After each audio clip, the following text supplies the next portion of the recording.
Chapter 2030. Throw them in. Someone said in the local language in a low voice. Then, they heard two plop sounds. When they opened their eyes, they only saw a few figures leaving. The smell of blood wafted over. Everyone in the dark was shocked and quickly groped around. Engineer Fong. Engineer Jiang. They shouted in a low and hurried voice. Then, they heard two weak replies. Before the 10 people could surround them, the sound of distant footsteps came again. When they touched the bodies of the two engineers, the iron door opened again. A few figures rushed in fiercely from the strong light. Little Ding, hide in the back. Someone anxiously shouted and squeezed himself to the front. The figures that came in did not say anything. They pointed at the two people closest to them and shouted in the local language fiercely, You, stand up. Before the two engineers could stand up, 4 figures rushed over and forcibly dragged the 2 engineers away. Bang! The iron door closed again, and the basement returned to peace. However, everyone's heart was covered in a haze. If their identities were discovered, it was impossible for them to just take them away. If their identities were not discovered, why did they kidnap the engineers? Some people took care of the colleagues who tortured them, while others held the hand of a young man with glasses and gently wrote the words, "Persevere until the end," on his palm. The 2 of them were dragged out and tortured. In a few days, everyone would suffer a round of torture. They had already sent back the satellite signal that they had been hijacked. With the country's military capabilities, they would quickly come to rescue them.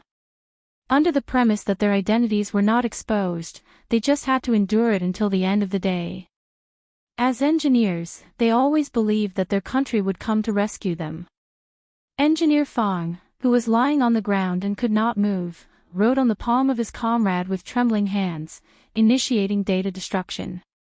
All the data was on the computer they carried with them. Among them, there was a very important document related to the military that had not been sent back to the country in time because it still needed to be perfected. This document was very important. If it could not be sent back in time, it was better to destroy it directly. In a situation where they could not confirm whether they were being watched, all the important words were communicated by hand. They did not know what they would face next.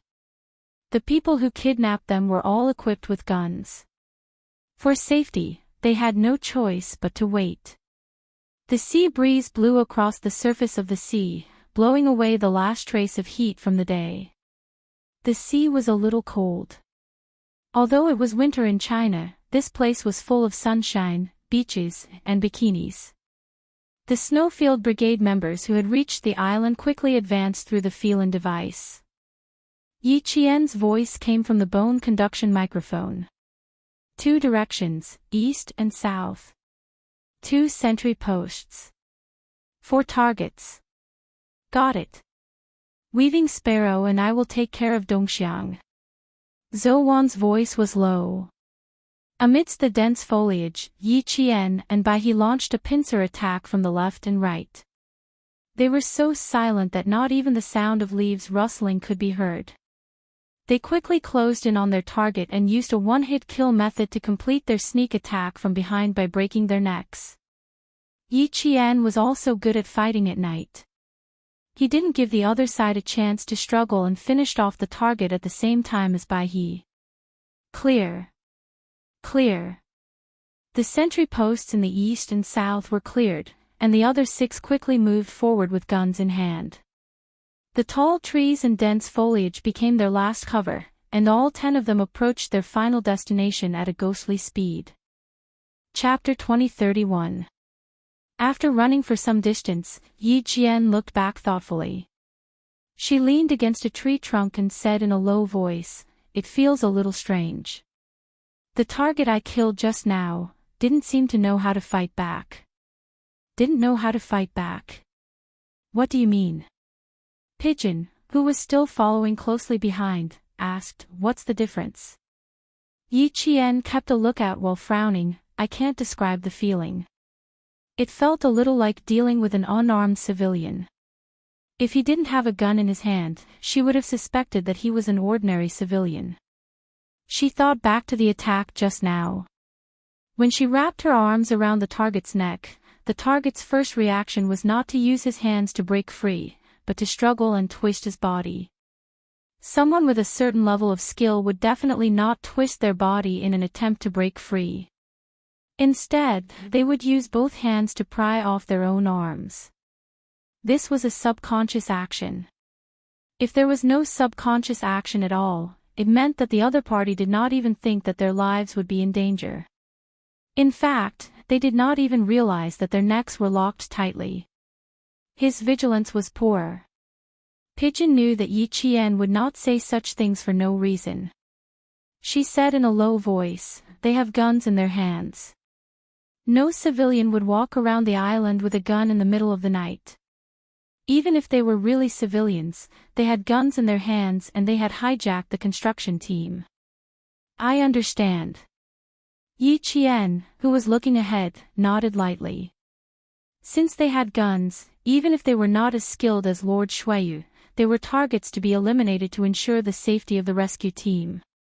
Pigeon and the others knew that Yi Qian did not have much combat experience. Chang'ing reminded her, "Qing Niao, don't underestimate people who look ordinary. Sometimes their lethality is no less than that of a soldier." In those war-torn countries, the women, children, and the elderly in suicide bombings were all ordinary civilians. But when was the danger and destruction they carried not frightening?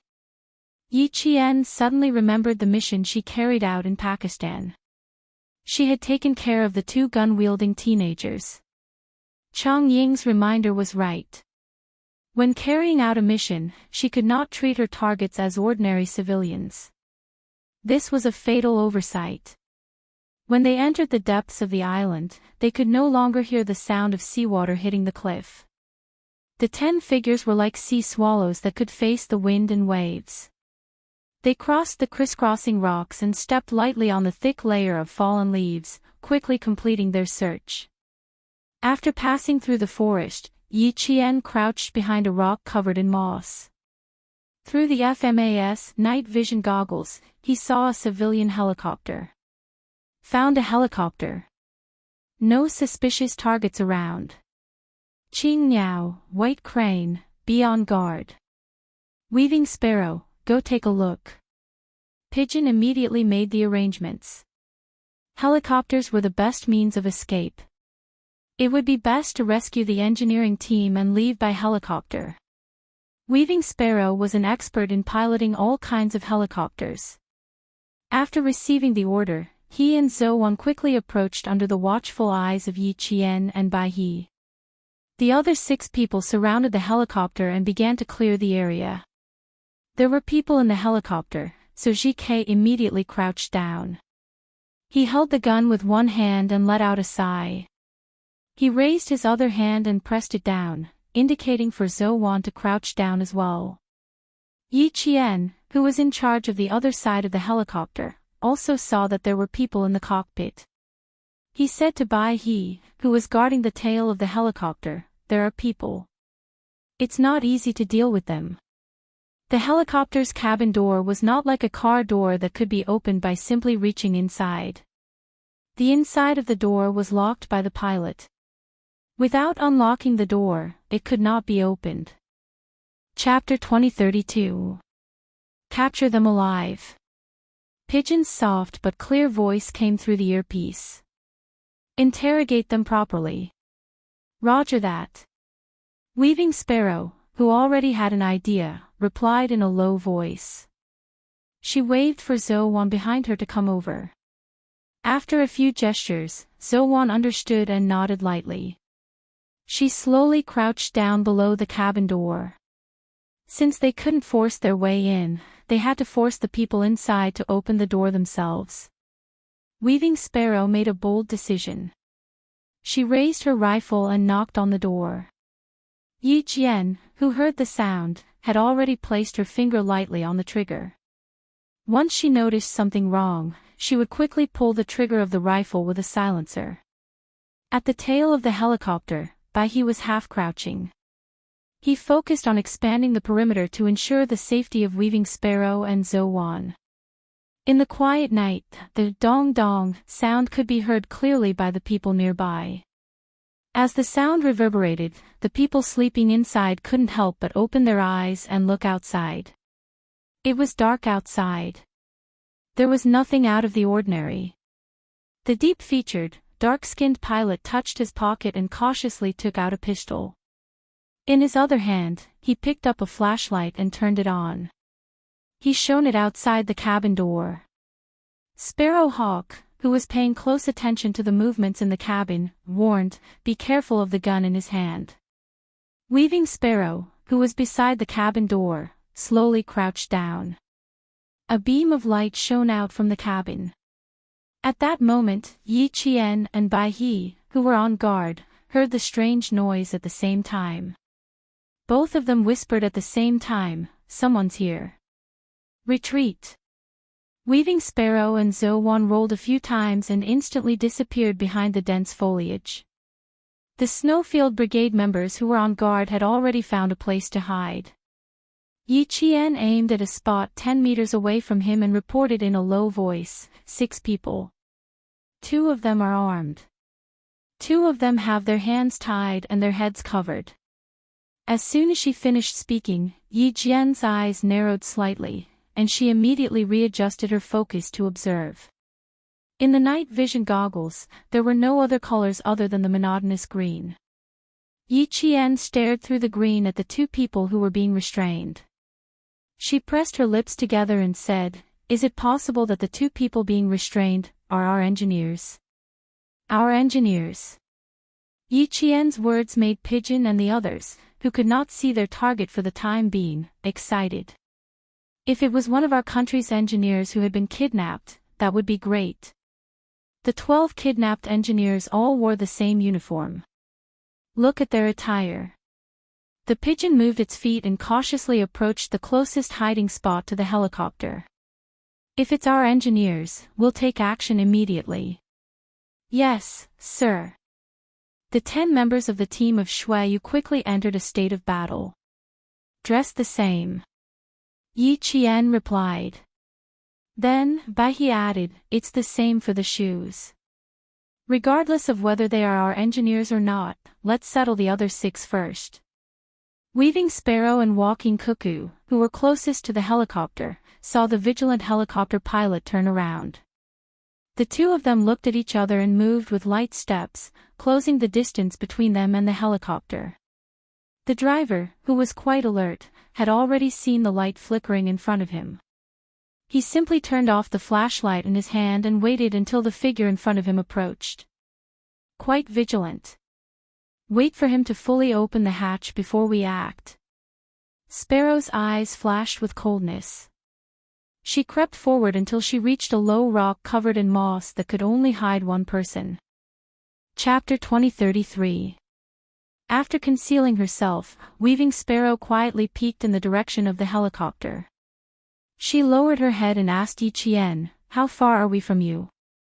They were all hiding on the other side of the helicopter.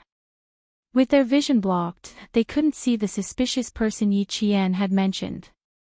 They could only ask Yi Qian and Bai He for more information. "Not far, just 2 meters away. 6 meters to the helicopter." As the suspicious person approached, Yi Qian, who was hiding close to the tree trunk, slowly moved her feet. When the suspicious person was less than a meter away from her, Yi Qian circled to the other side of the tree trunk. She was very brave. Bai He couldn't help but break out in cold sweat. At such a close distance, even the slightest movement under her feet would be discovered. Bai He's tensed heart finally calmed down when the suspicious person didn't discover her presence. But before she could relax, she saw the audacious Yi Qian following her closely. "Qing Niao, what are you doing?" Bai He asked in a low voice. Her light voice was filled with worry. "You're too close. You'll be discovered." Instantly, Pigeon and the others tensed up. Yi Qian didn't answer. She was too close to answer. Instead, she pointed at the two figures and made a rescue gesture. She told Bai He that she could immediately protect the two people when the battle started. They might be engineers from their side. Bai He, who saw her actions clearly, took a deep breath and explained Yi Jian's behavior to his comrades. It would be better if she could protect them from a close distance. Be careful, Qing Niao, Pigeon warned. The pigeons warned. They were here to rescue the engineers of their own country, so how could they avoid danger? She didn't stop Yi Qian. As a special forces soldier, she had the ability to protect herself. She also had her own judgment. She didn't want to interfere. The pilot of the helicopter had already noticed the figures in front of him. He waited until the figures came closer. Even though he had confirmed that they were from his side, he didn't immediately open the door. Instead, he pointed at the cabin door, indicating for them to come over and talk to him. It was obvious that he wanted to make sure that there was no danger around him. Young Sparrow Hawk, who had been observing him, sneered, "The pilot is the main target. We can kill the rest, but we have to leave him alive." He was so vigilant. He obviously knew what they had done and could be in danger. The vigilance of the men with guns was obviously not as high as that of the driver. They strode forward and spoke loudly, as if they were certain that no one would discover them. They appeared to be quite conceited. The pilot waited for them to reach the cabin door. After a while, he unlocked the door and jumped down from the helicopter. He looked around and asked the man with the gun, "Why did you bring them out?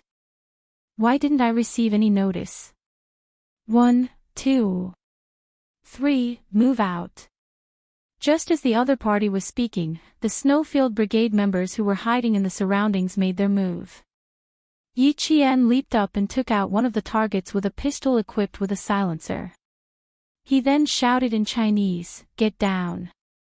The figure whose hands were tied and head was covered reacted quickly and fell to the ground in an instant. Bai He took care of the other target who was being held captive. Several muffled gunshots rang out. The unprepared figures didn't even have a chance to resist before they were shot dead. The moment the vigilant driver took out his pistol, Sparrow, who was hiding behind the rock, was like a tiger pouncing on a tiger. She leaped and accurately grabbed the driver's right hand that was holding the gun. Then, she threw him over her shoulder, not giving him a second chance to do so. Chapter 2034. The pilot had been on high alert the whole time. When he heard the gunshot, he immediately realized what was going on. He wanted to fight back, but he didn't expect to meet a well-trained special force soldier. He didn't even have the chance to fight back before he was subdued in one move. "Behave yourself. I've been watching you for a while." Weaving Sparrow clamped down on the pilot's hands and twisted them behind his back. At the same time, Weaving Sparrow grabbed a handful of rocks, grass, and leaves on the ground and stuffed them into the pilot's open mouth. The pilot was thrown over his shoulder. His chest was in pain and he wanted to cry for help, but his mouth was stuffed with something that made him want to vomit. His mouth was stuffed with rocks, sand, grass, and leaves, so he couldn't make a sound. His throat was filled with shock and fear as he struggled to escape. Zowan picked up the pistol that Weaving Sparrow had sent flying. She walked over to the struggling pilot and slowly squatted in front of him. The struggling pilot waited until his forehead was pressed against a cold metal object. The struggling pilot instantly calmed down. "Answer me seriously, carefully, and honestly. Otherwise, the bullet will go through your head." Zowan spoke in fluent English as she stared coldly at the other party. "Who are you? Why are you kidnapping an engineering team from a Chinese company? Answer me honestly. Otherwise, the bullet will explode your head and your brains will splatter everywhere." As she spoke, the cold muzzle pressed hard against the pilot's forehead. "Cooperate and you'll have a chance to live. Do you understand?" The cold muzzle and the frightening threat made the pilot's pupils constrict. He couldn't believe that someone had touched the island. I can give you water to clean up the thing in your mouth. Remember, if you dare to open your mouth, the bullet will really go into your head. Just like this. Zo-won suddenly moved the rifle away from the pilot's forehead and pointed it at the ground with a bang. The bullet brushed past the pilot's ear. The scorching heat generated by the huge impact swept across the pilot's ear. Mud and sparks flew, and the smell of gunpowder could be smelled. This move was direct and ruthless enough to make the uncooperative pilot tremble in fear. If you don't cooperate, the bullet will teach you the consequences of resistance. However, the engineer didn't give the pilot a chance to speak. He hurriedly said, "Engineer Fong and Engineer Jiang have been tortured. We don't know if they're dead or alive. We need to save them as soon as possible. We can't delay any longer. Save them first." In other words, there was no time to interrogate him. Of course, it was more important to save the pilot. Yi Qian relayed the engineer's words to everyone. Pigeon immediately said, "Get rid of the pilot." The pilot, who was still trying to play innocent, was mumbling something along the lines of, "I don't know anything," when the vermilion bird coldly interrupted him. "Don't swear in the name of God. I'll send you to him right now." Twisting the neck and dealing with it without seeing any blood. The dead pilot's foreign face was still filled with deep fear, as if he didn't believe anything, but he had indeed been sent to meet God. Long Hawk and Sparrow Hawk picked up the 4M4S and handed them to Pigeon.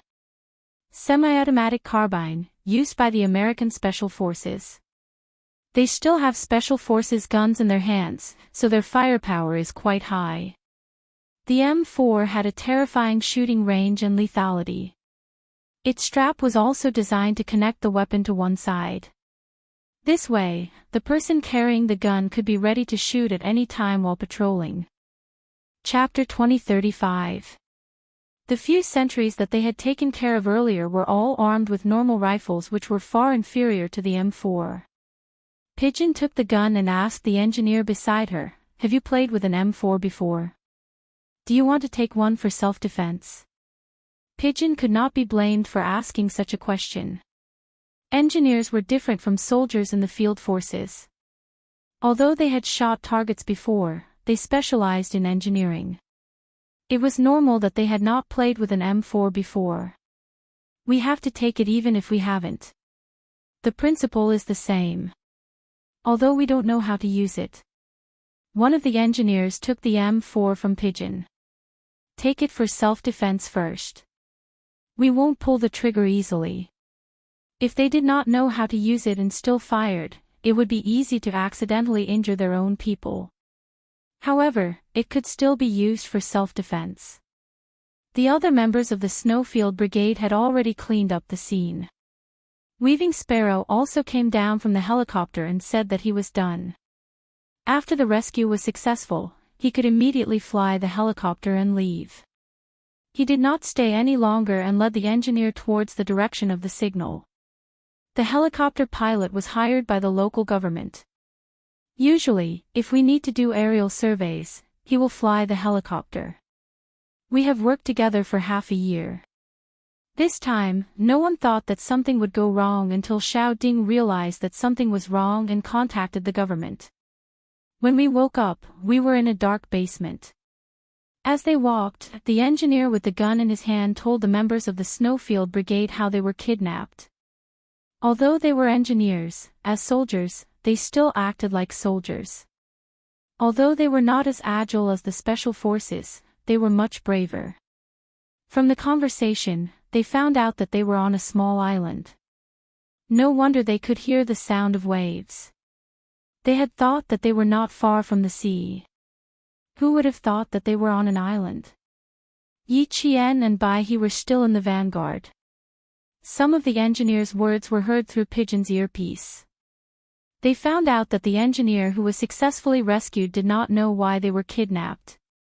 They also knew that their identities had not been discovered. Xiao Ding's arm is embedded with a thermal satellite. Once it is activated, as long as his body temperature is maintained, the signal will always be there. Can you still receive his signal? Worker Zhang and I have been brought out for at least 2 hours. They had been saved, but their colleagues and comrades had yet to be saved. Pigeon took out the infrared detector connected to the thermal satellite. The red signal band was faintly flashing. It's still there. They are fine. That's good, that's good. We have to save Engineer Fang and Engineer Jiang as soon as possible. The engineer saw the flashing signal band and let out a long sigh of relief. The detector didn't have any red signal fluctuations before. The signal band was only available on the military computers connected to our country's military satellites. Now that the detector had a red band, it meant that they were very close to their destination. Discovered a building. Based on visual inspection, it seems to be a container or a metal house. Yi Qian's low voice came through the bone conduction earpiece. Every word was extremely clear. There are 2 locations on the second level of containers, and 3 locations on the first level of containers. There are 3 targets with guns patrolling on top of each container. A total of 15 people. We can't rule out the possibility that there are other sentries around. I suggest that we surround the area and conduct a carpet search. We'll deal with the inside after we've dealt with the outside. Yi Qian gave his opinion as he observed the situation. Assassinate the outer and patrol targets. We don't know the firepower inside. It's safer to stay in the dark. There were still 10 people in the engineering team inside. Most importantly, there were 2 injured people whose life or death was unknown. Before they found them, they couldn't fight directly. Chapter 2036. The members of the Snowfield Brigade who used birds as their code names were the best at sneak attacks. The night was dark and the wind was strong, so it was the best time to commit murder and arson. When Yi Qian mentioned sneaking up on them, it was the same as saying what all his comrades were thinking. After observing for a while, they saw a few people jump down from the containers. Yi Qian immediately added, change of shifts. Their patrols have to change shifts. The single-story container facing east, which is 4 meters away from the other containers, is the first sentry post. There are 3 people patrolling it. There are 2 people patrolling the 2-story container near the beach. This is the highest sentry post. There are 2 people patrolling the single-story container facing west, so there are 7 people in total. The rest of you will enter the double-story container in the middle. Yi Qian, who was in charge of observing, explained in detail so that his comrades had an idea of what to do. Pigeon squatted down slightly and said to the 2 engineers, please hide outside. Here are 2 GPS units. Please take them. After we complete the rescue, we will immediately come to find you. If anyone escapes from outside, we will have to trouble you to take care of them. She handed the 2 GPS units to the 2 engineers and whispered, we will meet up with you after we bring the other 10 engineers out. Hide here well and do not wander around unless there is an emergency. The 2 engineers took the GPS units and nodded calmly. Don't worry. We will not wander around and drag you down. If we are not here, take the other engineers with you first. Especially Engineer Fang and Engineer Jiang. They are the core technicians. You must protect them. To the members of the Snowfield Brigade, the 12 engineers were their responsibility. Every one of them represented a responsibility. How could they abandon their responsibilities? We have received orders that the 12 engineers must succeed in the rescue. We cannot give up on any of them. Please take care of yourselves. We will be back soon. Pigeon saluted the 2 engineers and quickly left into the silent and dangerous night. The 2 engineers lay quietly in the hiding spot chosen by Pigeon and the others. Their eyes were fixed in front of them. In the dark night, they could only see the ferocious tree trunks that looked like the horns of a monster. The soldiers who had been with them earlier had all disappeared without a trace. I don't know which military special forces they are from. They are much stronger than the soldiers who escorted us here. With them around, Fong Gong and the others should be fine. An engineer with the surname Zhang said in a low voice. Although his voice was a little tense, he was very calm. Another engineer said, as long as Engineer Fong and Engineer Jiang are still alive, they will definitely save everyone. The two of us should hide well and not cause trouble for them. Our own country's soldiers are still the most reliable. When I heard the female soldier yelling, "Get down," I felt like I had eaten a tranquilizer and was instantly relieved. That familiar voice sounded, and lights suddenly shone in the dark world, giving them a sense of security in an instant. They saw hope that was full of light. This was their country, a country that had never given up on them. Even if they were thousands of miles away, the country would immediately send troops to rescue them when they were in danger. That, "get down," was to tell them that the country had sent people over. As soldiers, they were never afraid to carry out dangerous projects abroad. It was because they knew in their hearts that no matter where they were, they would never have to be afraid of being abandoned. Chapter 2037. Seabirds flew over the island, leaving behind a string of screeches before disappearing in the blink of an eye. The wind ruffled the leaves. Someone walked lightly but did not move a single leaf. Like a ghost, the person approached the converted container house. From the accounts of the two rescued engineers, they learned that they were being held in a basement where they could hear the sound of waves. When they were brought out, they felt like they had passed through a corridor and then went up a staircase. After walking for about 4 or 5 meters, they heard a creaking sound from above. A few people pushed them up the 2-meter iron ladder. When they climbed out, they could smell the fresh air. Then, they were pushed down the ladder again. It was also about 2 meters high before they finally stepped on solid ground. From the engineers' accounts, they could deduce a few key points. First, the basement where they were being held was under these containers. Second, the containers in front of them were all 6 meters long, 4 meters wide, and 4 meters tall. The data provided by the engineers showed that they had passed through a 1-story container. If it was a 2-story container, they would not be able to smell the fresh air after climbing the 2-meter iron ladder. They would have to climb up 4 meters. Third, they focused on finding containers that had a single exit at the top and had a ladder. Based on these points, the 10 people were divided into 2 teams, and Yi Qian, Bai He, and the others were in charge of clearing out the patrol targets and providing security. Team A was in charge of approaching the single-story container to clear out the targets and find the specific location of the engineers. Yi Qian and Bai He were in charge of the single-story container that was slightly further away. She carried her rifle on her back. Unlike Bai He, she did not pull out her dagger. Instead, she revealed the silver wire that she had been using as an accessory recently. It had been a long time since she let it out for some fresh air. Tonight, she would let it play to its heart's content. When the silver wire was straightened, it flashed with a cold light. Her partner, Bai He, could not help but look sideways. She was holding something in her hand. "I'll go up, you go to the side." Yi Qian pointed up and then pointed to the side.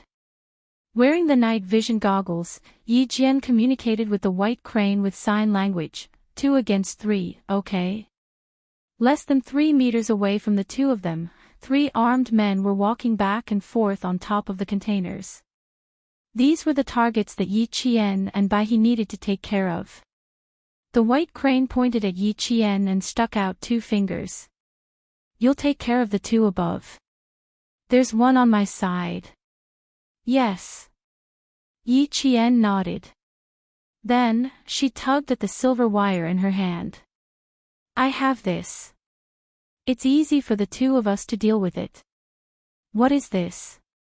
Bai He could not help but widen his eyes. Through the night vision goggles, he could only see something that looked like a long string. It was definitely not a thread. A thread could not possibly emit a cold light. That was Yi Qian's secret weapon. On the battlefield, the most trustworthy people would always be their own comrades. He did not raise any questions and nodded in agreement. The silver thread was a weapon that was even more useful than a combat dagger. As Yi Qian grew stronger, he could better utilize the silver thread's invisible killing power.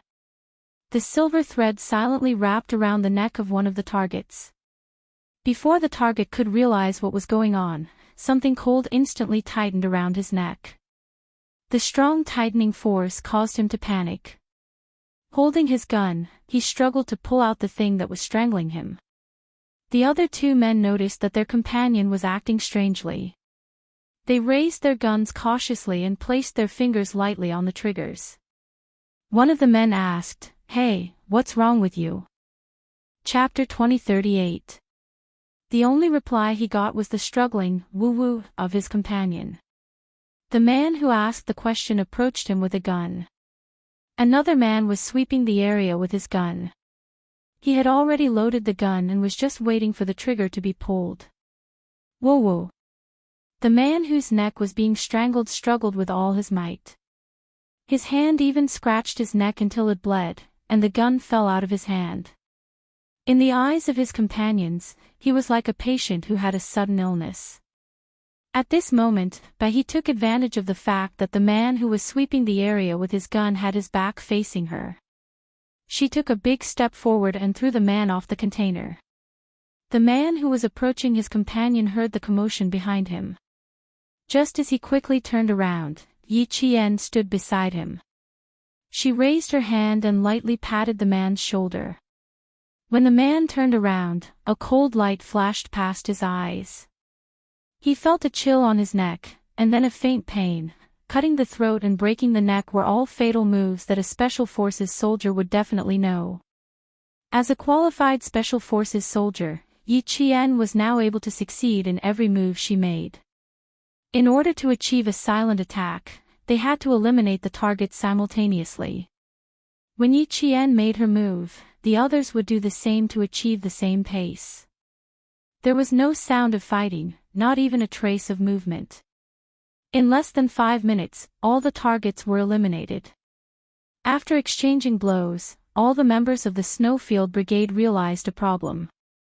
These people had very good rifles in their hands, but their fighting skills were quite poor. Other than being fierce, they had no strategy at all. They did not know how to resist at all, let alone how to face danger. A group of people with guns and ammunition, but no fighting skills, hijacked our country's engineers. What were they doing this for? These people are similar to the hooligans in our country. They are worthless. The member with the code name Chi Lu squatted down to examine the target he had taken care of. He picked up the opponent's hand and looked at it. There were no thick calluses on the area between the thumb and the index finger. There were no visible calluses on the 10 fingers or the palm. Other than the tattoo of a cobra wrapped around a sword on the wrist, there were no other clues. These people are just hooligans. They look powerful, but in reality, they are just using their M16s to scare people. Without this gun, they are nothing. After taking care of all the targets, the members of the Snowfield Brigade did not sweat at all. They easily took care of these people. If these people did not have guns in their hands, they would be no different from ordinary people. But now that they have guns and have kidnapped our engineers, they are not ordinary people. Yi Qian, who had retracted his silver thread, listened to his comrade's words. He pressed his back against the rusty container and stood guard for the white crane that had entered the container to search. She turned on the PTT switch and asked, "The first sentry post has been cleared. What about the highest sentry post?" Young Sparrow Hawk, who was in charge of the last 2 sentry posts, wiped the blood off his dagger as he replied, "Cleared." Long Hawk has already rushed over to support Group A, another member of Team B said in a low voice. Team B's targets are all clear. What's the situation with Team A? Find the container that the engineer mentioned. Weaving Sparrow and Walking Cuckoo, guard the 2 containers in the middle. The rest of you, attack. Move out. Yes. Yes. Immediately. Following Pigeon's order, the scattered members of the Snowfield Brigade quickly approached the container that they were targeting. The Special Forces member codenamed Loon gently pulled on the small metal door that was only wide enough for one person to pass through. With a pull, the small door opened. Chapter 2039. They didn't act immediately. Instead, they tossed a small rock into the container. After a few clangs, the container fell silent. Without hesitation, Loon was the first to descend the container. Two of his comrades extended their rifle barrels into the container to guard Loon. Loon didn't rush down like a hothead. He quickly entered the container and grabbed the metal ladder with one hand. He leaned sideways so his entire body was suspended in the air. He relied on his arm strength to support himself. In a few seconds, he completed the two actions of entering and observing the container. 2 minutes later, everyone heard Loon say, "Come down." Yi Qian and Bai He didn't descend. Weaving Sparrow and Zhou Wan guarded the two-story container with their lives. She guarded the single-story container with her comrades. After entering the container, Dove and the others passed through the entire container. When they reached the front, they saw an underground passage. The entrance was the same width as the container and could fit 3 people at a time. It was very dark inside. There was no light or sound. The two members of the Snowfield Brigade took one step at a time. They nimbly stepped on the carved ladder and entered the underground passage. After they descended the ladder, they immediately stuck to the left and right side of the wall. Through their night vision equipment, they stared ahead without blinking. In the murky green world, they saw a long, man-made cave. After confirming that there were no problems, they gently waved behind them. The other 4 comrades entered and took turns to advance. Outside, the sound of a helicopter hovering above the island could be heard. Yi Qian, Bai He, Weaving Sparrow, and Zhou Wan's expressions turned cold. Even though they hadn't seen the helicopter yet, they reacted quickly and immediately found a new hiding spot. The sound came from afar. It was obvious that the helicopter was coming in their direction. Dove. What's the situation inside? The situation outside has changed. A helicopter is coming. Yi Qian, who had hidden well, immediately contacted Dove, who had entered the underground passage. Then, she saw the helicopter fly into the sky. An extremely strong beam of light shone from the helicopter onto the top of the second-story container that Weaving Sparrow and the others had been guarding. Suddenly, someone came out of the second-story container and stood on top of it, waving at the strong beam of light. Yi Qian and the others looked from the helicopter to the person waving at them. At this moment, the 4 of them were thinking the same thing. That was why they said the same thing at the same time. This person is the next target to be dealt with. The person on the helicopter saw that someone had responded. He retracted the beam of light and flew forward. Weaving Sparrow and Zhou Wan didn't give the person a chance to look around. The helicopter retracted the beam of light and flew forward. 10 engineers is. This news was like a punch to everyone's heart. In an instant, their hearts ached so much that even breathing was painful. Watching the helicopter slowly descend, Yi Qian closed her eyes gently and suppressed the pain in her heart. She said in a low voice, "Retreat immediately." Get. Suddenly, a dull thud came from the top of the 2 highest containers. Yi Qian, who had been guarding the surroundings, cut off the call. She needed to go support GK and Zhou Wan. Chapter 2040. The atmosphere suddenly became tense. Bai He entered the communication channel and quickly reported the situation outside. The incoming helicopter has alerted the people in the container. Someone has climbed out to help the people in the helicopter. Let's take care of these people first. We'll cover for them. You guys take the engineering team and leave. The situation on the battlefield was always changing. Once they found the engineering team, there was no need to stay. They had to leave immediately. But he didn't mention that the target weaving sparrow went to take care of was a tough nut to crack. It wasn't as easy as the previous targets. There were still a few targets who managed to dodge weaving sparrow's killer move. They even created a commotion on top of the container and alerted the people inside. Yi Qian saw this and immediately went to help. This time, it wasn't about punching and kicking. Yi Qian ran over and saw someone poking out with a gun. She didn't hesitate to take out her handgun. Bang! She shot the target in the head. On the other side, Zhou was only a second slower than Yi Qian. She shot the target that came after her. Although the pistols were equipped with silencers, the two targets who were shot fell back into the container through the exit. The people inside stared blankly at their own people whose heads were bleeding. Someone shouted, turned off the light source, and fired back at the same time. Gunshots rang out. Long Ying, who had climbed out of the container, reached out and grabbed Fang Gong, who was brought up by his comrades. He held Fang Gong's arms tightly and carried him out of the container. Fang Gong was already dead. There was only a trace of warmth left in his body. Long Ying carried him out with bloodshot eyes. He hoarsely said to Bai He, who was guarding below, "Help. Bai He." The cooperation between comrades was tacit. The white crane was already prepared, and the eagle carried Fang Gong out and immediately carried him out of the container. Fang Gong, who did not forget to work before his death, was carried away. Then, the unconscious Fang Gong was successfully rescued from the container. Pigeon, who was still in the container, repeatedly warned the engineering team, "Follow them. Don't look back."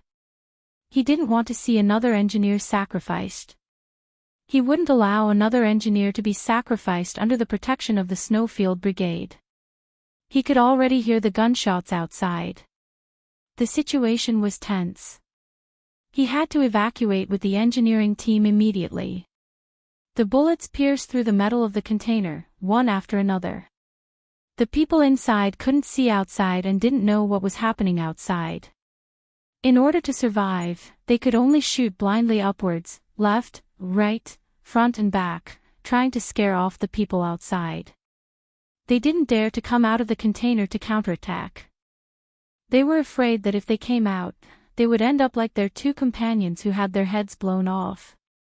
They were shooting blindly, but Yi Qian was not going to shoot blindly.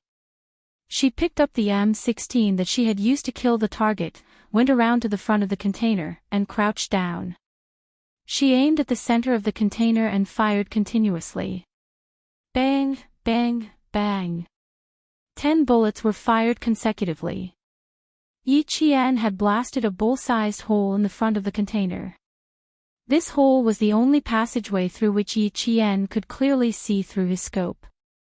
1, 2, 3. Yi Qian aimed at the targets and pulled the trigger of her FAMAS rifle. After 3 consecutive shots, she hit 3 of the people inside. Without stopping, Yi Qian rolled to the side and left the shooting range. After killing 3 targets in a row, if she stayed in the same spot, she would also become a target. All the engineering team retreated into the forest. Yi Qian and the other 3 who received the notice did not want to continue fighting. They put away their rifles and quickly retreated. In front of them, the helicopter had already landed. Without the sound of propellers, they could clearly hear the sound of gunshots coming from the front. The group of people who got off the helicopter reacted very quickly. They instantly took out their pistols and surrounded the man in the middle to protect him. Chapter 2041. From the way they held their guns and their reactions, it was obvious that they had received professional training. The well-protected man in the middle was not tall, but his physique was very strong. His eyes, which were staring in the direction of the container, were like a wolf that had been hungry for a long time, emitting a ferocious light. He used the local language and said slowly, "Perhaps there are guests from afar.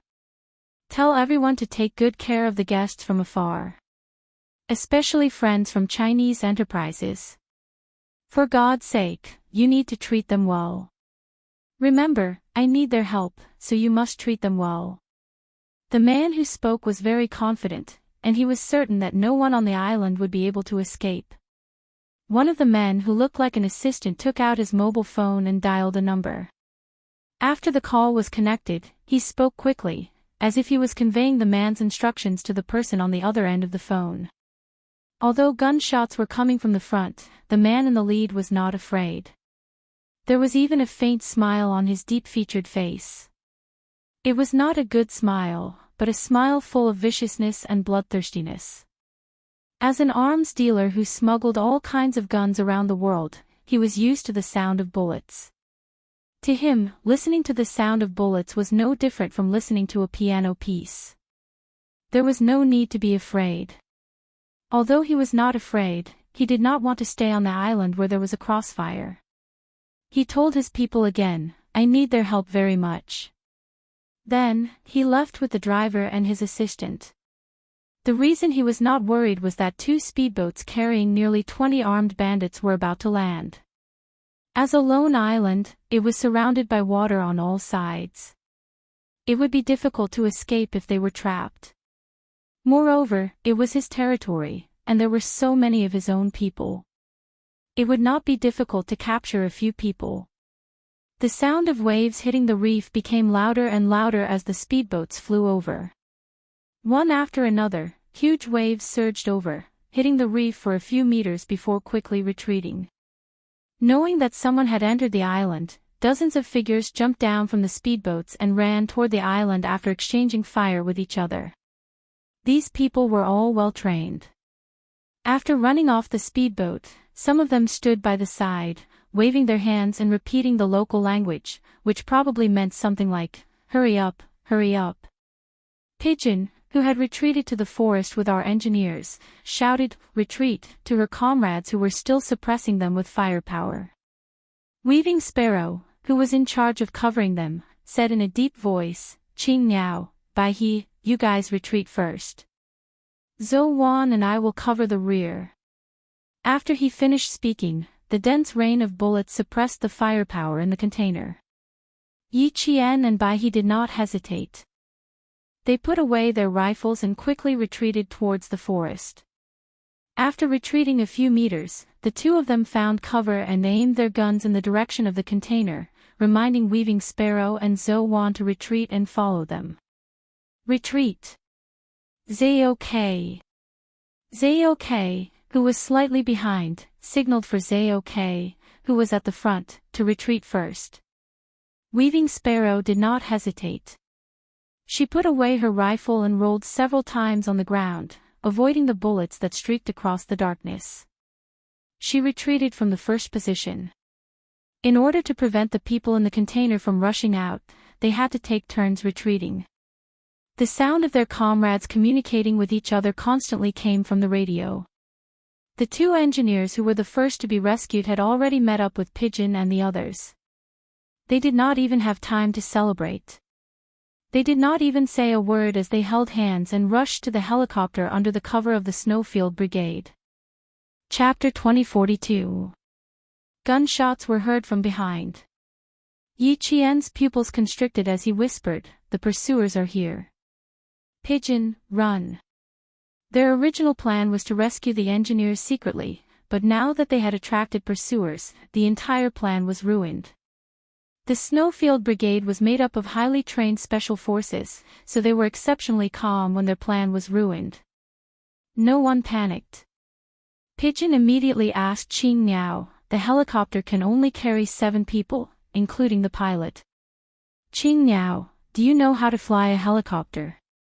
There were 22 engineers in the Snowfield Brigade, including the sacrificed Fong Gong. The helicopter could only carry 7 people, including the pilot. Pigeon intended to let Yi Qian retreat first. However, Yi Qian did not know how to fly a helicopter. "No, Bai He, Zhou Wan, and I will bring up the rear. Weaving Sparrow will catch up with you guys. Let him take the 6 engineers and leave first. Okay, you guys be careful." Sparrowhawk, you and Qing Niao will bring up the rear. Pigeon's eyes dimmed when she heard Yi Qian's reply. She immediately agreed. Yi Qian and Bai He were originally assaulters, so they were assigned to cover the rear, which was still according to the original battle arrangement. Following the gunshots, the atmosphere became even more tense. Fortunately, the engineers were all soldiers, so they did not panic when they heard the gunshots. They followed the special forces that were protecting them across the island and kept running forward. The trees on the sea islands all had a common feature. The roots grew and emerged from the ground, meandering and exposing the surface, like the tentacles of an octopus clinging to the surface of the ground. When there was soil, they would take root again. These exposed and thick roots that were integrated with the ground became an obstacle for the engineers when they ran. The Snowfield Brigade members could easily jump over these roots, but the engineers could not do so all the time. After a few people were tripped, the speed of the evacuation was greatly affected. With their speed affected, it was easy for the pursuers to catch up. Pigeon thought of the sacrificed Fang Gong and ordered, Chang'ing, you and Weaving Sparrow take turns to carry Fang Gong to the helicopter first. Take over the helicopter first, quick. The helicopter could only carry a total of 7 people, including the pilot. The sacrificed engineer Fang and the injured engineer Jiang would definitely go first. The other 4 had already decided in the basement. Now, they just needed to run in the direction of the helicopter. The eagle, who had just handed Fang Gong over to the Weaving Sparrow, suddenly raised its head and looked to its left. Just now, it had seen a flash of light pass by. There's a situation at the beach. I saw a flash of light. He reminded all his comrades that there were pursuers behind them. If something happened at the seaside, it would be even more difficult to escape.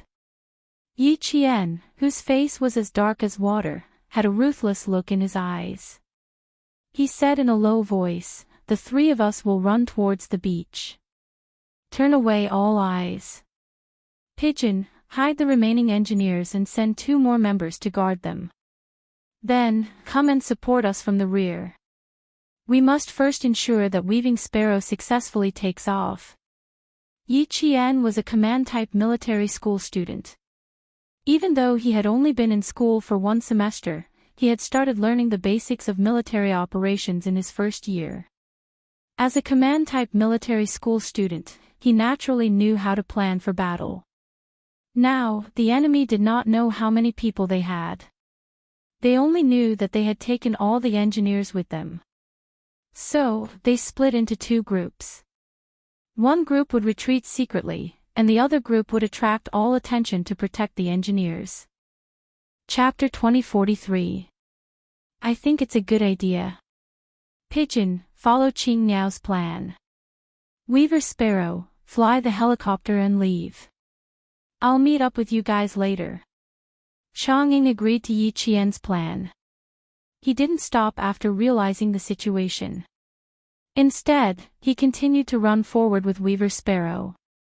In this way, the 10 special forces of the Snowfield Brigade were divided into 3 groups.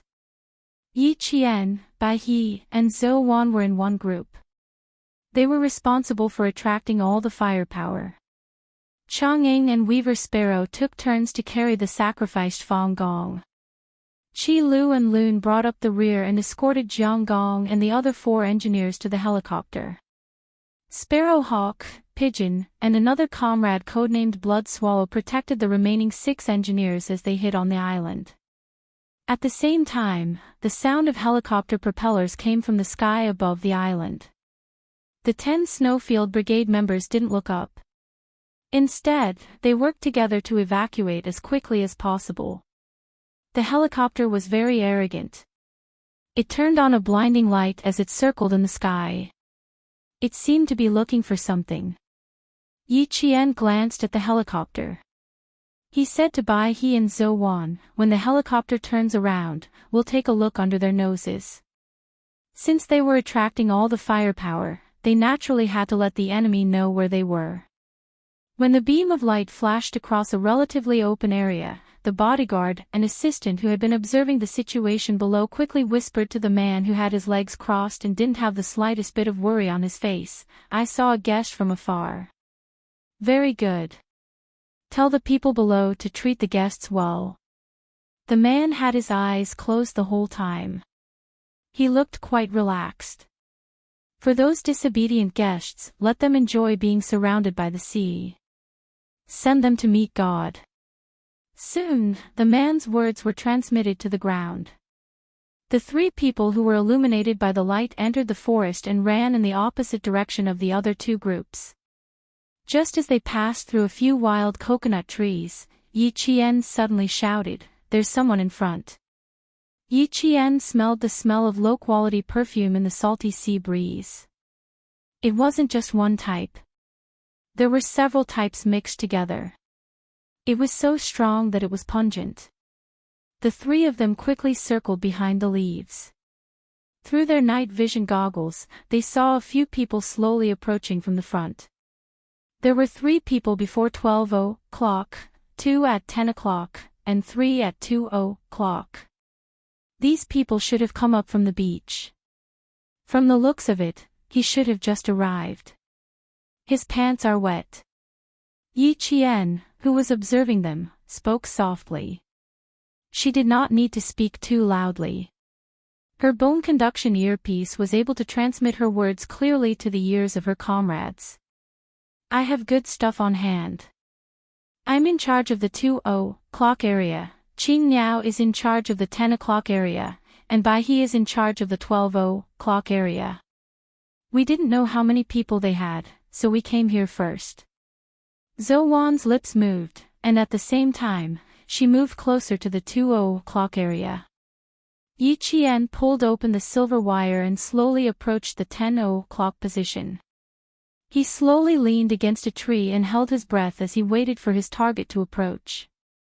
After chanting 3 times in his mind, the silver wire was like a snake hidden in the leaves.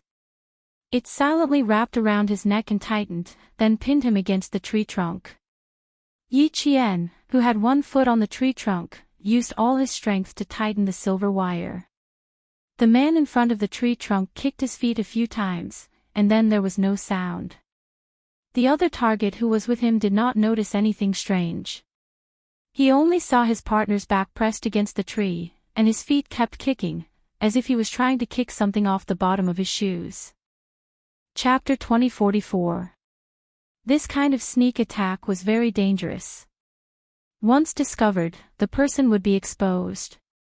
If the person on the other side still had a gun, it could be said that he would be treated as a live target. The reason Yi Qian dared to make a move like this was because the 2 targets were walking separately.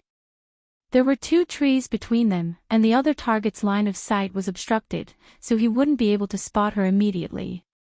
As a Special Forces soldier, she had to learn how to win a chance of survival in the most dangerous environment. Excellent professional skills were the guarantee of winning a chance of survival. Yi Qian was a daring and careful Special Forces soldier. In addition, she had been hunted down by Ying in her previous life, so she had an instinctive ability to avoid danger. She could quickly determine the most advantageous move for herself and the least likely to arouse the other party's suspicion. At this moment, even though the second target was only 2 trees away from her, her daring move didn't arouse any suspicion until the first target was taken care of. Yi Qian, as a Special Forces soldier, was able to deal with the situation calmly and without batting an eyelid. The second target saw that his companion was still leaning against the tree, but her feet weren't moving. She seemed to be leaning against the tree to rest because she was too tired. He shushed his companion softly, then used his gun to sweep the surroundings. Sensing that there was nothing out of the ordinary, he walked around the 2 trees between them and walked over. As he walked over, he said something in a low voice. Yi Qian, who was hiding behind the tree, didn't understand. She was focused on listening to the footsteps and didn't pay attention to what the other party said. She was calculating how far the other party was from her. As the other party approached step by step, the silver wire wrapped around the combat gloves slowly loosened. When they were close enough to hear the other party's breathing, Yi Qian suddenly retracted the silver wire. The target, who had already stopped breathing, lost his balance and fell forward. The approaching target immediately realized that something was wrong. He raised his gun and fired behind the tree. Yi Qian was so close that they could hear each other's breathing. He didn't want to give the other party a chance to shoot. Before he could even open fire, Yi Qian pounced on him from behind the tree. He grabbed the man's right hand with one hand and twisted the gun out of the man's hand. Her movements were quite fast, and every step was calculated very precisely. She twisted the gun in the target's hand away, and raised her elbow to hit the target's chin hard. Not only did the target not shout, but he also almost bit off the tip of his tongue. Before he could recover from the pain of his tongue being bitten, the sky and the earth were turned upside down, and he fell to the ground on his side. This was a foreign man who had received training. He was dizzy from the fall, but he endured the pain from his shoulder and completed 2 rolls to avoid Yi Qian's attack.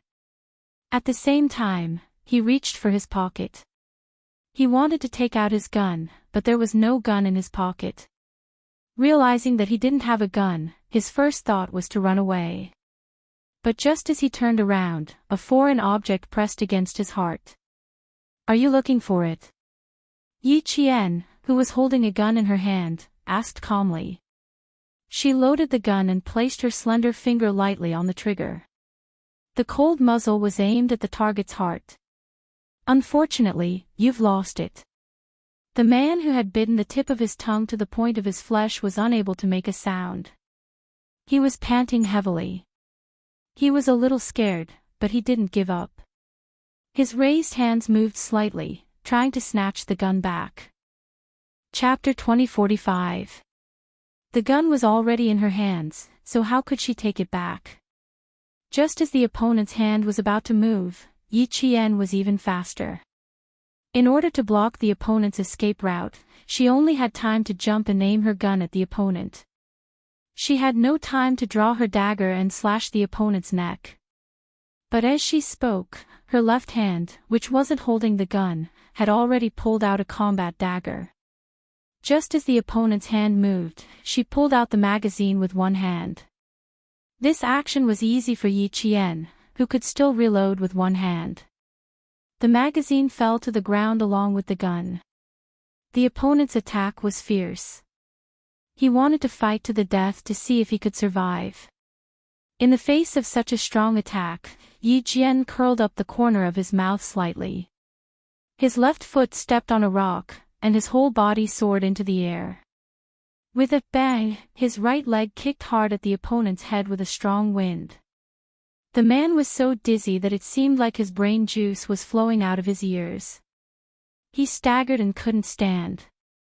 Yi Qian took advantage of the moment when he couldn't attack and slashed his dagger across the man's neck. Blood spurted out like a fountain. The pressure was so great that it even spurted out a bloody mist. Clutching his neck, the target made a gurgling sound in his throat as if he had been filled with air. He staggered back a few steps and then fell to the ground with his head raised. Yi Qian, whose face was splattered with blood, plucked a few leaves to wipe his face. He said to his comrade, "The target in the 10:00 direction has been dealt with."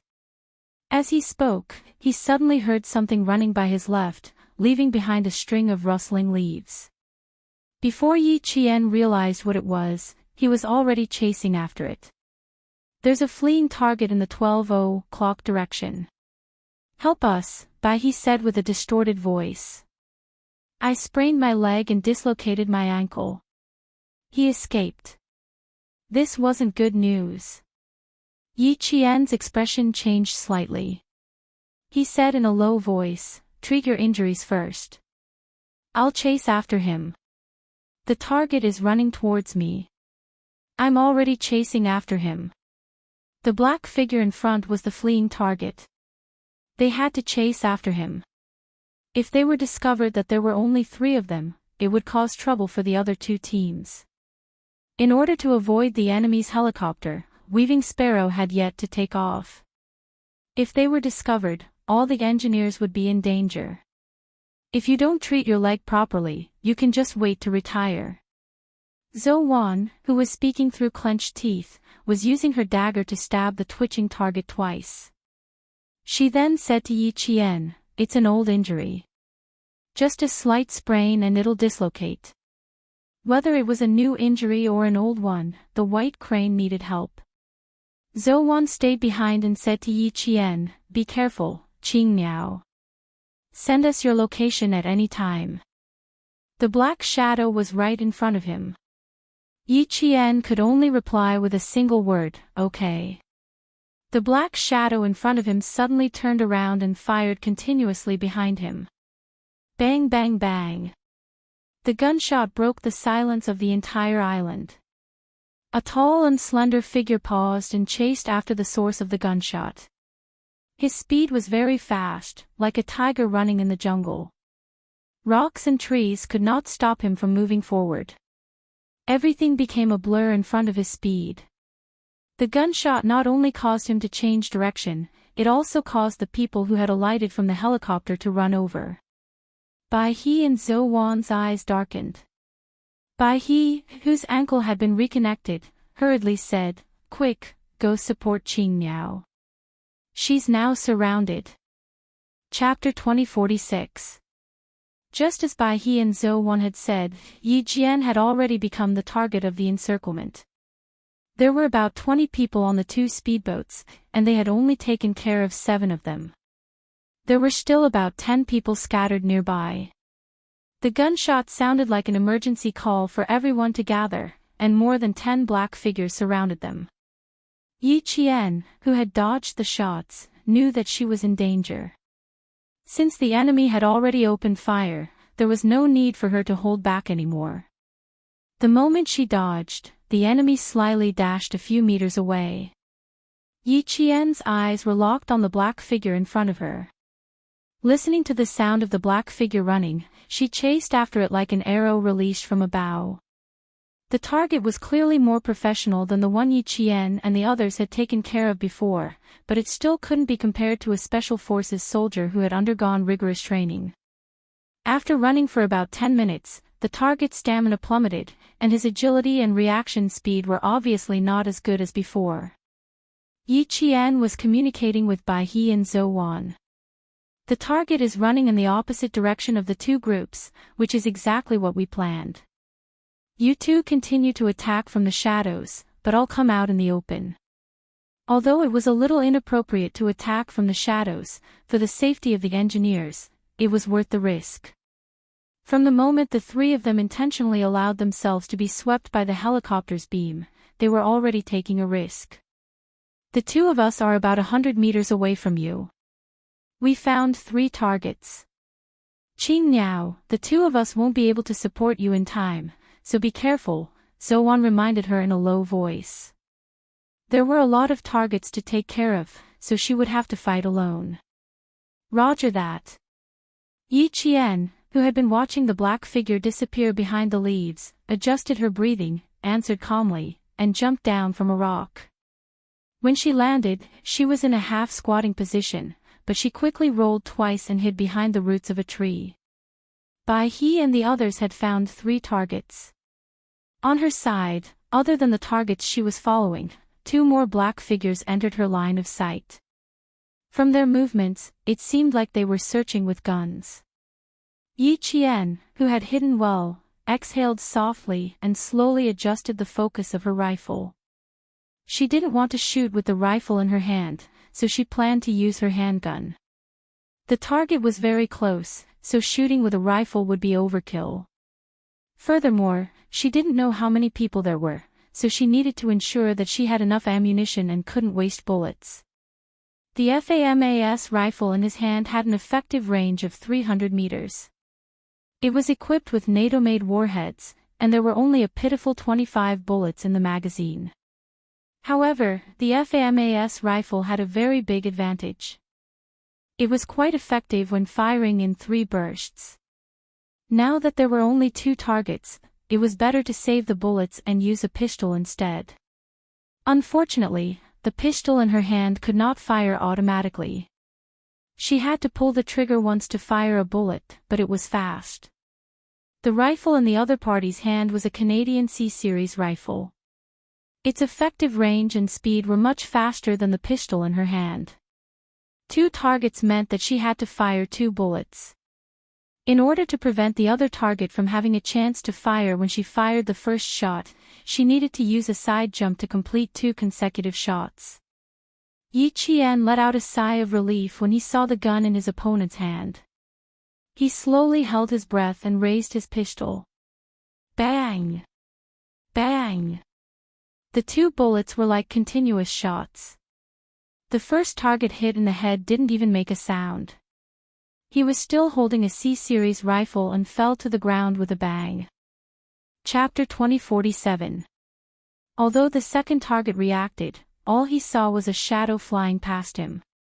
Just as he was about to shoot, he heard something exploding in his chest. It was the bullet that pierced through his heart with great force. His beating heart was severely damaged, and its mission was interrupted. There was no chance for his opponent to slow down, nor was there any threat to his consciousness. 1 second, he was breathing fresh air, and the next second, he was facing death. Yi Qian, who had fired 2 shots, was the first to fall to the ground with his right hand. By the time the gunshot disappeared, he had rolled 2.5 times on the ground and was leaning against a tree. He was panting slightly. The gunshot wasn't loud. It was as low as the sound of a drum being struck twice. It didn't have any frightening power. Even the smell of gunpowder was blown away by the salty sea breeze. In less than a minute, it was blown away without a trace by the sea breeze. Yi Qian, who heard the sound of someone falling to the ground, didn't immediately come out to check. Instead, he leaned against the tree quietly. He counted to 5 in his heart before he left. The black figure, who had fled at least 50 meters away, ran too fast. He didn't hear the footsteps behind him. He cursed under his breath and sat on the ground with his hands on his knees. Before he could relax, a cold voice came from behind him. Stand up. The person who spoke pressed a hard object against his temple. Put down the thing in your hand.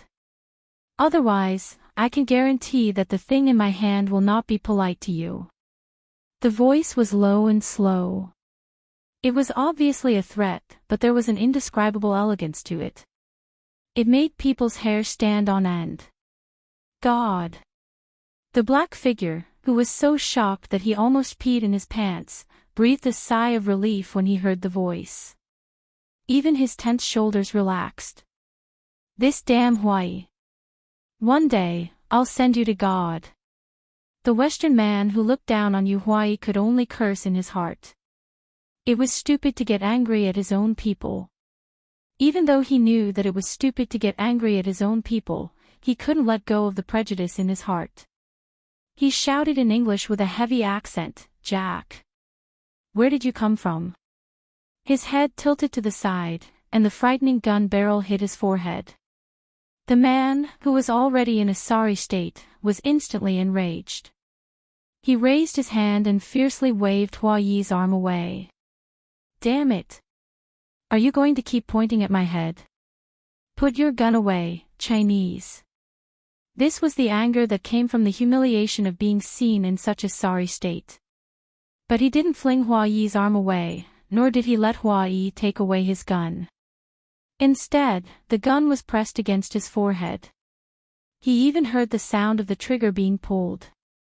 You! Hey, partner, what are you trying to do? Don't joke about guns. Just now, he had dared to throw a tantrum, but now, he was terrified. His lips were trembling as he spoke. The Chinese man, Xia Jinyuan, whose arm was hurting from the slap, put away his gun and said in standard American English, You seem to be afraid. Do I need to be afraid? You have a gun too. The man who didn't have a gun pointed at his head was even angrier. He gritted his teeth and replied with resentment in his eyes, Of course I'm scared. If it were you, you would have been killed by them long ago, just like this. Chapter 2048. As he spoke, he stood up. Just as he stood up, he suddenly raised his hand and raised his gun. He tried to hold the gun against Xia Jinyuan's forehead to regain some of his dignity. Xia Jinyuan had already seen through his intentions. As soon as he retracted his arm, he moved as fast as lightning and accurately pointed the gun at the man's forehead. No wonder you're afraid. Even the speed of your gun is slower than others. Just like this, it's enough for me to kill 3 or 4 people like you. Having a gun pointed at one's forehead was a scary thing, no matter how close they were. What's more, this man didn't have a good relationship with Xia Jinyuan, so he was even more afraid. The man who had lost his arrogance stammered, "Yes, I'm very afraid." "So, partner, we need to work together." "Yes, we need to work together. I don't know where they came from, but they're very, very powerful. There were 8 of us, but I was the only one who escaped from them alive. They were very fast. If I hadn't reacted fast enough, I would have been killed like Bieber.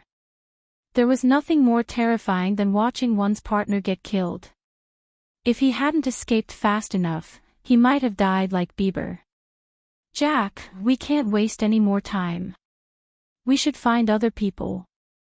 By the way, why are you alone? Where are the others?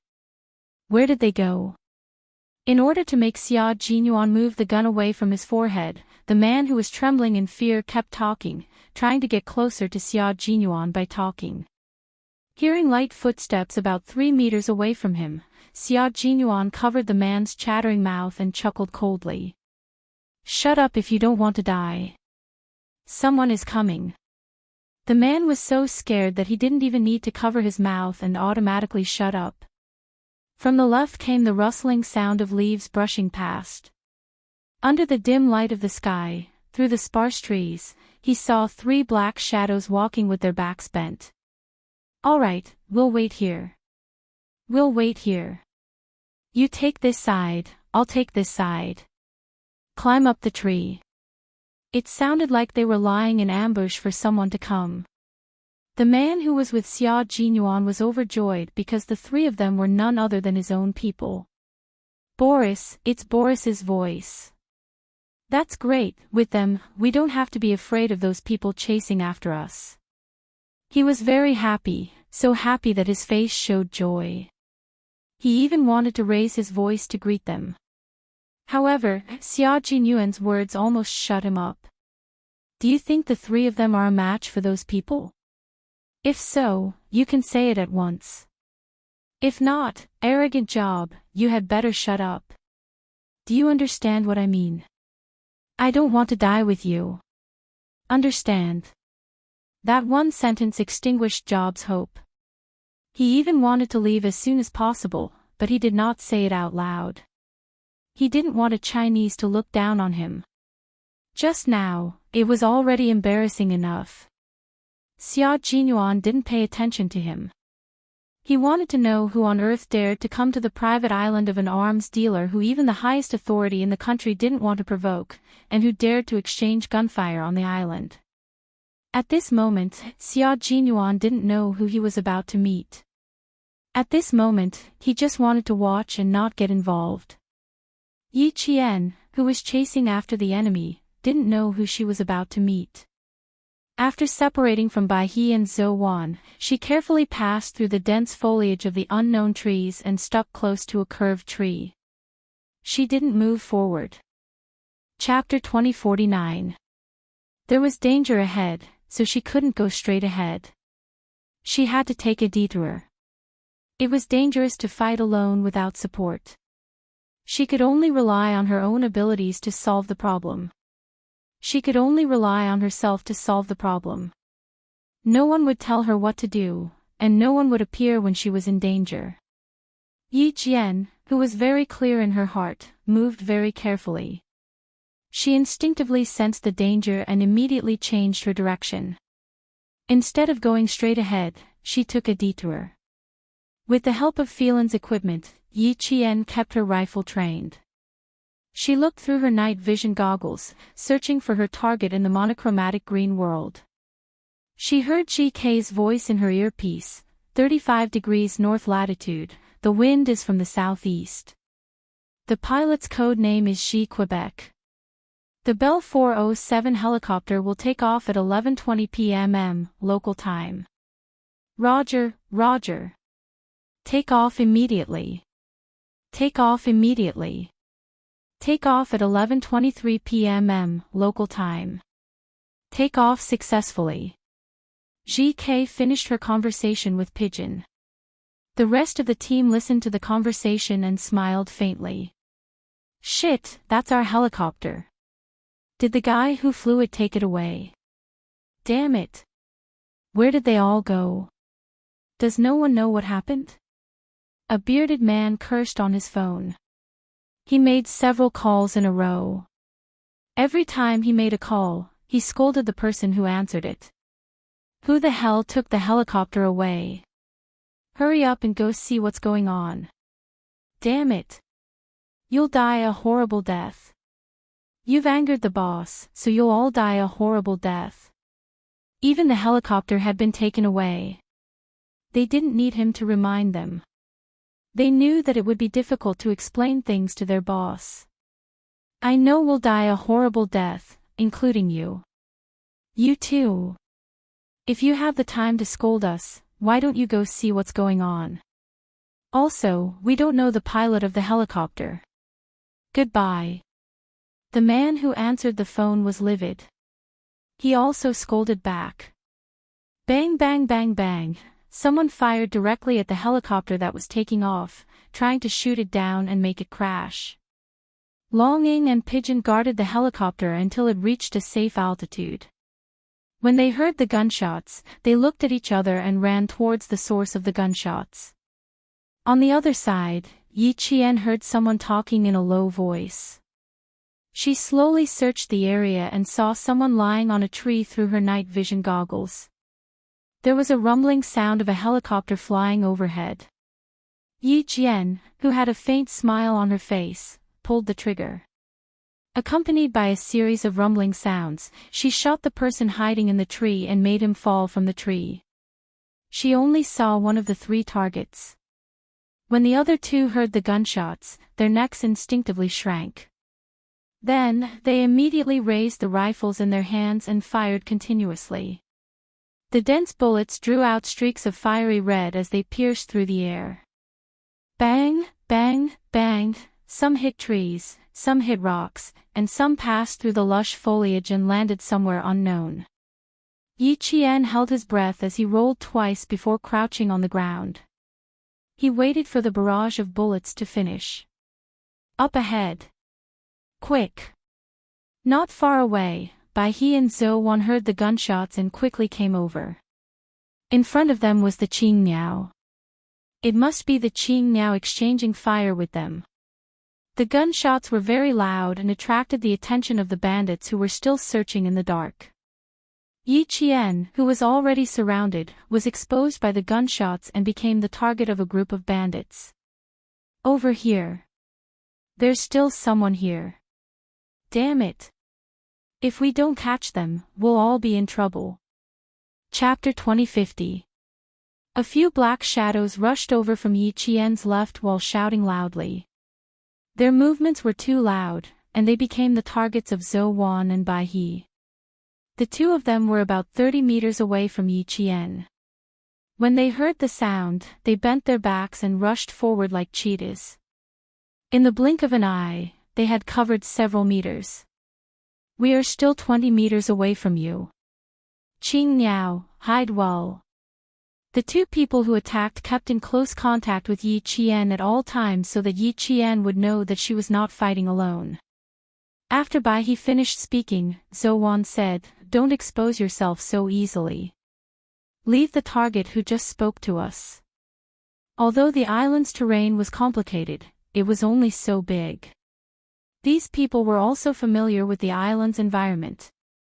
Now that they had locked onto Qing Miao's range of movement, if she moved again, her hiding spot would be completely exposed. She would become a live target that would be shot full of holes.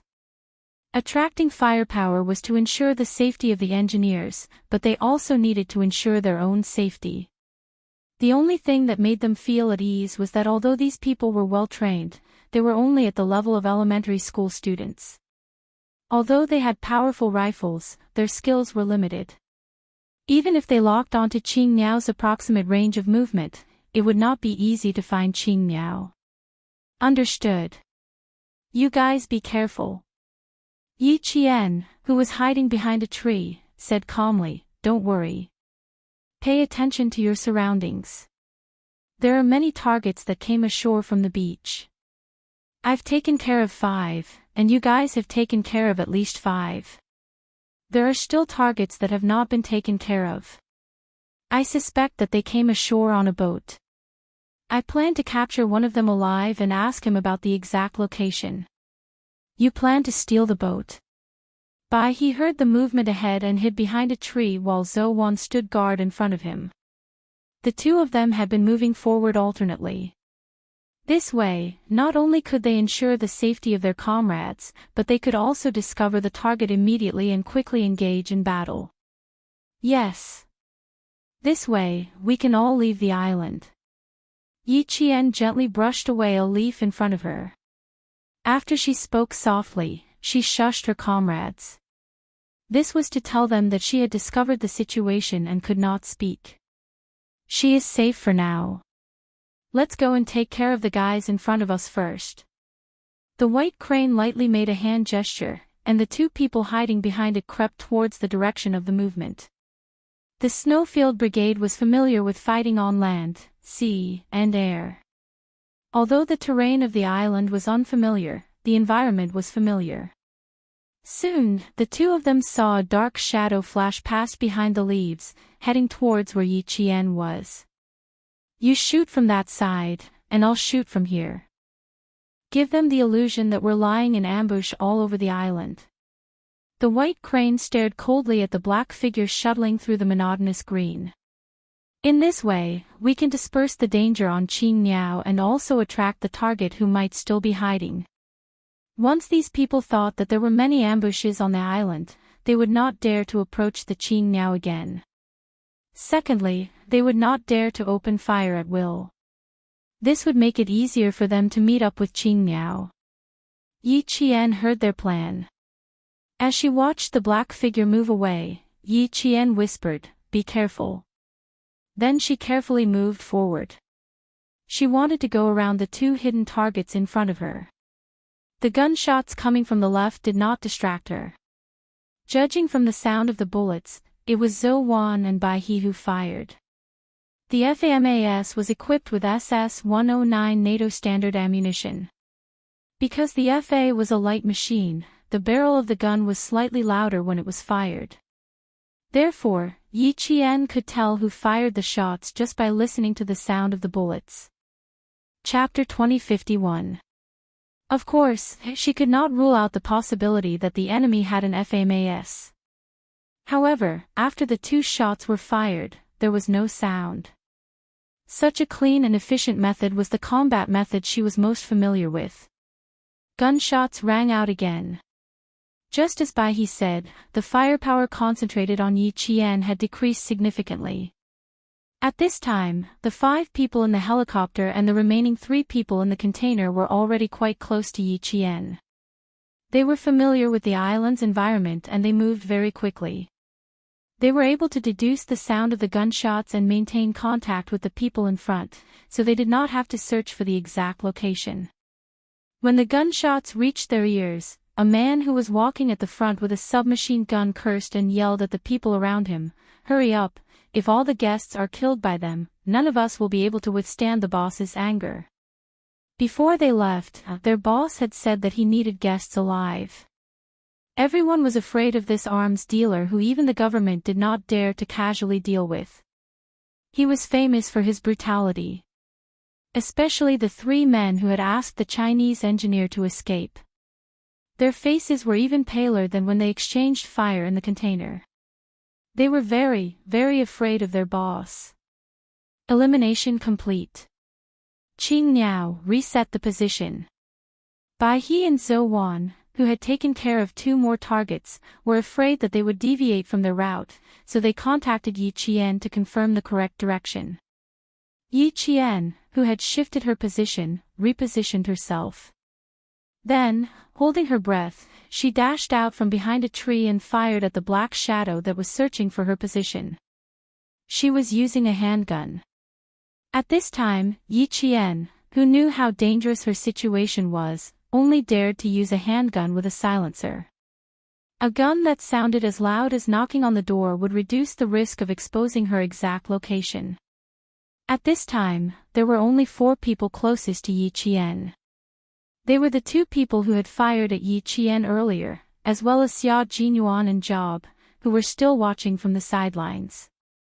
Xia Jinyuan, who was familiar with this kind of sound, knew that the gun in the shooter's hand was equipped with a silencer. The sound of a gunshot equipped with a silencer would not spread over a large area. The impact and vibration of the bullet would pass through the silencer, and the high-pressure gas would be slowly expanded by the sound-absorbing material arranged inside the silencer. This would reduce the speed and vibration of the gas, and the moment the bullet was fired, the high-pressure gas would slowly expand, so the gunshot sound would be exceptionally small. The shooter was indeed bold, but he was also very careful. After killing 2 people, he immediately found a new hiding spot and hid himself in the shooter's blind spot.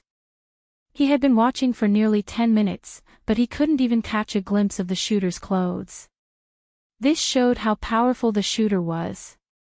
However, the other party didn't notice his presence either. Otherwise, they wouldn't be heading in his direction. Should he warn the other party? If he wanted to remind her, he would have to use some methods. Xia Jinyuan, who was deep in thought, quietly glanced at the arrogant guy beside him. Should he throw him out to remind him not to come here and that someone else had already occupied this place? Job, who still didn't know that he was in a bad situation, felt his heart tremble violently. He said in a low voice, "Jack. Is that damned bastard coming our way?" His muscles tensed up, and he was even ready to shoot himself. He raised his hand but immediately withdrew it. His eyes darted around, and he thought of a plan. He thought of Xia Jinyuan. "Jack, if we don't get rid of him first, we'll be discovered by him. When that happens, neither of us will be able to escape." Chapter 2052. His arrogance and prejudice were all gone. In order to save his own life, he kept giving in. "Shoot him, Jack. Only you can kill him. Really, I believe in your ability. I can't. I have to admit that I'm not as good as you. You're really the bravest Chinese I've ever met.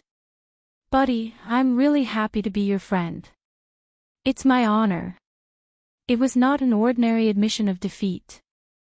There was nothing he could do about it. He was really scared, especially since the other party had killed his companion so easily. He would rather bow his head to a Chinese than lose his life. Just this once. Just this once, he would speak nicely to the damn Chinese. Just this once. He swore to God that there would never be a second time. The fear in his heart made Job put down his ridiculous arrogance, but Xia Jinyuan was quite calm and did not take his hypocritical words to heart. Hearing this, he smiled faintly and slowly mocked, "Boss, is the gun in your hand a display gun? Haven't you always been very powerful? You can shoot yourself. Also, you're the most powerful guy. How can a Chinese like me compare to you? Be brave and shoot. Don't make me look down on you. The enemy of my enemy is my friend.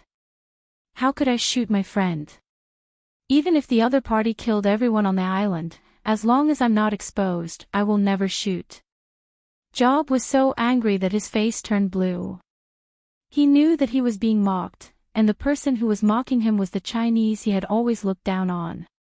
His surrender just now was the biggest concession he could make. He thought that if he softened his attitude, the other party would be very grateful. Who knew that the other party would laugh at him for being a coward? With an ashen face, Job gritted his teeth and said angrily, you damn Chinese. You will pay for your cowardice. Pay the price. If you don't go out, you will be killed by those guys. You will be killed. His clown-like behavior could not possibly make Xia Jinyuan angry.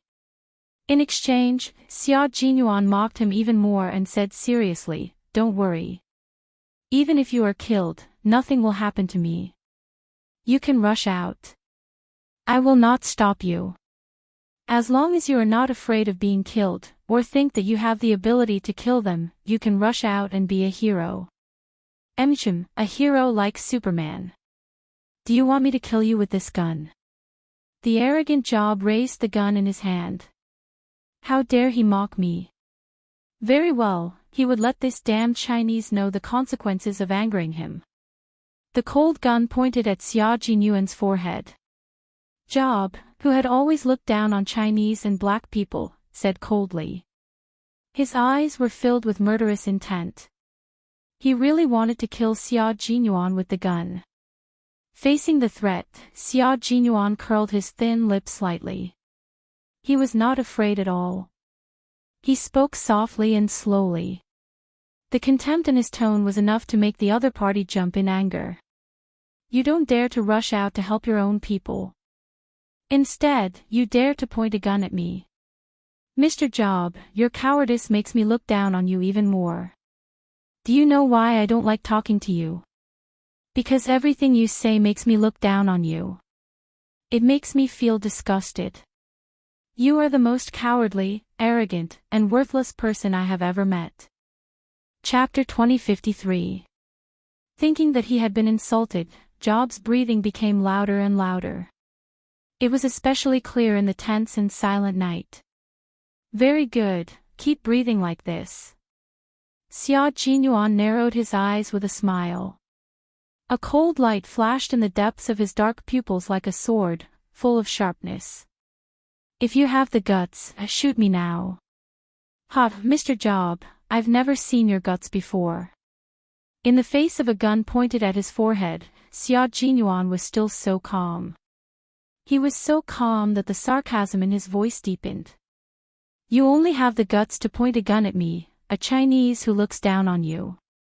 As for the rest, Mr. Job, with all due respect, you're as timid as a mouse.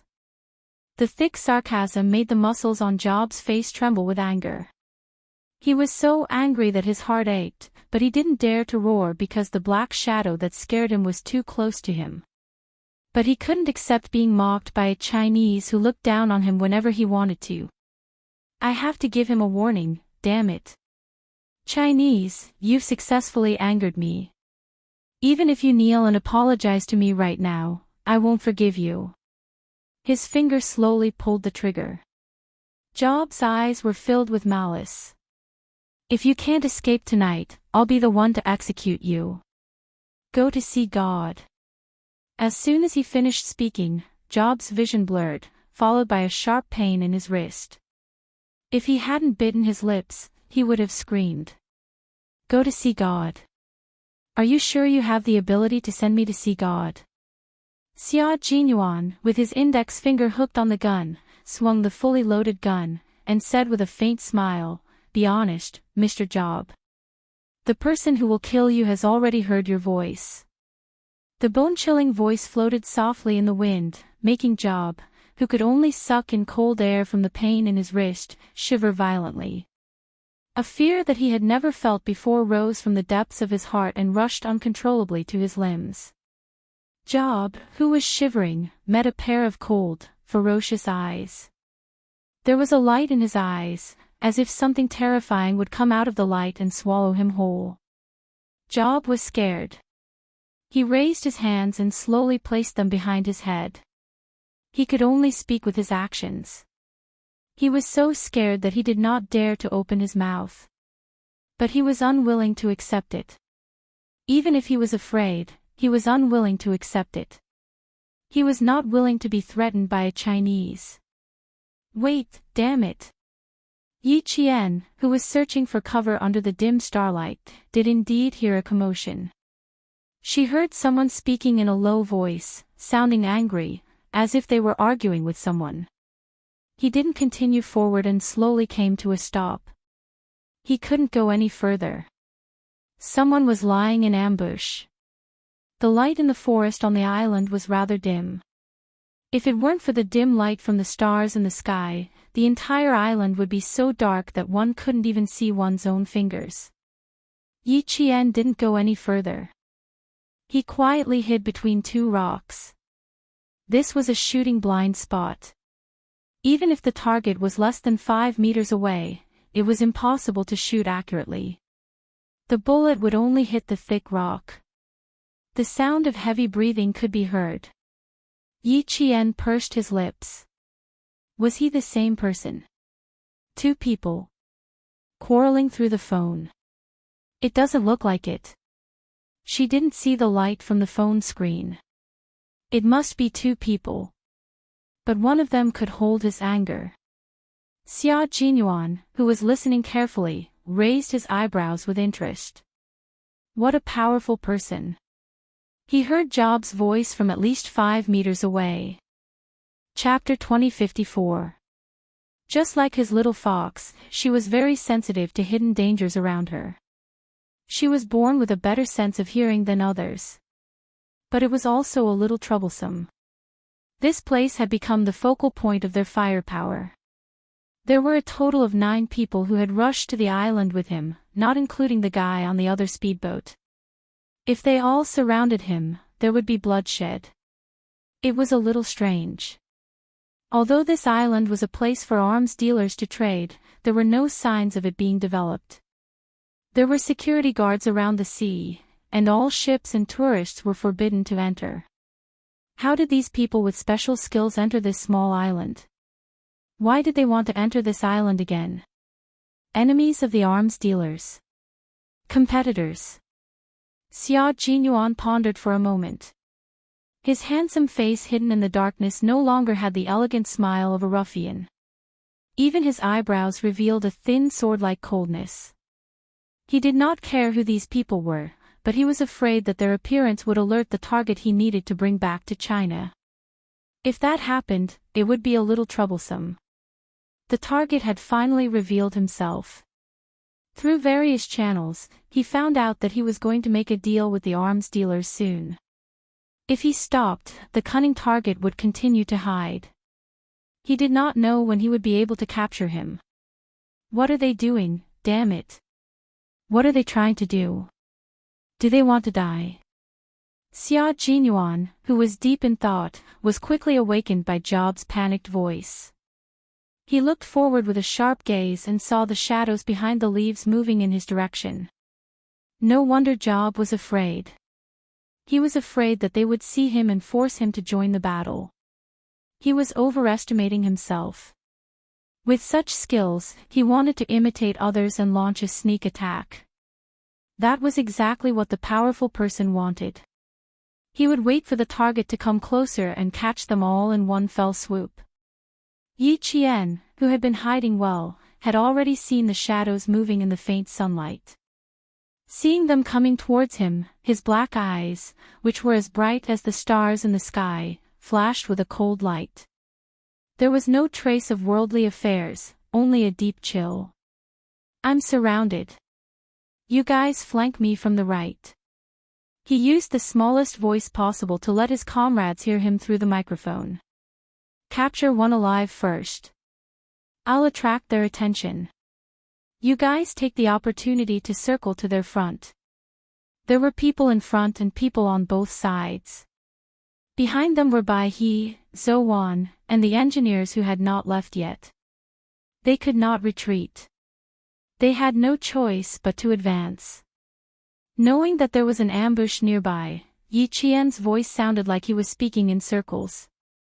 He didn't say anything, but his comrades could hear him clearly through the bone conduction headset.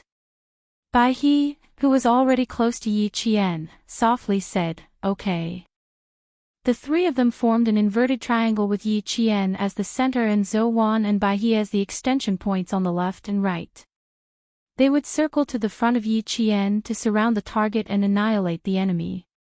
The shadow was getting closer and closer to her. Yi Qian glanced to her left.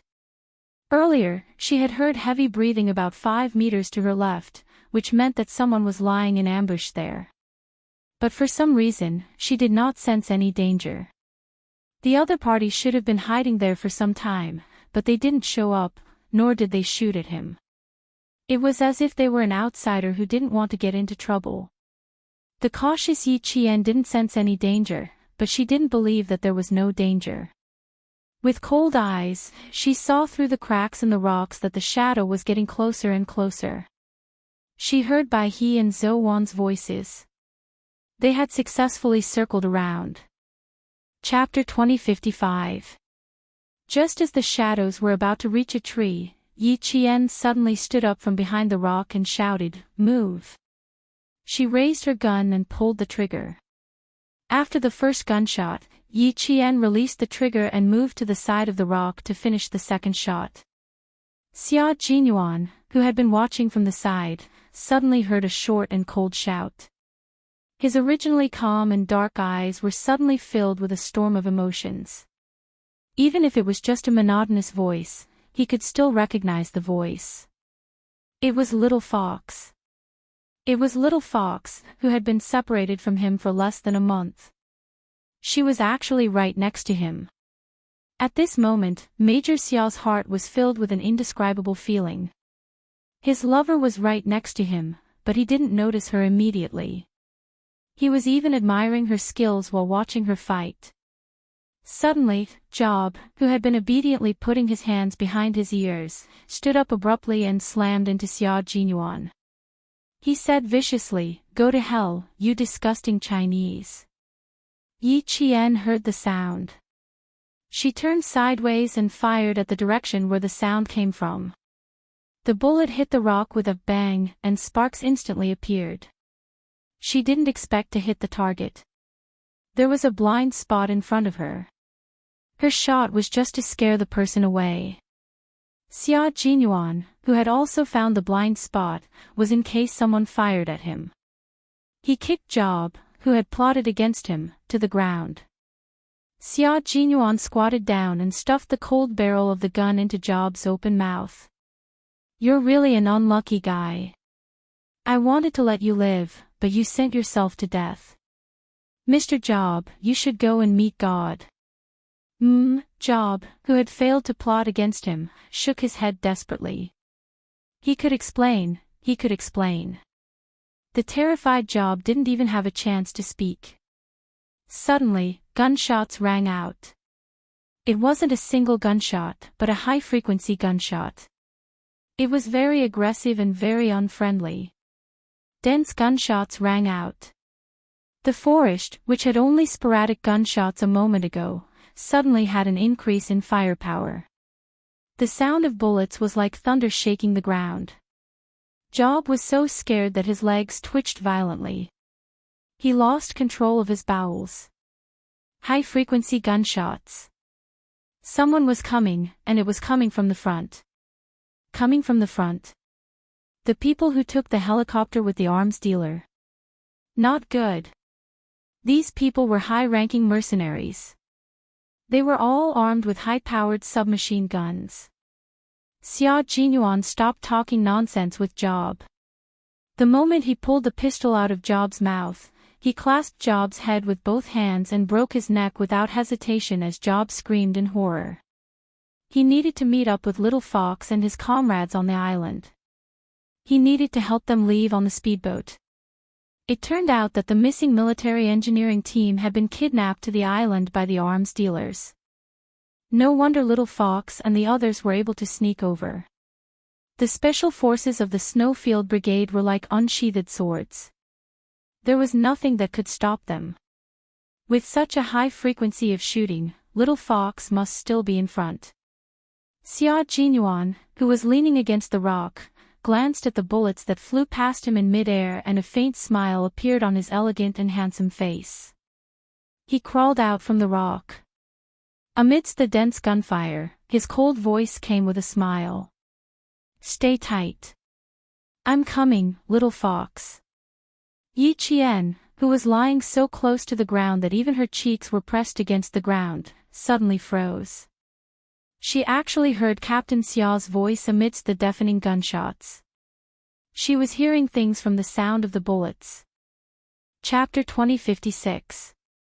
His voice was not loud, but it was very penetrating. From the gunshot, every word was clearly heard by Yi Qian, who was looking at him and thinking about him at that moment. Yi Qian, who was lying so close to the ground that even her face was pressed against the ground, suddenly froze. She actually heard Captain Xiao's voice amidst the deafening gunshots. She was hallucinating from the sound of the bullets. Zhou Wan's cold voice came through the earpiece, "Qing Niao, please answer if you hear me." They were worried that Qing Niao would be in trouble due to the high-frequency gunshots. Yi Qian, who thought she was hallucinating, adjusted her state of mind. She lay still and smiled, "We're still alive, we're fine." The bullets were all aimed at the sky, only the stray bullets grazed us. After a slight smile, she gradually pursed her lips as she listened carefully to the gunshots. Her expression turned serious as she said, "I suspect that they want to capture us alive, otherwise they wouldn't be shooting blindly at the sky." "Dove, how's the situation on your side?" There were only two possible reasons for such a situation. One was to intimidate, and the other was to surround and capture. Yi Qian was more inclined towards the second reason.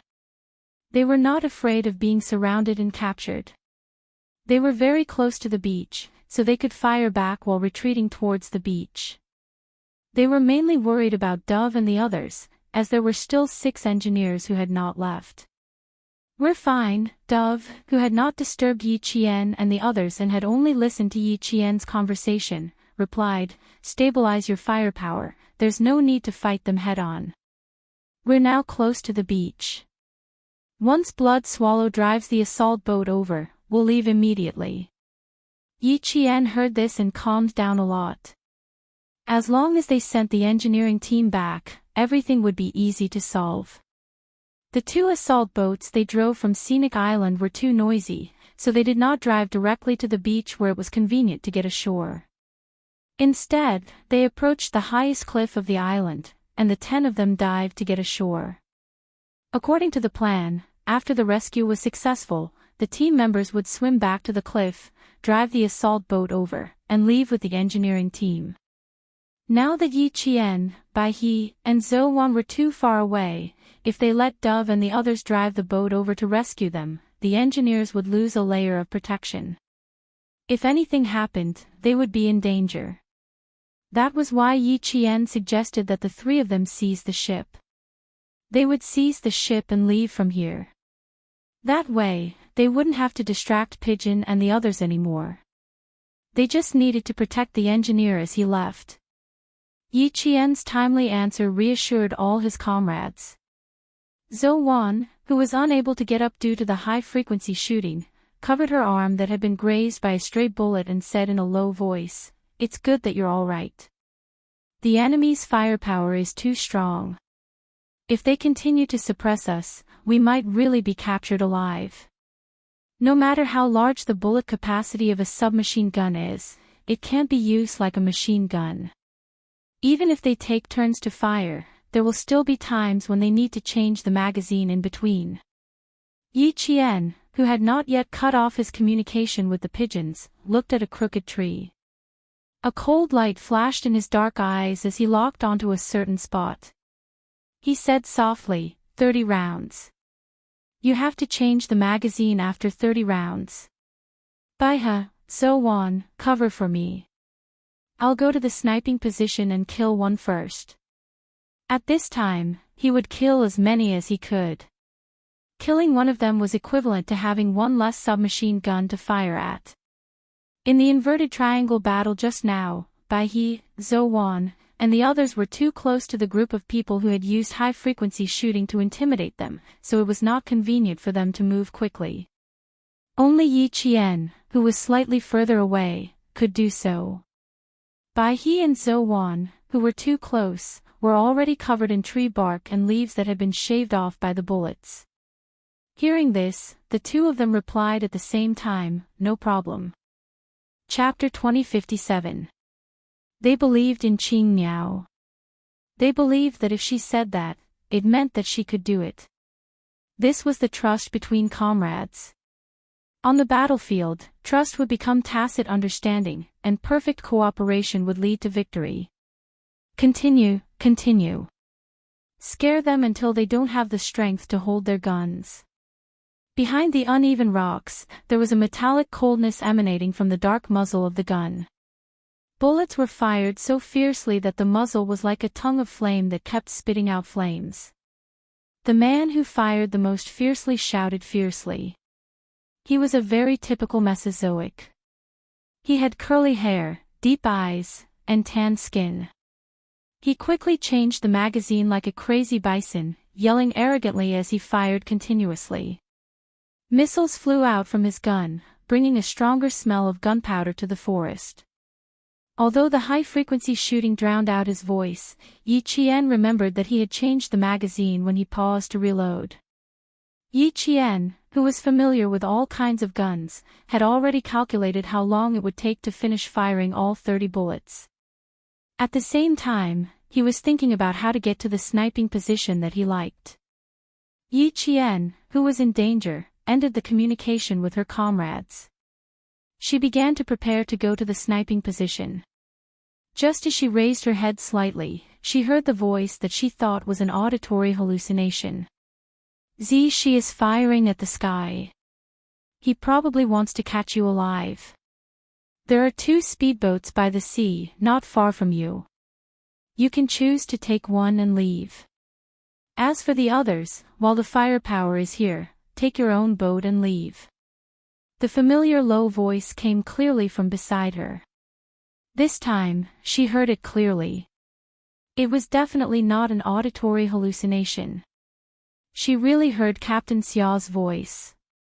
It came from beside her. It was low, calm, and had a majestic power that could pierce through people's hearts. Every word fell clearly into her heart. Yi Qian, whose heart was trembling slightly, looked in the direction of the voice in disbelief. Tentatively, she called out softly, Captain Xiao. Captain Xiao. Q King. Not only did Zhou Wan and Bai He hear it, but the pigeons protecting the engineers also heard it. Their faces all showed surprise.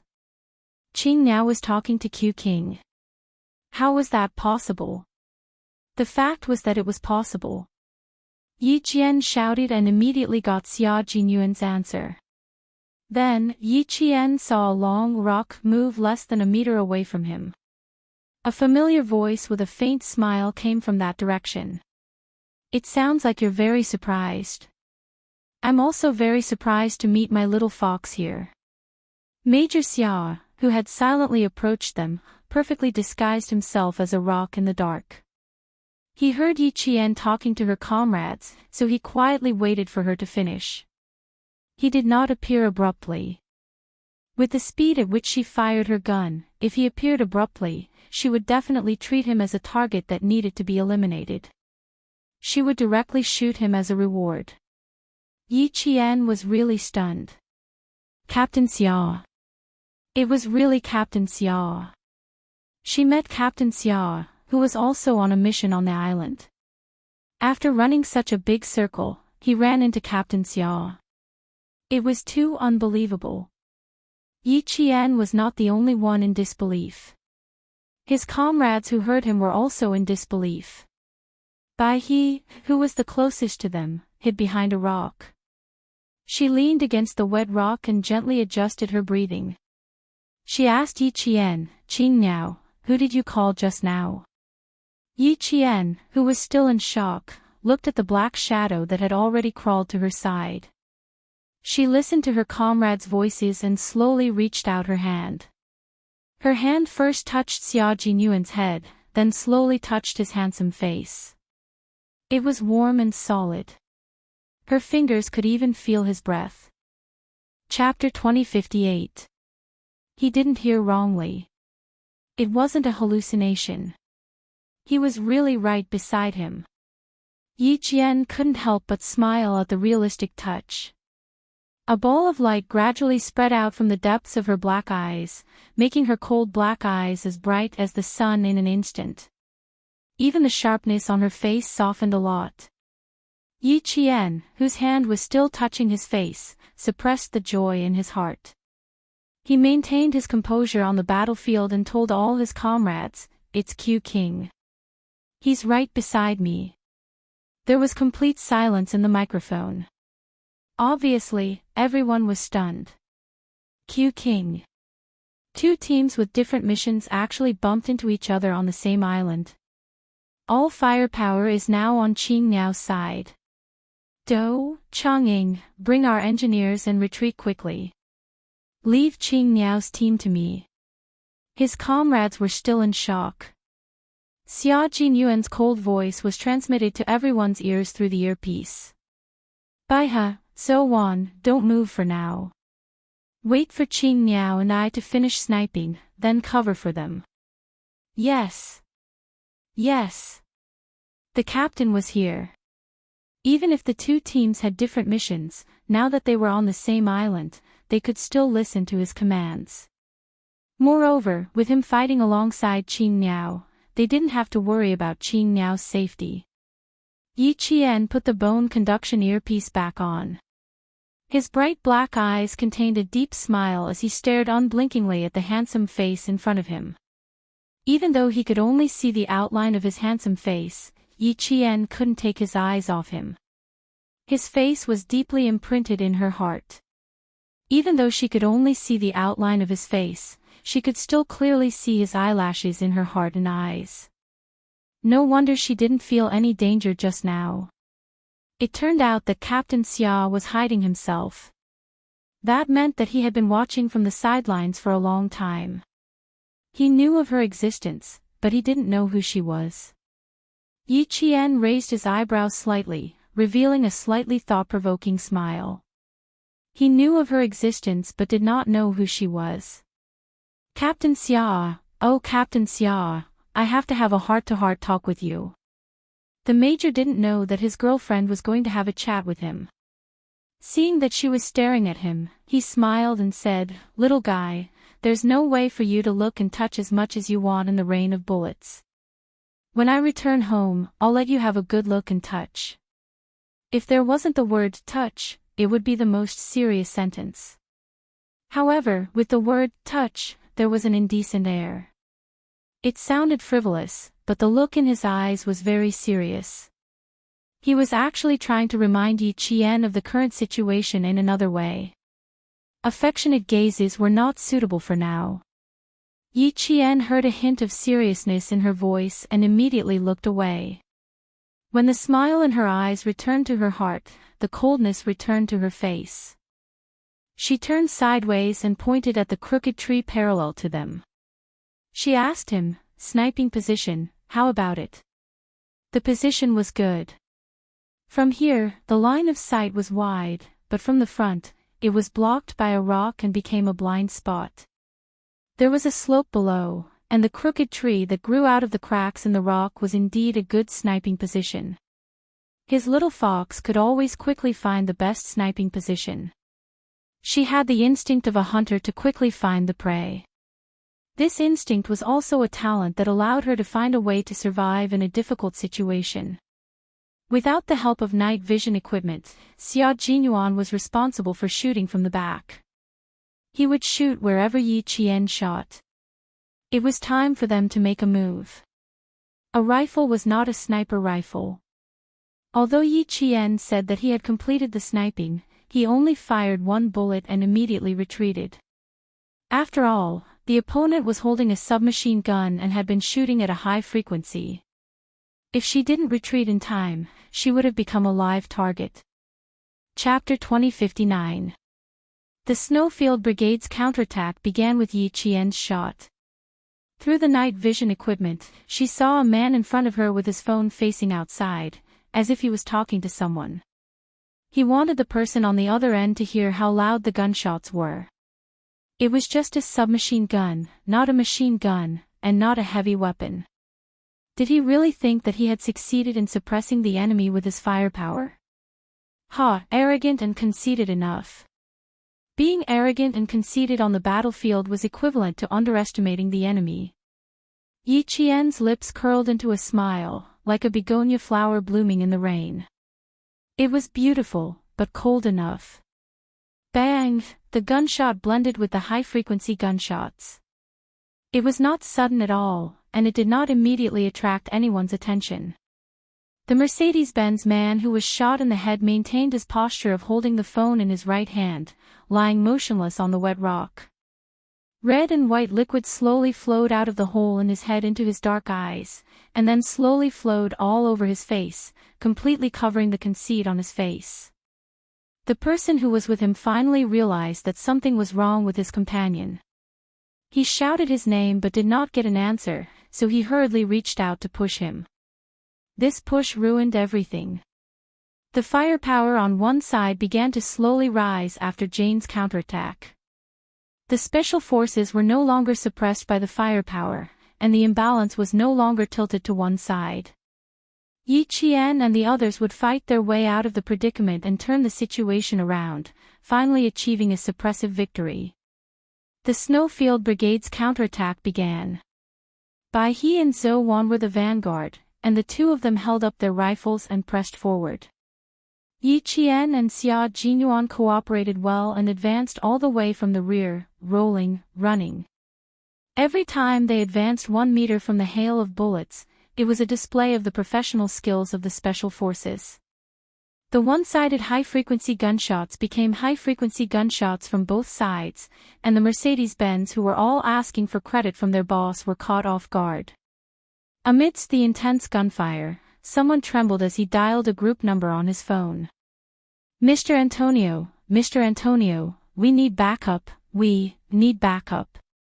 The words that were repeated a second time were forever stuck in his mouth, and he would never be able to say it again. Even though his entire body was hidden behind a rock, a bullet directly pierced through his throat and through his cervical vertebrae, bringing with it red blood and white bone fragments as they fell to the ground. These people had received a certain amount of training, but after all, it was not long-term training. They were used to playing with all kinds of guns with the arms dealers. They had been dominating this beautiful city in the northern part of the Caribbean Sea, at the northern end of the Yucatan half-island, for too long, so much so that their self-confidence had inflated and become arrogant conceit. It was this kind of conceit that made them lower their vigilance.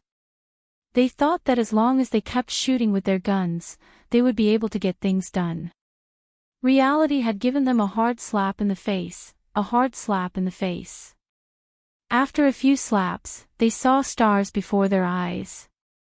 Faced with the intense gunfire and the fact that 4 people had been shot in succession, the remaining people panicked. The small island was just a deserted island that the arms dealers would only visit during normal times. He would not send his elites to stay on the island. If it were not for the 12 engineers sent by a Chinese company, he would not have sent a single person to the deserted island. However, the arms dealer himself did not expect that the Chinese company, which was cowardly and would never dare to clash with the locals, would actually send people to his island and rescue the engineers he had kidnapped. Chapter 2060. After hearing that most of his men had been killed, Antonio, who was smoking a cigar, tasting red wine and hugging a hot girl, kicked the luxurious European-style ivory-white coffee table so hard that the crystal goblet on the coffee table rolled onto the thick woolen carpet. I want to know who the Chinese company hired to fight with me, Antonio. Haijo de la Kingada. I'll make sure everyone in this gang is finished. Antonio, who didn't know the real identity of the engineer, never thought that the Chinese would send their own people to rescue him, let alone that the people they sent were special forces. This country located in North America was one of the world's 5 largest gangs. Antonio, the arms dealer, belonged to one of the very powerful gangs. He smuggled arms, and his number of people, weapons, and equipment were even comparable to the country's police and army. Although the Chinese military had investigated Antonio thoroughly, they had never thought of eliminating him. He belonged to another country, and the Chinese would not overstep their boundaries. They also wouldn't go against an arms dealer for no reason. They carried out the rescue in secret and secretly found out who exactly had arms dealings with Antonio. The fact that the Chinese had only come secretly and not openly showed their attitude. Antonio didn't know that the Chinese had sent people, so he didn't know their attitude. Now, his anger wasn't because the Chinese company's engineer had been rescued, but because he felt that his dignity had been challenged and seriously insulted. Tell the people on the island that I will give a lot of money to anyone who catches him alive. Find out who the fucking bastard is going against me, Antonio. This was a result that even the low-key Chinese company didn't expect. In order to give Antonio the impression that the Chinese company was weak, he didn't expect the Chinese to send their own special forces to rescue him. He didn't know who took the blame, but it was expected that the already chaotic city would become even more chaotic. Soon, Antonio's subordinates received such an answer from the fierce gunfire. He only felt waves of despair. How could they catch someone alive when they needed reinforcements? Maybe it would be his turn next. The people around him fell down one by one. In the end, there were only 3 people left, and 2 of them were injured. The suppressive firepower had reached its end. Pigeon and the others had successfully boarded the ship and left the island with the Chinese engineers. Yi Qian, Bai He, and Zhou Wan, who were now completely relieved, stopped attacking under Xia Jinyuan's signal. The 4 of them no longer fired at the same time. Instead, they fired individually. Keeping the bullets flying in the air was enough. The 3 of you go to the beach and leave as soon as possible. Leave the rest alive. Xia Jinyuan took Yi Qian's bone conduction headset and said in a low voice, "Get the embassy to arrange for everyone to leave tonight, including the engineering team. Let them all return to China. The one who exchanged fire with you is Antonio, an arms dealer who is famous for his brutality. His armed forces are more powerful than the armed forces of the government and the military. Now that you have rescued them, he will definitely make a big move. Go back to your country tonight. No one is allowed to stay." He arranged for his people to leave, but he didn't think about whether it would be dangerous for him to stay. Yi Qian bit his lip and asked him softly, "What about you? Will you be okay?" "Don't worry, I'll be fine. Aren't there still a few survivors? I won't let Antonio vent all his anger on me." Xia Jinyuan could hear Yi Qian's uneasiness. Under the cover of the night, he held Yi Qian's hand. She was wearing a combat glove, so he could only touch her fingers. "Don't be afraid. I have a way to divert his anger." That meant that something would definitely happen when they returned. Chapter 2061. Xia Jinyuan's answer didn't reassure Yi Qian. Instead, it made him even more worried. They had coincidentally bumped into him, who was also on a mission. He didn't need to think too deeply to know that he was now in hiding. In a situation like this, only he and a few people who had intentionally stayed behind could return alive. What kind of consequences awaited them when they returned? Yi Qian couldn't calm himself down. The moment he held her hand, Yi Qian gripped his hand even harder. "What ideas do you have? Can you share them with us?" "That's right, Q King. What ideas do you have? Let's work together to perfect them so that you won't be too implicated in this matter." Bai He was also very worried, but he knew that worrying was useless. He also knew that his comrade was already deeply involved in this matter and couldn't completely escape. He could only try his best to not be implicated. Xia Jinyuan had already understood Yi Qian's worry from the sudden tightening of his hand. He curled his lips into a faint Xia Jinyuan smile. He was calm and revealed the confidence of a strong person. Antonio is an extremely arrogant and conceited arms dealer. His arrogance is so great that even the local government can't afford to offend him. At the same time, he's also someone who looks down on us Chinese and Chinese people. He loves to say that Chinese people are timid and cowardly. This has already become his catchphrase. A person who looks down on Chinese people? Wouldn't Captain Xia be in even more danger? Yi Qian even held his breath. Her emotional changes didn't escape Xia Jinyuan's eyes. He gently patted the back of her hand with his free hand. She was too worried about him. He could feel her nervousness even through the combat gloves. He looks down on Chinese people and Chinese people. He thinks that all Chinese people are timid, cowardly, and afraid of trouble. He never dares to lie to himself. Even the people around him are affected. He naturally thinks that Chinese people are timid and afraid of trouble. He spoke softly, but there was an unconcealable sharpness in his words. Yi Qian and the other two couldn't help but clench their fists when they heard this. An arms dealer looking down on their country, this was something that couldn't be tolerated as soldiers. A strong country with a strong army. Only a strong country with a strong army can intimidate the world, and only a strong country with a strong army can let the world know that our country is not something you can look down on. They were all soldiers. Wearing this military uniform meant that they had the responsibility to fight for the country. Gunshots continued to ring out around them. The heavily injured opponents were already retreating as they fought. They did not dare to continue fighting for fear that they would also fall into a pool of blood. If it weren't for Xia Jinyuan's order to keep them alive, Zhou Wan would have killed all these people who looked down on the Chinese side. Xia Jinyuan knew that his words would anger his comrades, but that was the truth.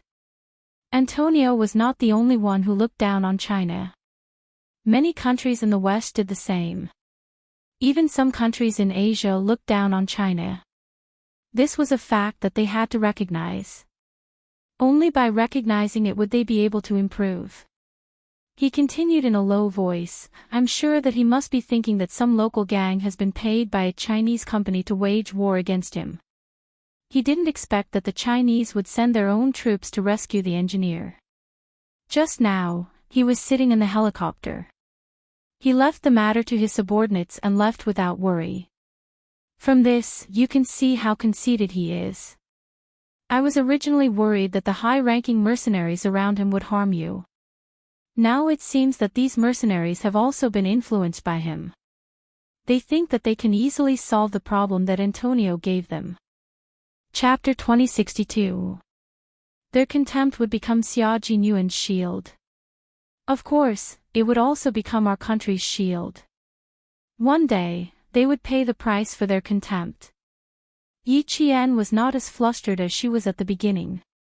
She glanced at Bai He beside her. With just one glance, she could see her own shortcomings. She was already flustered, but Bai He's breathing was steady and steady. It was facing Captain Xia with a normal attitude.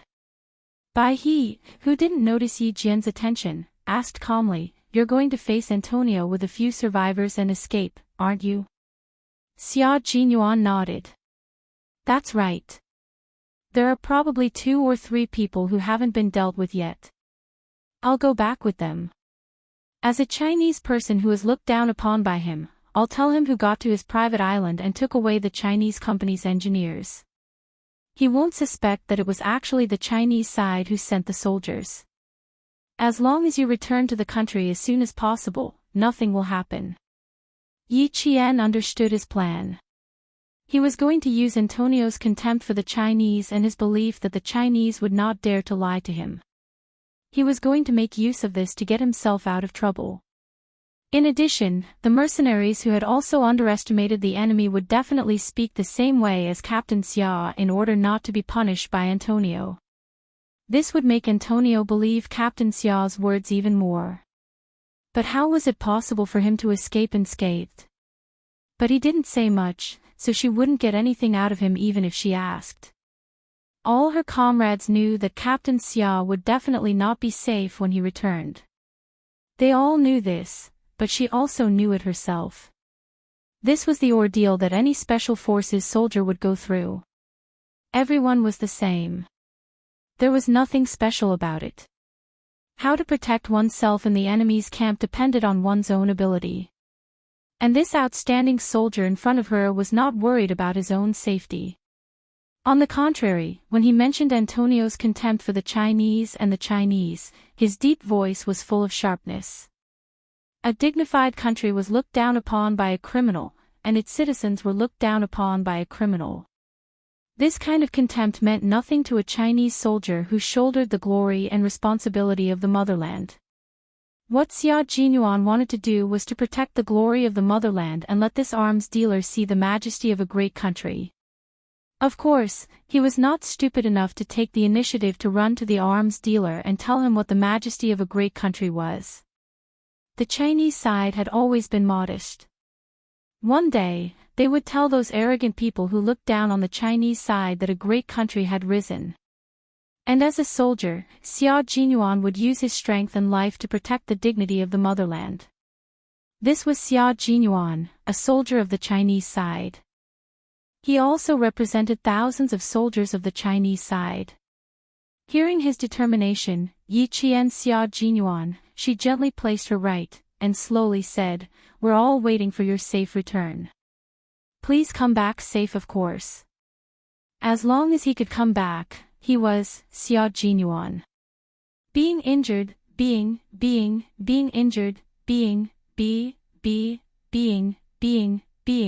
it was being.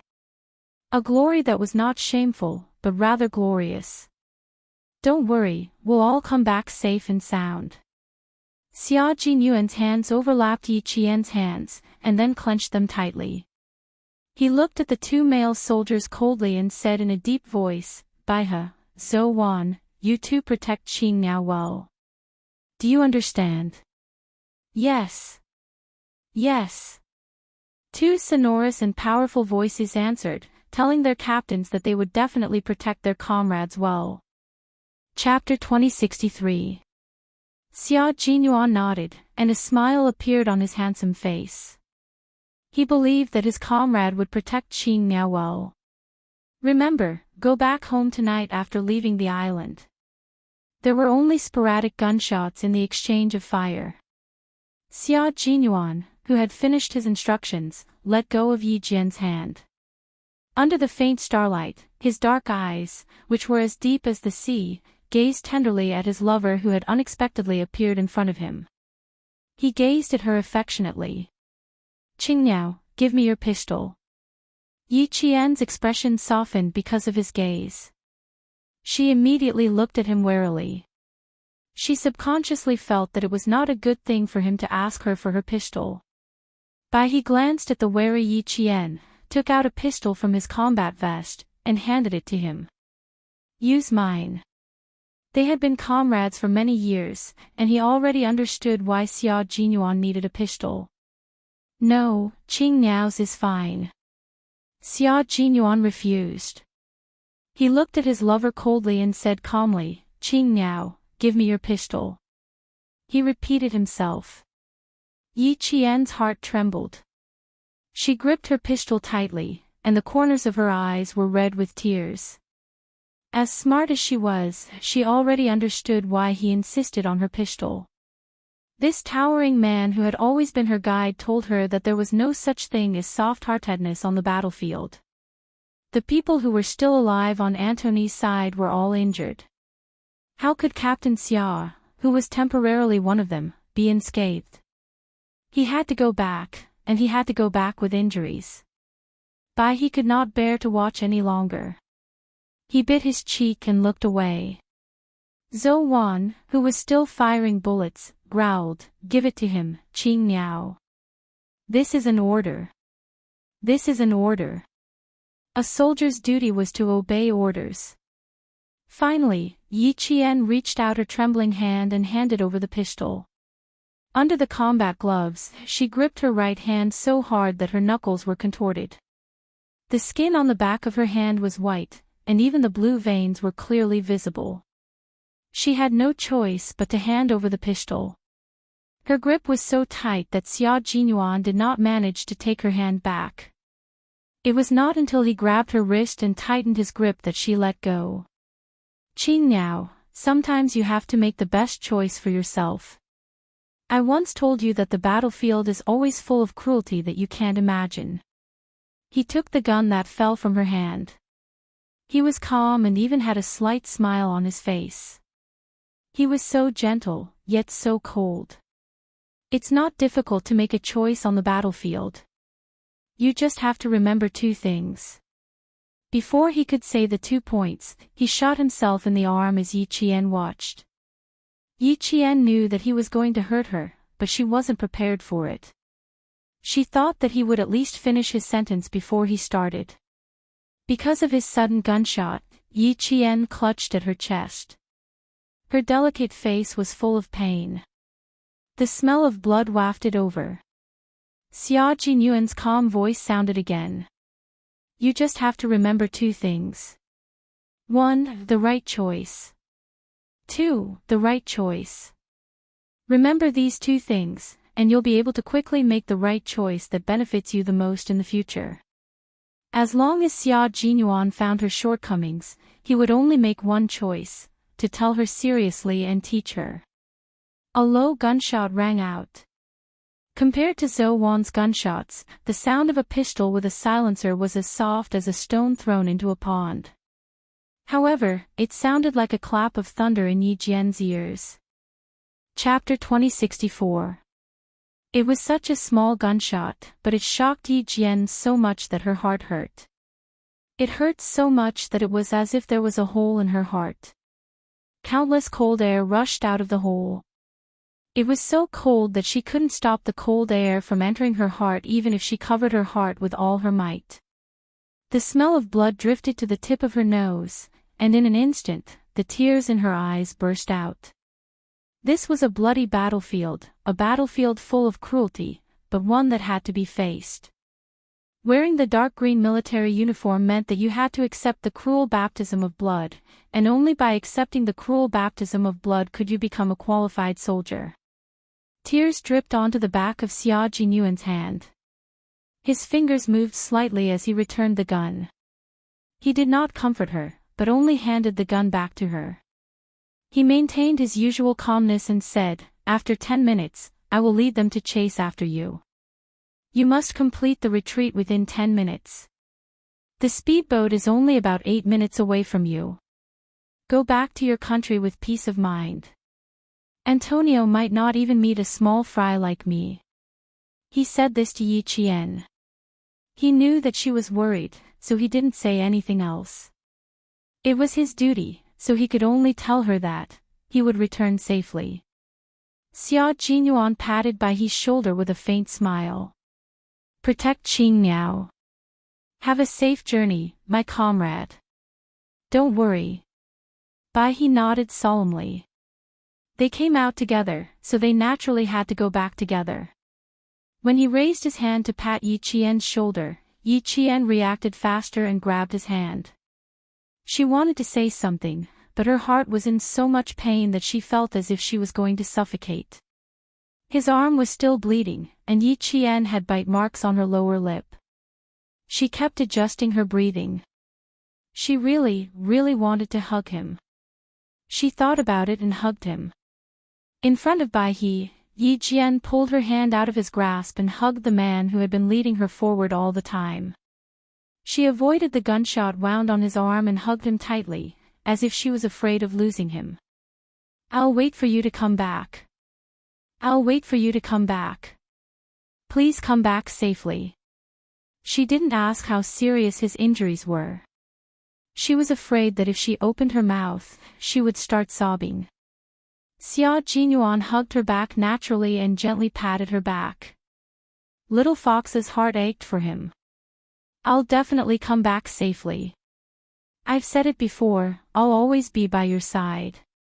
This was a man's promise to a woman. He would always walk side by side with her and never leave her. Her tears seeped into his collar. 1 drop, 2 drops. It was just a short hug, but his collar was already stained with her tears. "Yes, I'll remember it. Captain Xia, I'll remember everything you said." She cared about him very much. She cared so much that she wished she could stay by his side and face the danger together. Xia Jinyuan's heart melted like water. He closed his eyes, tilted his head, and lightly and quickly kissed her ear. "Remember, if I go back on my word, you can punish me however you want. Good girl, let go." It won't be good if you continue to hug me, he said sympathetically. Perhaps his kiss gave her strength, or perhaps his promise calmed her down. Yi Qian let go of his arm and turned to Bai He. Zhou Wan has already shot the 4th magazine. It'll be too late if we don't leave now. She had never let her guard down. This was a habit. She tried very hard to control her emotions. She didn't want Captain Xia, who was on a mission, to worry about her. No matter how much her heart ached, she wanted him to see that she was strong. Chapter 2065. Sensing her emotions, Bai He patted her on the back and said to Xia Jinyuan, "We'll wait for you to come back."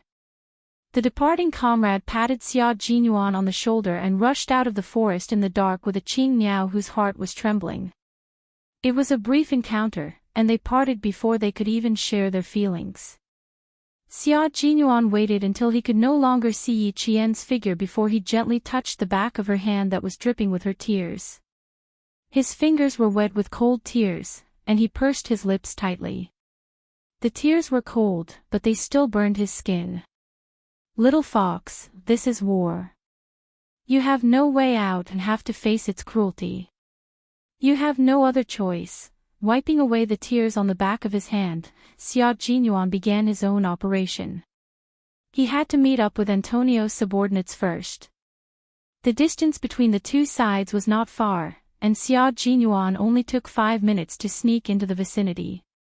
Yi Qian and the other two had just rushed out of the forest and were looking for a speedboat according to Xia Jinyuan's instructions. They tried their best to arrive within 6 minutes of an 8-minute journey. On the other side, Xia Jinyuan seriously told the 2 injured mercenaries and a local, "If we don't chase after them, Antonio will be even angrier. At the very least, we have to know who jumped into Antonio's territory to do such a thing. You all know how fierce Antonio's temper is. If we don't know anything, what will be waiting for us?" Of course, it was the last thing they wanted to face. The 2 mercenaries gritted their teeth and accepted Xia Jinyuan's suggestion. However, the local was so scared that he refused to go with them, trembling all over. Xia Jinyuan glanced at him. The famous arms dealer, Antonio, although his equipment and subordinates were all very powerful, there were still a few cowards among them. Xia Jinyuan was used to seeing these tyrannical people, so he couldn't get used to the sudden cowardice.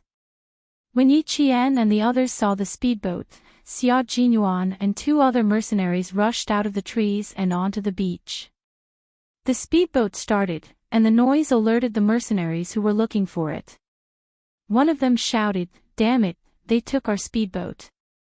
The speedboat was steered by the white crane, and after a beautiful turn, it rushed into the sea. Yi Qian turned her head to look at the sea. She could vaguely make out someone running from the beach. She gripped the railing tightly and pursed her lips into a straight line. Q King is an all-round soldier king. His overall skills, stamina, and quality are much stronger than us Snowfield Brigade veterans. Back then, when he was parachuted into the Snowfield Brigade to become the captain, we were all unconvinced. He was still a young Q King. However, in less than 3 months, all of us were convinced. We were completely convinced. Seeing that Qing Niao was still worried about Q King, Zhou told her some things about Q King in the Snowfield Brigade. When she mentioned these things, there was only admiration in his voice. The pilot test should be the responsibility of the Air Force, but because our brigade needed to import a new batch of fighter jets, the military ordered the Snowfield Brigade to send 6 Special Forces soldiers to test the new fighter jets. The test was a high-risk test. When Q King completed a high-altitude spinning dive, one of the control buttons suddenly malfunctioned. In order to protect this new fighter jet, Q King refused even when the command center ordered him to abandon the jet and jump out. In the end, he successfully drove the jet back to the airport. This time, I was completely convinced by his courage and skills. Qing Niao, he is our king, the captain of the Snowfield Brigade, and the soul of our team. Since he said that he will return safely, Qing Niao, you have to choose to believe in him. Because he is the soul of all of us, he is one with us. We have to believe in him. This was a lesson from a veteran to a new recruit. Chapter 2066. We have to believe in him. Yi Qian looked at the small island that was getting further and further away from her. She retracted her gaze and softly told Zhou Wan, I know we have to believe in him. I just feel sorry for him. He wasn't a god. He also needed someone to dote on him. She felt sorry for him because he had to face so many difficulties. She felt sorry for him because he had to be at the forefront of everything he did. He wanted to protect her, but she also wanted to protect him. Zhou Wan heard something strange, but she didn't know what it was. Qing now felt sorry for Q King. Why did it sound so strange? For a moment, Zhou Wan didn't know what to say. However, he knew that Qing now wasn't at ease. She was still worried about Q King facing the arms dealer alone. From the small island to the port, Zhou Wan kept talking about Xia Jinyuan's time in the army and his missions. Every incident was like a brush with death. Every incident made Yi Qian's heart palpitate. Q King used his ability to tell us that other than him, no one else in the Snowfield Brigade is qualified to be the leader. He is the leader. Every word he says is an order to us. We have no choice but to obey. It's useless to feel sorry for him. You can't stay behind to accompany Q King. It's useless to worry. You can't reach out to help him. However, Q King isn't fighting alone. J5 and the others aren't at the base. Maybe they're on a mission with Q King. He had already said this. If Qing now still couldn't feel at ease, then there was nothing he could do. Even though he didn't know if J5 and the others were really on a mission with Q King, he could only say this to comfort Qing Niao. Bai He, who was driving the speedboat, saw that Zhou Wan was at a loss for words and Qing Niao still didn't feel at ease. He frowned and said in a deep voice, Qing Niao, we're also on a mission. Before we bring the engineers back, our mission will continue. You can't be distracted by Q King's appearance, understand? You have your mission, and Q King has his mission. Completing our missions perfectly is the greatest consolation for each other. His words made Yi Qian's heart skip a beat. Yes, she had not protected the engineers back to their country. Her mission had always been there. He had made a very serious mistake. He had been swayed by his personal feelings. When Yi Qian realized this, her face turned pale. How could she neglect her mission because of her personal feelings? Captain Xia had once told her very clearly that they were no longer lovers on the battlefield, but comrades in arms. Personal feelings must not affect the entire battle situation. How could she forget his teachings? How could she let him down? I'm sorry, I was wrong.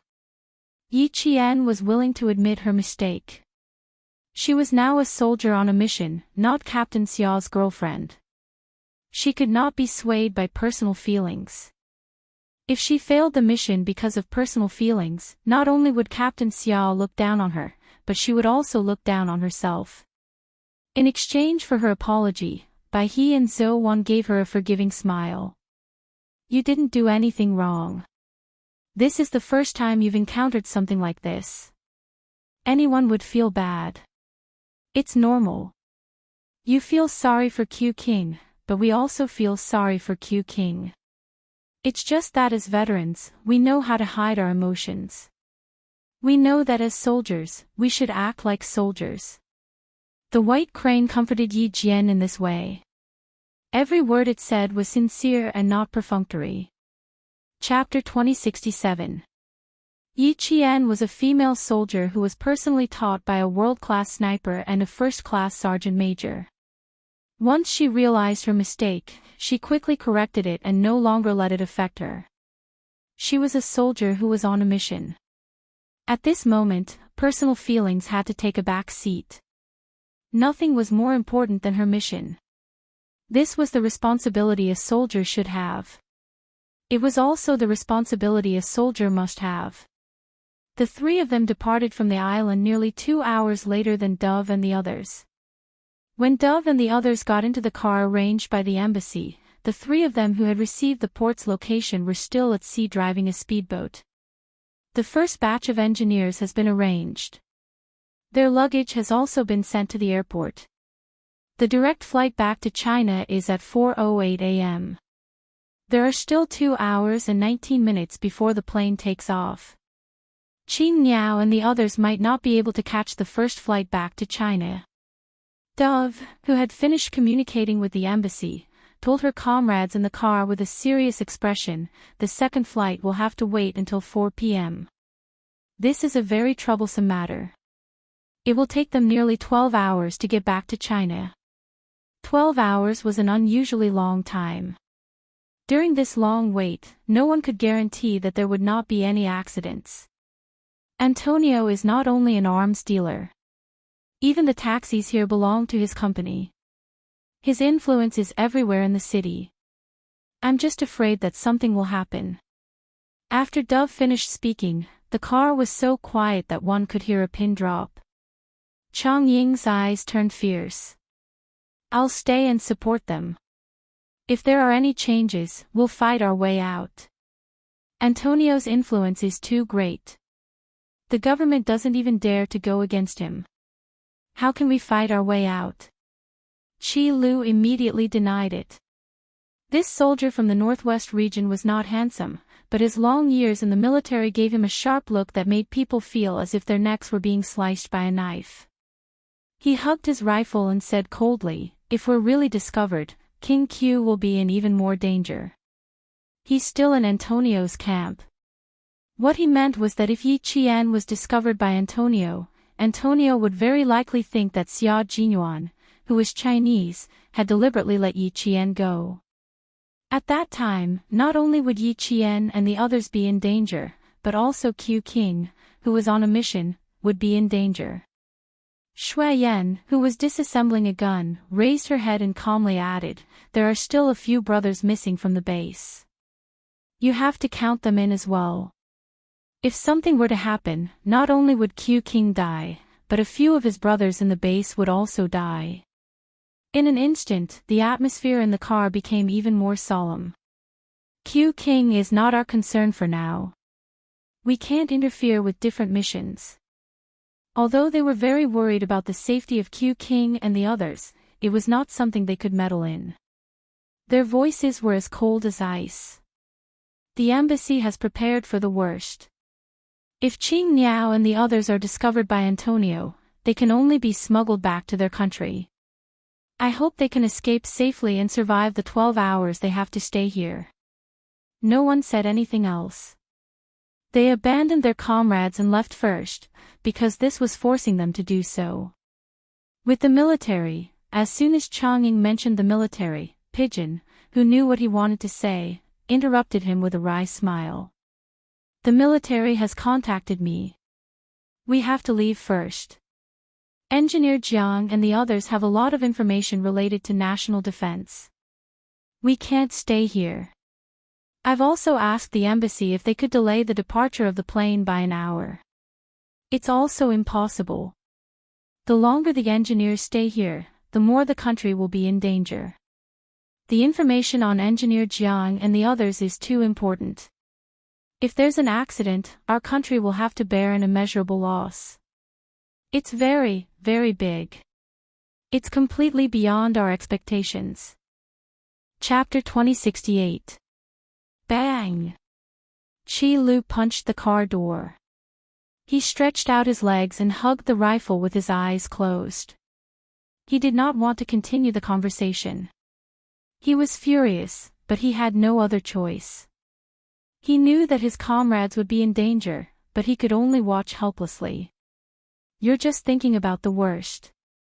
Nothing bad will happen. Didn't something similar happen in the past? In the end, everyone returned to the team safely. Pigeon, who was also feeling helpless, tried to console his cold-looking comrades. Think positively. Think about the three of them and think about the good. don't give yourself too much pressure. Pigeon and the others did not see Yi Qian and the other two until they boarded the plane. The car arranged by the embassy was still parked at the brightly lit port. No one drove it away. The port was not quiet at 4:00 in the morning. There were people driving motorcycles from one side of the port to the other. There were also people climbing onto cargo ships filled with containers and walking back and forth. There were people on the lighthouse with binoculars looking out at the sea from time to time as if they were looking for something. These people were holding knives in their hands. Some of their chests bulged, revealing the outline of a gun. They walked back and forth around the port without stopping for a moment. There was a gentle breeze on the surface of the sea.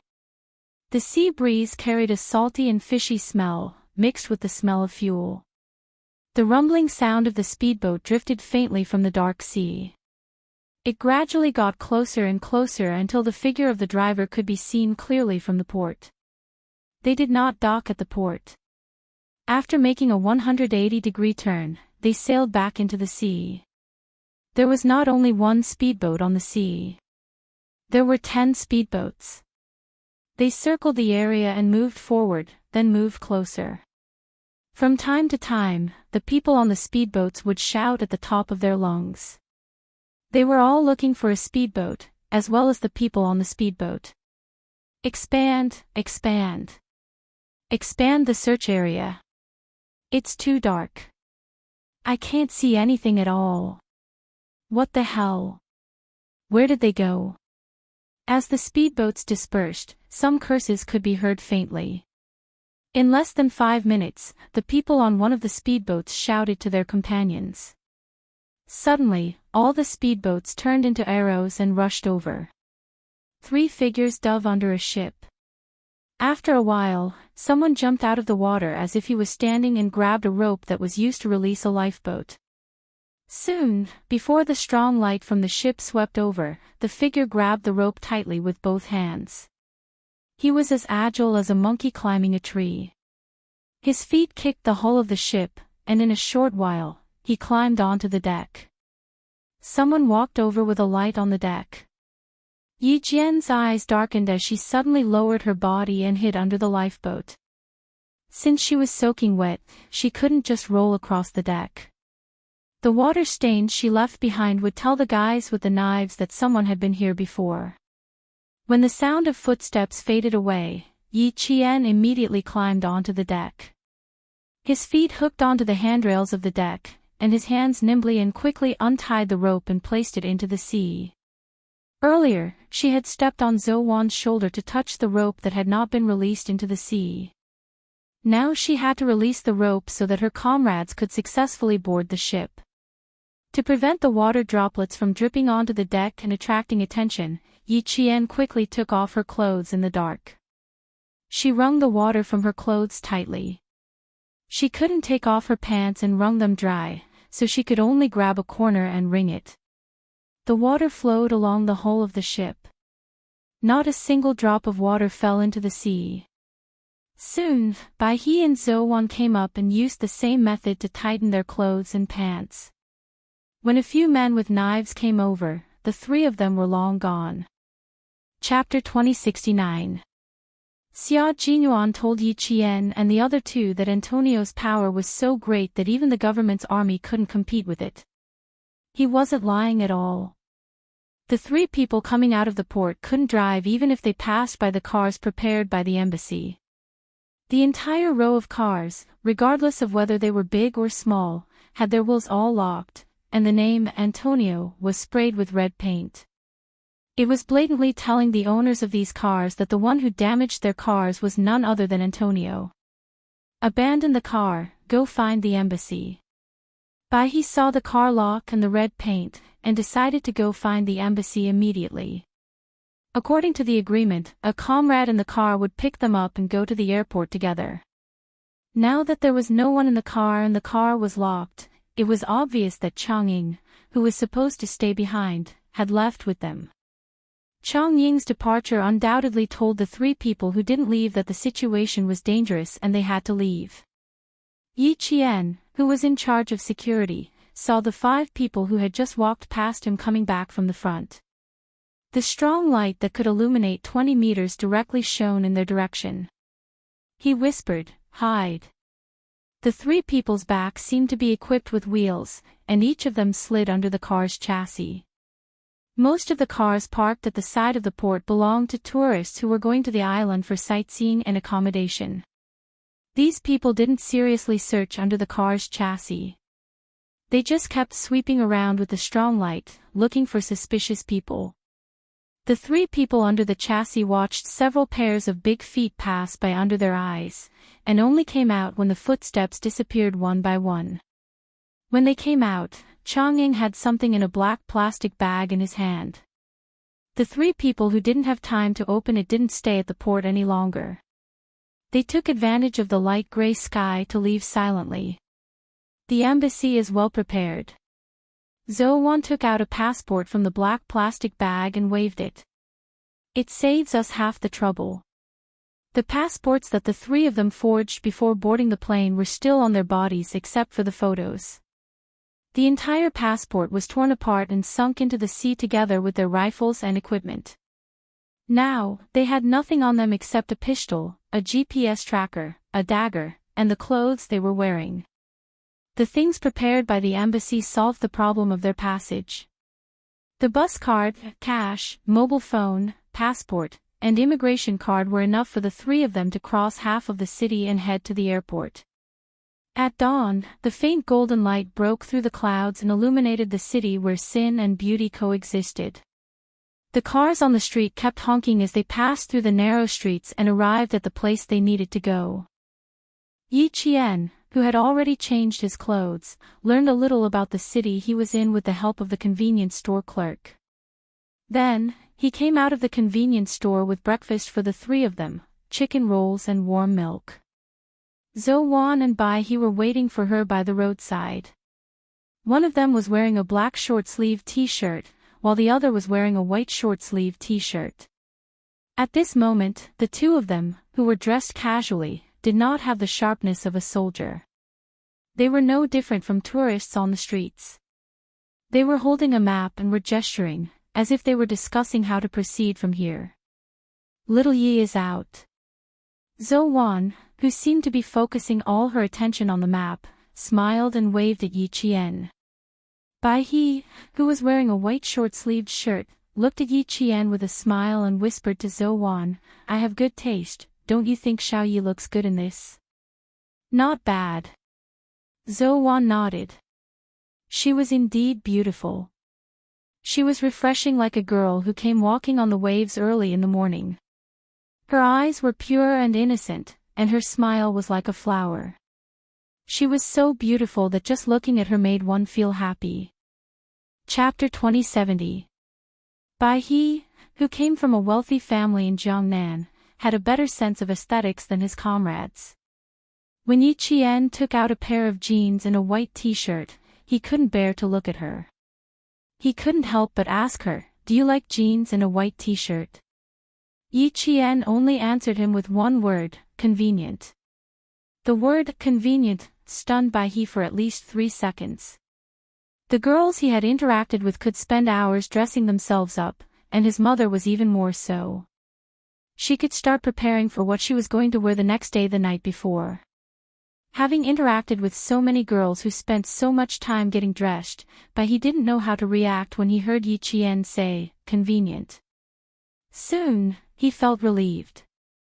Yi Qian wasn't like the girls he had interacted with before. Yi Qian was a soldier, and soldiers shouldn't waste time. In order to pursue efficiency, they would definitely do whatever was convenient. In the end, he picked out the clothes that Yi Qian was wearing. It was a pair of loose brown cotton linen trousers that showed off the length of her legs, paired with a light sky blue cotton loose short-sleeved shirt and a pair of bohemian-style flat-heeled sandals. Yi Qian was shocked when she put it on. Zhou and Bai He, who were waiting for her to change, couldn't hide their amazement. She looked really good. She was tall, fair, and had delicate facial features with a hint of coldness, but there was a hint of gentleness in the corners of her eyes. She had a temperament like ice and fire, and was exceptionally charming. When she put on a straw hat with a circle of colorful plastic flowers, she looked even more playful. Seeing that Yi Qian was still some distance away from them, he whispered, "In the future, little Yi will be the flower in our team, and the kind that stands out from the rest. Life will be more exciting," Zhou concluded. Wouldn't life be more exciting with a female soldier in a group of male soldiers? They would be more well-behaved in private. Yi Qian, who walked in the sunlight, didn't know that her comrades were talking about her. She handed the breakfast to them and asked with a smile, "So, which route is better?" There was no way to grasp the entire route. At the very least, they had to know the rough route. The map was their way of grasping the rough route. It was convenient for them to escape immediately if anything happened. Although the transportation is convenient, the roads in the city are complicated. Even experienced drivers would get lost. The white crane rolled the map into its hand and took a bite of the chicken roll. Coin, who was paying attention to the surroundings, saw a few people with totems tattooed on their arms knocking on the glass window of a taxi. With a dark gaze, it said in a low voice, "Looks like this street isn't peaceful anymore. Let's talk while we walk." He understood the language here, so he could clearly understand what these strong men were saying. Yi Qian's eyes darkened slightly. Antonio's influence had already exceeded their expectations. What about Captain Xia after he returned? Was he doing well?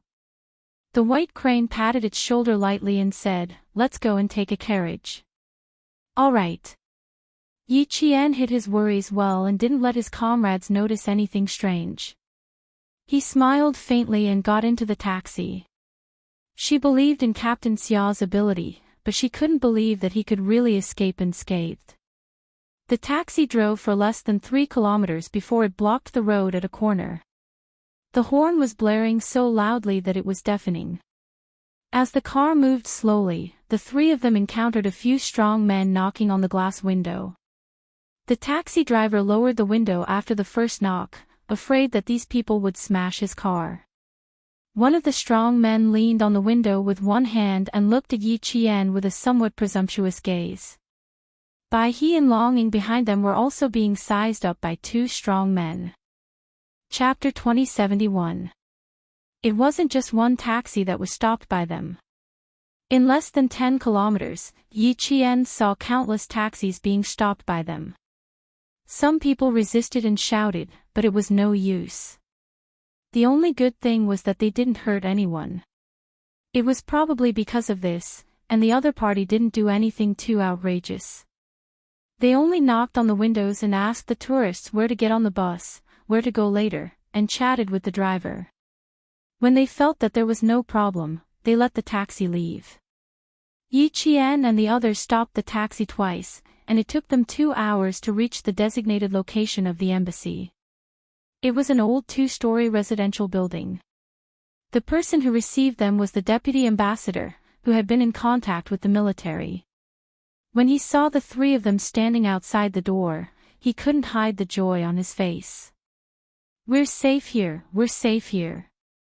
The ambassador was a middle-aged man in his early 50s. He warmly welcomed the 3 of them into the living room and immediately poured them a cup of tea. The joy on his face hadn't completely disappeared. "The country has been waiting for news of the 3 of you. Now that the 3 of you have returned safely, the country is relieved." The military was indeed relieved. Major General Yang received Yi Qian's call and heard her voice coming from the other end. Major General Yang, who was pressing down on the steel cup, slowly grasped it tightly. The heavy stone in his heart was finally put down. From now on, listen to the embassy's arrangements. Don't act on your own. Wait for the 4 p.m. flight to fly back to China. Also, don't worry about Q King. We have our own people working with him. You can rest assured. Since this was the first time Yi Qian knew that the members of the Snowfield Brigade had to infiltrate the enemy's camp to complete their mission, the Major General couldn't help but explain. If it were anyone else, they wouldn't have said a word. Yi Qian felt guilty when she saw that even the Major General was comforting her. She pursed her lips and said softly, "I know, you don't have to worry about me. He has his mission, and I have mine. We're all working hard for our respective missions. We'll meet again when we return to China." "That's right." Her words made the Major General smile involuntarily.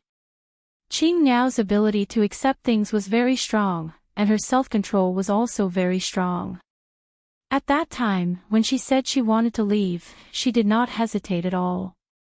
From this, it could be seen that she knew her responsibility very well. A soldier who knew his responsibilities would not let his country down. As for Xia Jinyuan, he was afraid that there would be some trouble. After hanging up the phone, the Major General's face turned serious. He was going to suffer some physical injuries. For a soldier, flesh wounds were common even during training. He just had to grit his teeth and bear with it. Before he left the country, Xia Jinyuan knew what kind of criminal he would be facing. He was mentally prepared and would not be defeated so easily. Right now, the military didn't know where he was, and J5 and the others couldn't contact him either. They could only wait for him to contact the military. As for when to contact the J5, with Xia Jinyuan's ability, he would send out the news within 3 days. All-round Soldier King was not a title that could be easily given. When Yi Qian found out about Xia Jinyuan, she was accompanying Principal Qin to the hospital for a checkup. Although Principal Qin had been discharged, his body was still injured and had to undergo monthly checkups for half a year. Yi Qian, who was sitting outside waiting for Principal Qin to finish his checkup, saw the familiar number. When she pressed the answer button, she had already taken 2 deep breaths. Chapter 2072. From the nervousness when she answered the phone to the joy when she hung up, Yi Jian, who was holding the phone, covered her face in the end. The corners of her eyes were already wet. "This is great, this is great, this is really great." He didn't go back on his word. The man she believed in and loved deeply didn't go back on his word. J5 has sent the latest news back to the country. Q King is currently safe and has successfully approached Antonio. This is beneficial for the completion of the mission. That was what the Major General told her. She could tell that the Major General was very happy. She had been back for 3 days. From the moment she boarded the plane back to the country until now, all she could think about was his smile and what he said. Even in her dreams, she dreamed of him wearing a neat and fitting military uniform, standing under the sun with his right hand holding his military cap. He gave her an elegant but slightly mischievous smile and said to her, "Little fox, I'm back." He was back. The man she loved was really going to be back soon. Yi Qian sat bent over with her elbows on her knees and covered her face. She alternated between crying and laughing. Her expression was indescribably relaxed. It wasn't until this second that the pain in her heart disappeared. The Major General's words disappeared in an instant. "This is great. Everyone is safe. This is really great." Wiping her tears, Yi Qian took a deep breath of the disinfectant smell that she hated. Her delicate face revealed a smile that was as bright as the sun outside the window. Her watery black eyes were full of vitality, sweeping away the darkness from before. Yi Qian stood up and was about to walk around when she suddenly felt an unfriendly gaze coming from the front. Yi Qian raised her eyes and glanced over. The corners of her mouth curled up slightly. She and Ying were fated to meet each other. From her previous life to this life, they would always bump into each other inadvertently. Beside Ying was Sun Dongqing. She was holding a stack of forms and complaining about the hospital service. Seeing her daughter stop, Sun Dongqing couldn't help but stop as well. Looking up from the stack of forms, Sun Dongqing's eyes widened. Why did she bump into this wretched girl? Ying, let's go. We can't bump into this wretched girl. She's your nemesis. As long as you meet her, nothing good will happen to our family. Now, Sun Dongqing did not dare to confront Yi Jian head-on. After suffering so many losses, she was really a little scared. Yi Ying was not afraid. She smiled and said, "Mom, our family is not a place where a little military school student like her can do whatever she wants. With Dad around, she's nothing." The last sentence was said through gritted teeth. Who does an orphan think he is?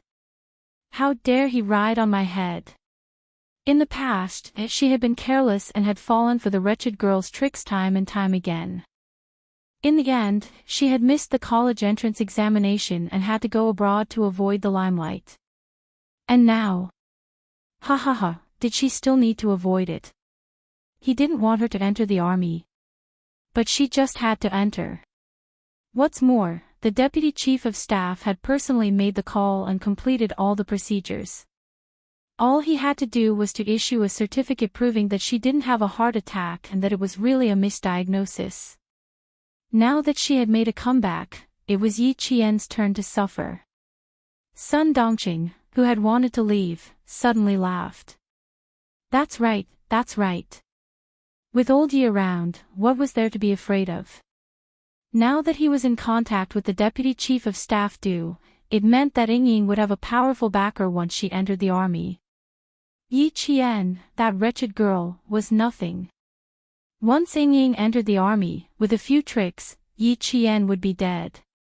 Instantly, Sun Dongqing, who was full of confidence, grabbed Yi Ying's hand and walked towards Yi Qian with a smug look on her face. Chapter 2073. At this moment, Yi Qian really didn't want to see the mother and daughter walking towards her. However, the mother and daughter were obviously back to their previous arrogance. Their eyebrows were filled with pride, as if they couldn't wait for the whole world to know that their family had a happy occasion. Especially Sun Dongqing. Her gaze was as if everyone else was inferior and she was the only one who was noble. She even walked with her own wind. Yi Qian only glanced at the mother and daughter. She originally wanted to walk around, but she sat down again. If she walked away now, Sun Dongqing would definitely think that she was scared. She was really embarrassed. She might not have such a competitive heart towards others, but towards Sun Dongqing and her daughter, she really had to have a competitive heart. Otherwise, they would be even more insatiable. Yi Ying could already tell that Yi Qian had cried. Seeing this, her cherry lips curved into a sweet smile. When Yi Qian cried, she had to smile even more. Not only did she have to smile, she had to smile sweetly and beautifully. She had to let her know that she, Yi Ying, couldn't be defeated just because she failed the college entrance exam. With a cold gaze, Yi Ying sat down lightly. She didn't even dare to look at Yi Qian. She pretended to be worried and asked Sun Dongqing, "Mom, do you think I'll be able to enter the capital government regiment directly this time?" "I'm still a little worried." Not only did she smile sweetly and beautifully, but she also had to show the smile of a winner. Using words and actions to suppress others was Sun Dongqing's strength. Yi Ying took after her in this aspect. Hearing this, she immediately understood and smiled. "My precious daughter, what else do you have to worry about? With your looks and talent, you can sing, dance, and even play the piano.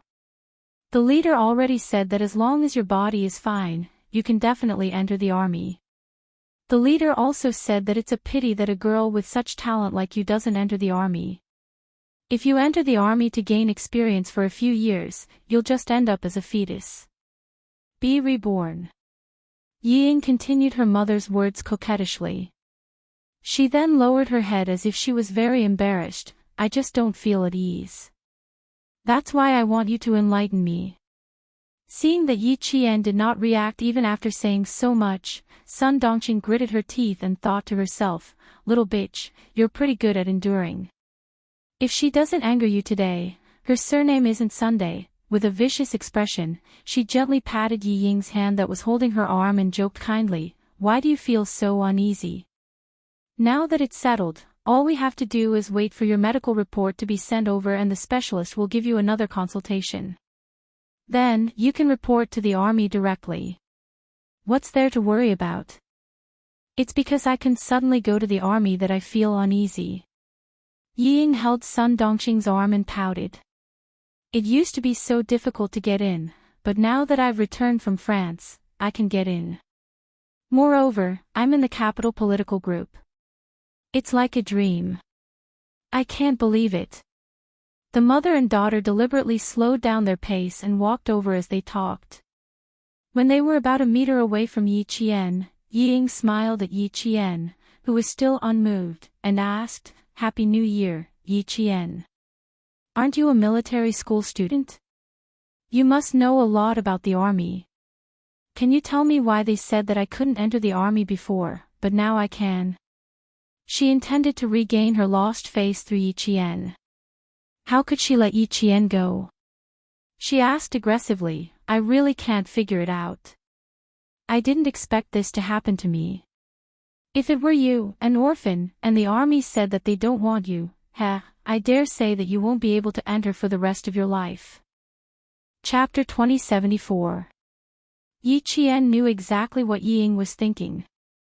Seeing this, she slightly and lazily raised her eyes, then lowered her eyes and continued to remain silent. At this time, the more she remained silent and the less she spoke, the more it would ignite Yi Ying's anger. What she wanted to do was to ignite Yi Ying's anger and hear what she would say in her anger. Yi Ying was able to enter the military all of a sudden. Needless to say, it must be related to the Du family. In her previous life, Yi Ying was the daughter-in-law of the Du family. In this life, Yi Ying relied on the Du family's connections to enter the military. Would she become the daughter-in-law of the Du family? The Du family and family Xia did not get along.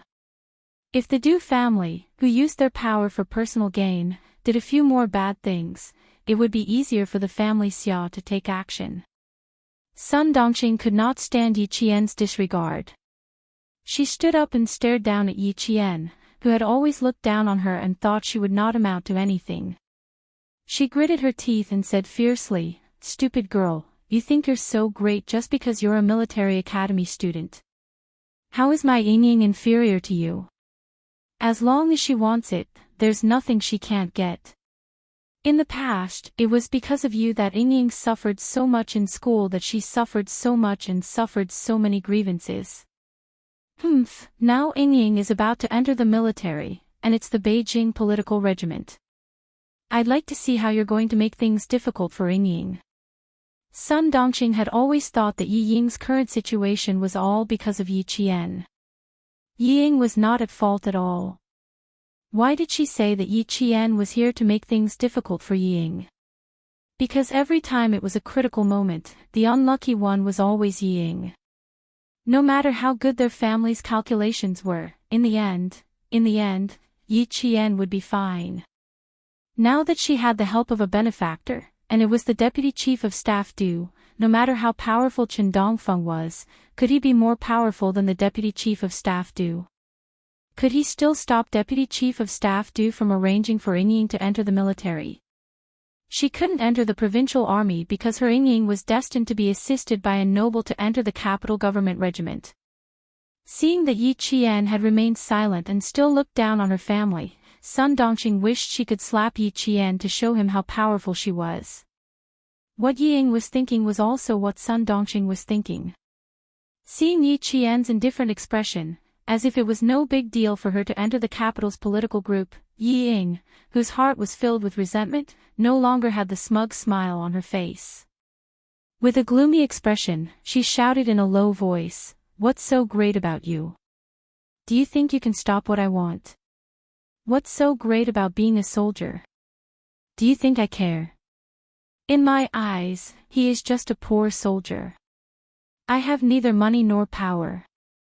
If it weren't for you, do you think I would have joined the army? Didn't I tell you not to think you're so great just because you got into the military academy? Even if I didn't get into the military academy, I can still be a soldier." No matter how much she said, Yi Qian's expression remained indifferent. He raised his hand to look at the time. It had been 10 minutes since Uncle Chin went in for a checkup. The mother and daughter had been talking for so long, but Yi Zhifan still hadn't come out. The corners of Yi Qian's mouth couldn't help but curl up slightly.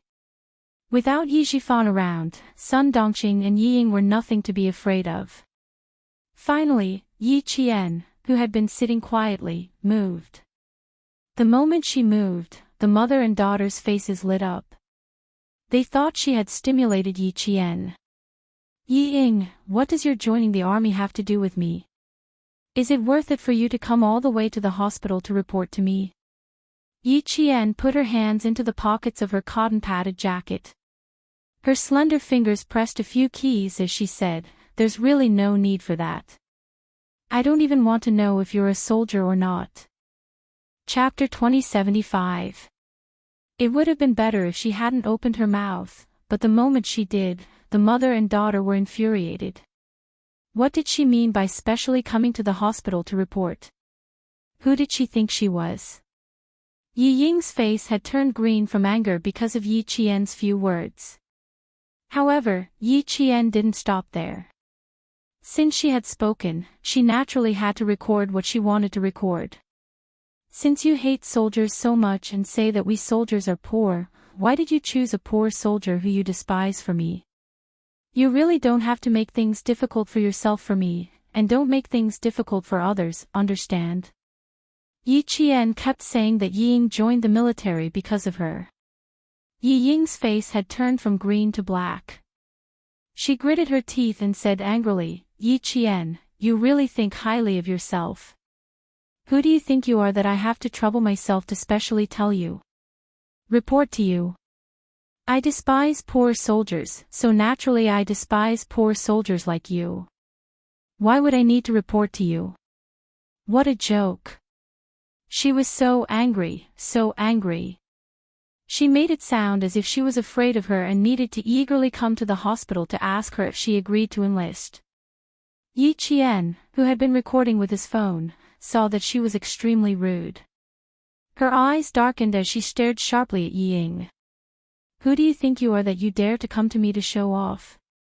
A person who can't even take the college entrance exam, who wronged an instructor during military training, who spread rumors everywhere, who can't even stay in school. What right do you have to speak to me?"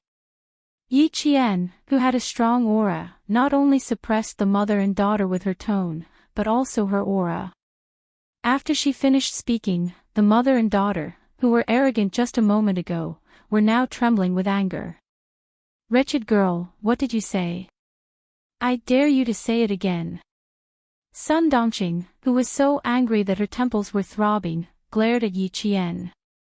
She looked as if she would pounce on him and tear him apart at any moment. "My good daughter has been wronged by you. I dare you to say it again." Her anger did not affect Yi Qian at all. Yi Qian only raised his eyebrows slightly. "Wronged? If you don't qualify for the college entrance examination, the Education Bureau can investigate. During the military training, you wronged the instructor, and the whole school knows about it. Do you need me to wrongly accuse you?" Suddenly, Yi Qian changed the topic and said mockingly, "That's right. Yi Ying is about to enter the army. Of course, she can't bring up her dark history. Otherwise, all of your family's efforts will be in vain. That's strange. Since Yi Ying doesn't want to be a soldier, why does she have to be one? Just now, I said it was for me, but you guys said it wasn't. Yi Ying, oh Yi Ying, did your father force you to join the Beijing political group? Director Yi actually has such great ability to actually send you to the Beijing political group. It seems that I really have to be more careful in the future. With such ability, no wonder you and your mother are so proud." Hearing this, Sun Dongqing laughed. She was laughing because of Yi Qian's last words. "Wretched girl, you think you can stand out just because you got into the military academy? You're just an orphan with no parents. Even if you get into the military academy, you're destined to be a basic officer. Even if my Ying Ying doesn't get into the military academy, she can still be an officer. She'll get higher and higher. And no matter how hard you work, it'll be useless. As long as my Ying Ying and your deputy do in the army. Before Sun Dongxing could finish speaking, Yi Qian was very alert and interrupted her. She said coldly to Yi Qian, as long as you're still in the army, I won't let you off. Chapter 2076. Even though Ying interrupted Sun Dongxing in time, Yi Qian had already recorded what she wanted to record. She really was the deputy chief of staff Du. In her previous life, Ying did not join the army, but she successfully married into the Du family. In this life, she joined the army, so she could probably marry into the Du family. But Yi Qian stared at Ying for a while with a vicious glint in her eyes. Then, she chuckled. This chuckle made Ying feel a little flustered, especially when the look in Yi Qian's eyes was like a sharpened knife. It brushed past Yi Ying's scalp, causing her to feel a chill in her heart. Before she could calm down, she heard Yi Qian slowly say to her, Yi Ying, even if you enter the capital government regiment, you'll only be a small artistic soldier. Even if you have the chance to become an officer, I belong to the field forces. Can a mere artistic soldier like you extend your reach into the field forces?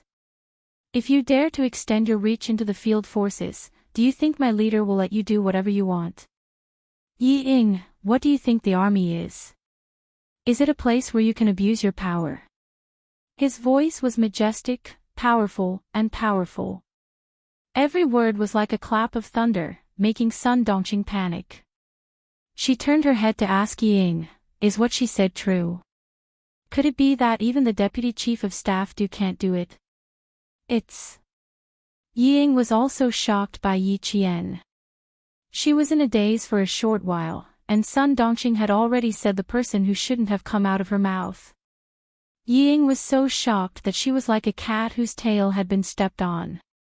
She exploded and said sternly, Mom, I'm going in for a checkup. Come with me. Screwed up again, screwed up again. Dad repeatedly told her not to let anyone know who sent her into the army, but Mom couldn't hold back and said the deputy chief of staff Du. Luckily, she didn't say anything else and only mentioned the deputy chief of staff Du. So what if the brat heard?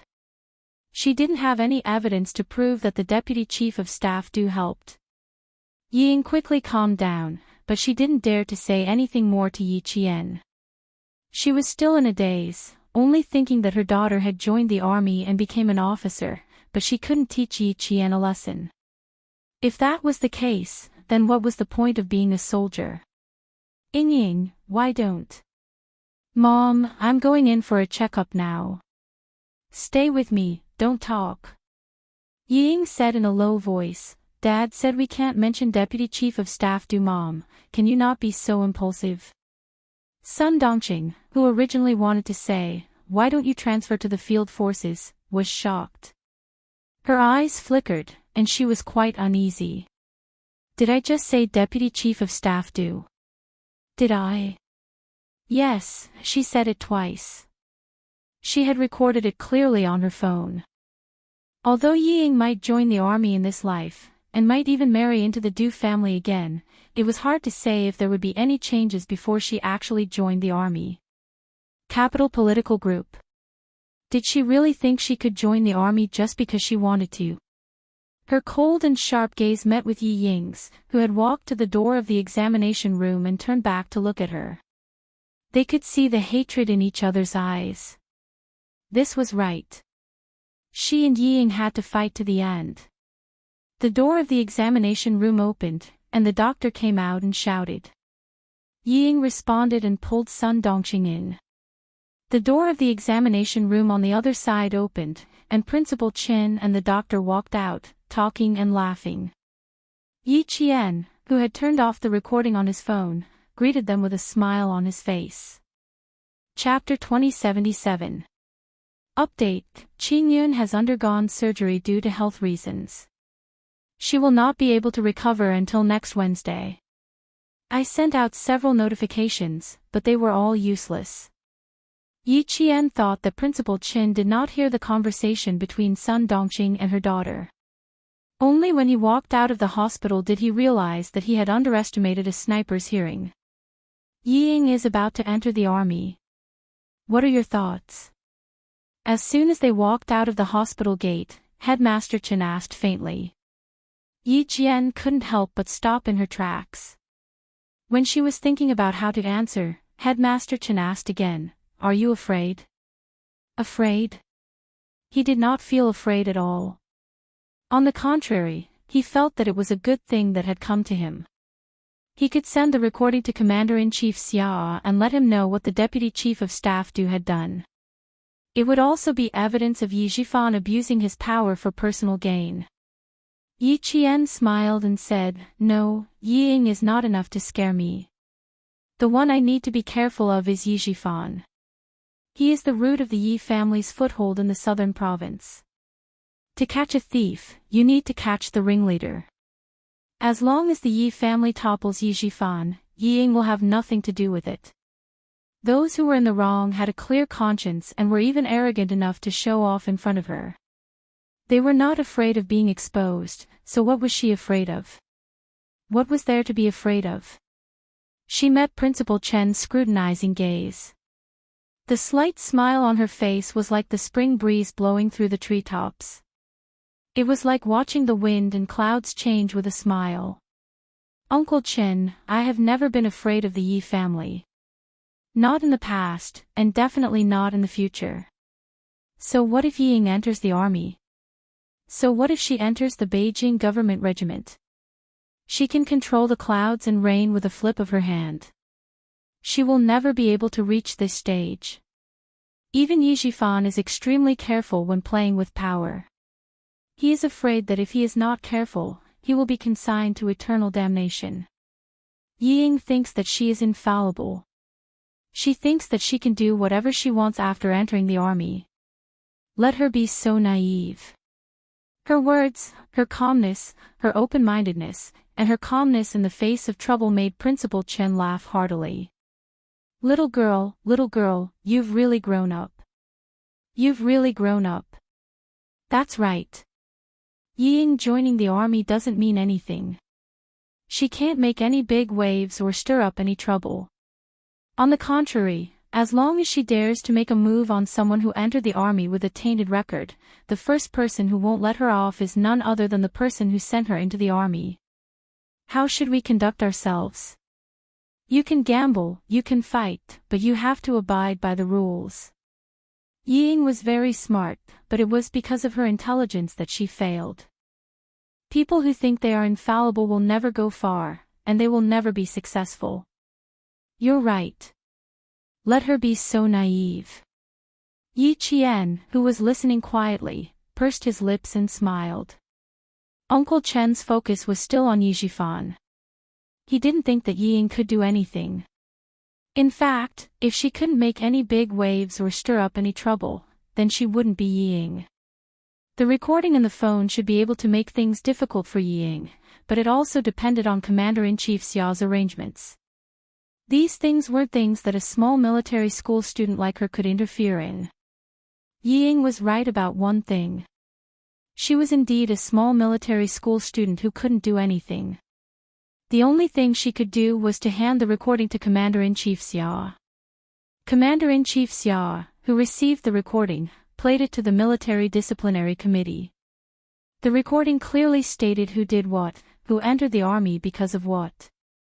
Banned from taking the college entrance exam, heart disease, how could someone like that enter the Beijing political group? And it was even recorded. Several generals in the Military Disciplinary Committee looked at each other. When did Deputy Chief of Staff Du become so unreliable? Commander-in-Chief Xia, who left a copy of the recording, didn't interfere in this matter. Old Du couldn't be touched, but Director Yi of the Southern Province could. Having taught such an arrogant and savage daughter, he should know that his career wouldn't go far. Chapter 2078. Deputy Chief of Staff Du couldn't be moved for the time being, but Yi Jifan's investigation had already begun. At this time, the Southern Province's officialdom was still in the midst of the new year. Yi Qian, who gave the recording to Commander-in-Chief Xia, left the provincial capital at night. She needed to go back to Shuku village to retrieve her mother's belongings. Last year, Chief Kai came under the cover of night to hand over Sun Xueqing's belongings to Principal Qin. Yi Qian hadn't seen it until Principal Qin mentioned it. Only then did she know that her mother had left behind her belongings. In addition, Yi Jifan also had martyr Sun Xueqing's belongings. Thinking of her mother, Yi Qian, who had boarded the train, gently leaned against the train window. She slowly closed her eyes to hide the sadness in her eyes, while Xuyan's beautiful brows revealed her unyielding determination. Girl, Chief Kai brought back martyr Sun Xueqing's belongings. I hid them in the closet. You go and retrieve them first. Yi Jifan also has martyr Sun Xueqing's belongings. This is what your mother left for you. You have to retrieve it too. Right now, Yi Jifan's family is riding high. You have to avoid their limelight and retrieve the belongings your mother left for you. Their family won't be able to be proud for much longer. In her previous life, she was useless. She didn't see any of her mother's belongings. She didn't even know that Yi Jifan had her mother's belongings. In this life, she couldn't make the same mistake as in her previous life. She had to correct all the mistakes she made in her previous life. Principal Chen's advice flashed through her mind. Yi Qian, who was secretly adjusting her breathing, gradually calmed down. Soon, very soon.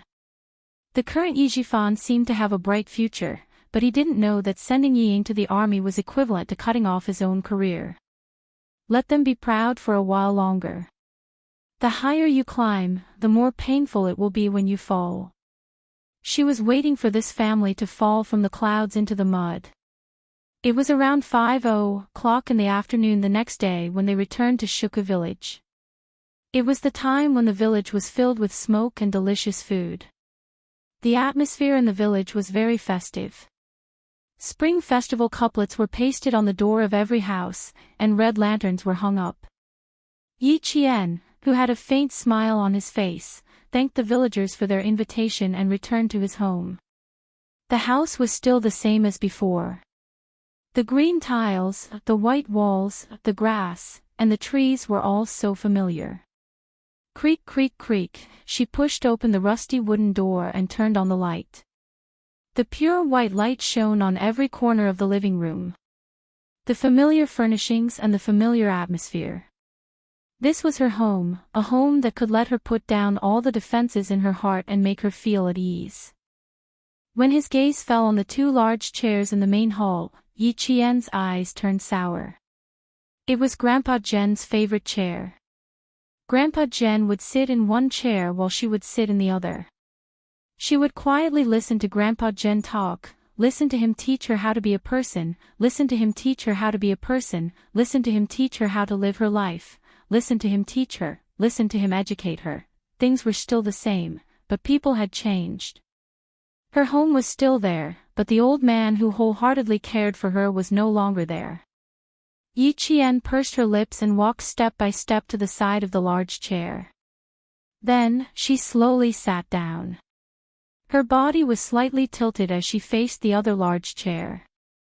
Just like before, she maintained the posture of listening to Grandpa Zhen's preaching. Grandpa, Yi Jifan will fall from power very soon. Look, I've been waiting for this day for so long. You told me before that there are some things that I can't be too hasty about. I've always remembered your words. I've been waiting, hoping, and waiting. Now that it has finally happened, I'm really happy. Chapter 2079. After returning home, Yi Qian sat on the big chair and looked at the empty big chair opposite her. She vaguely felt like she had returned to the past, when she saw the kind-looking old man in an old-fashioned military uniform looking at her with kind eyes. Yi Qian felt her eyes sting, and she smiled. After returning home, she removed the outer layer that was the toughest and most resistant to wind and rain. The smile that lingered on the corner of her mouth was so soft. Grandpa, are you okay? I don't know when the girl will be back this time. Let me tell you a piece of good news.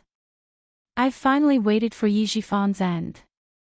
I've waited for this family's end. I've waited for 2 lifetimes, and Yijifan's end has finally arrived. Grandpa, I'm really happy, really happy. She couldn't stop talking after suddenly opening her mouth. With a gentle smile on her face, Yi Qian seemed to have returned to the time when Uncle Jen was still alive.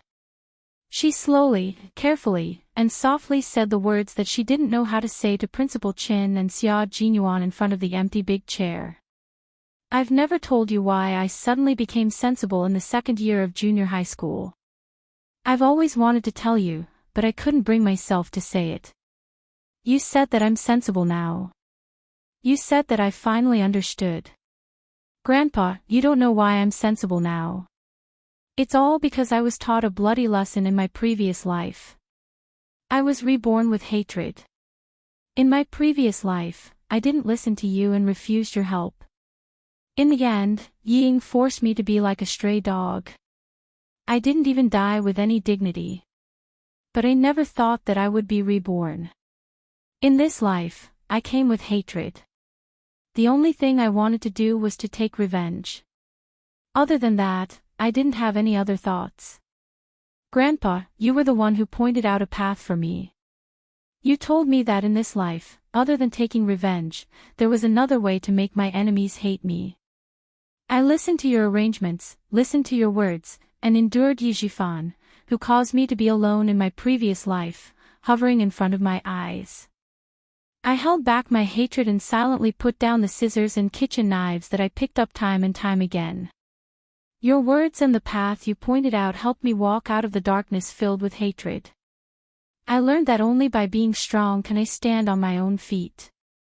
Only then can I complete what I didn't do in my previous life. When I couldn't take it anymore, I would think about your words. When I really couldn't take it anymore, I would go running, train, and vent. I endured it and endured it.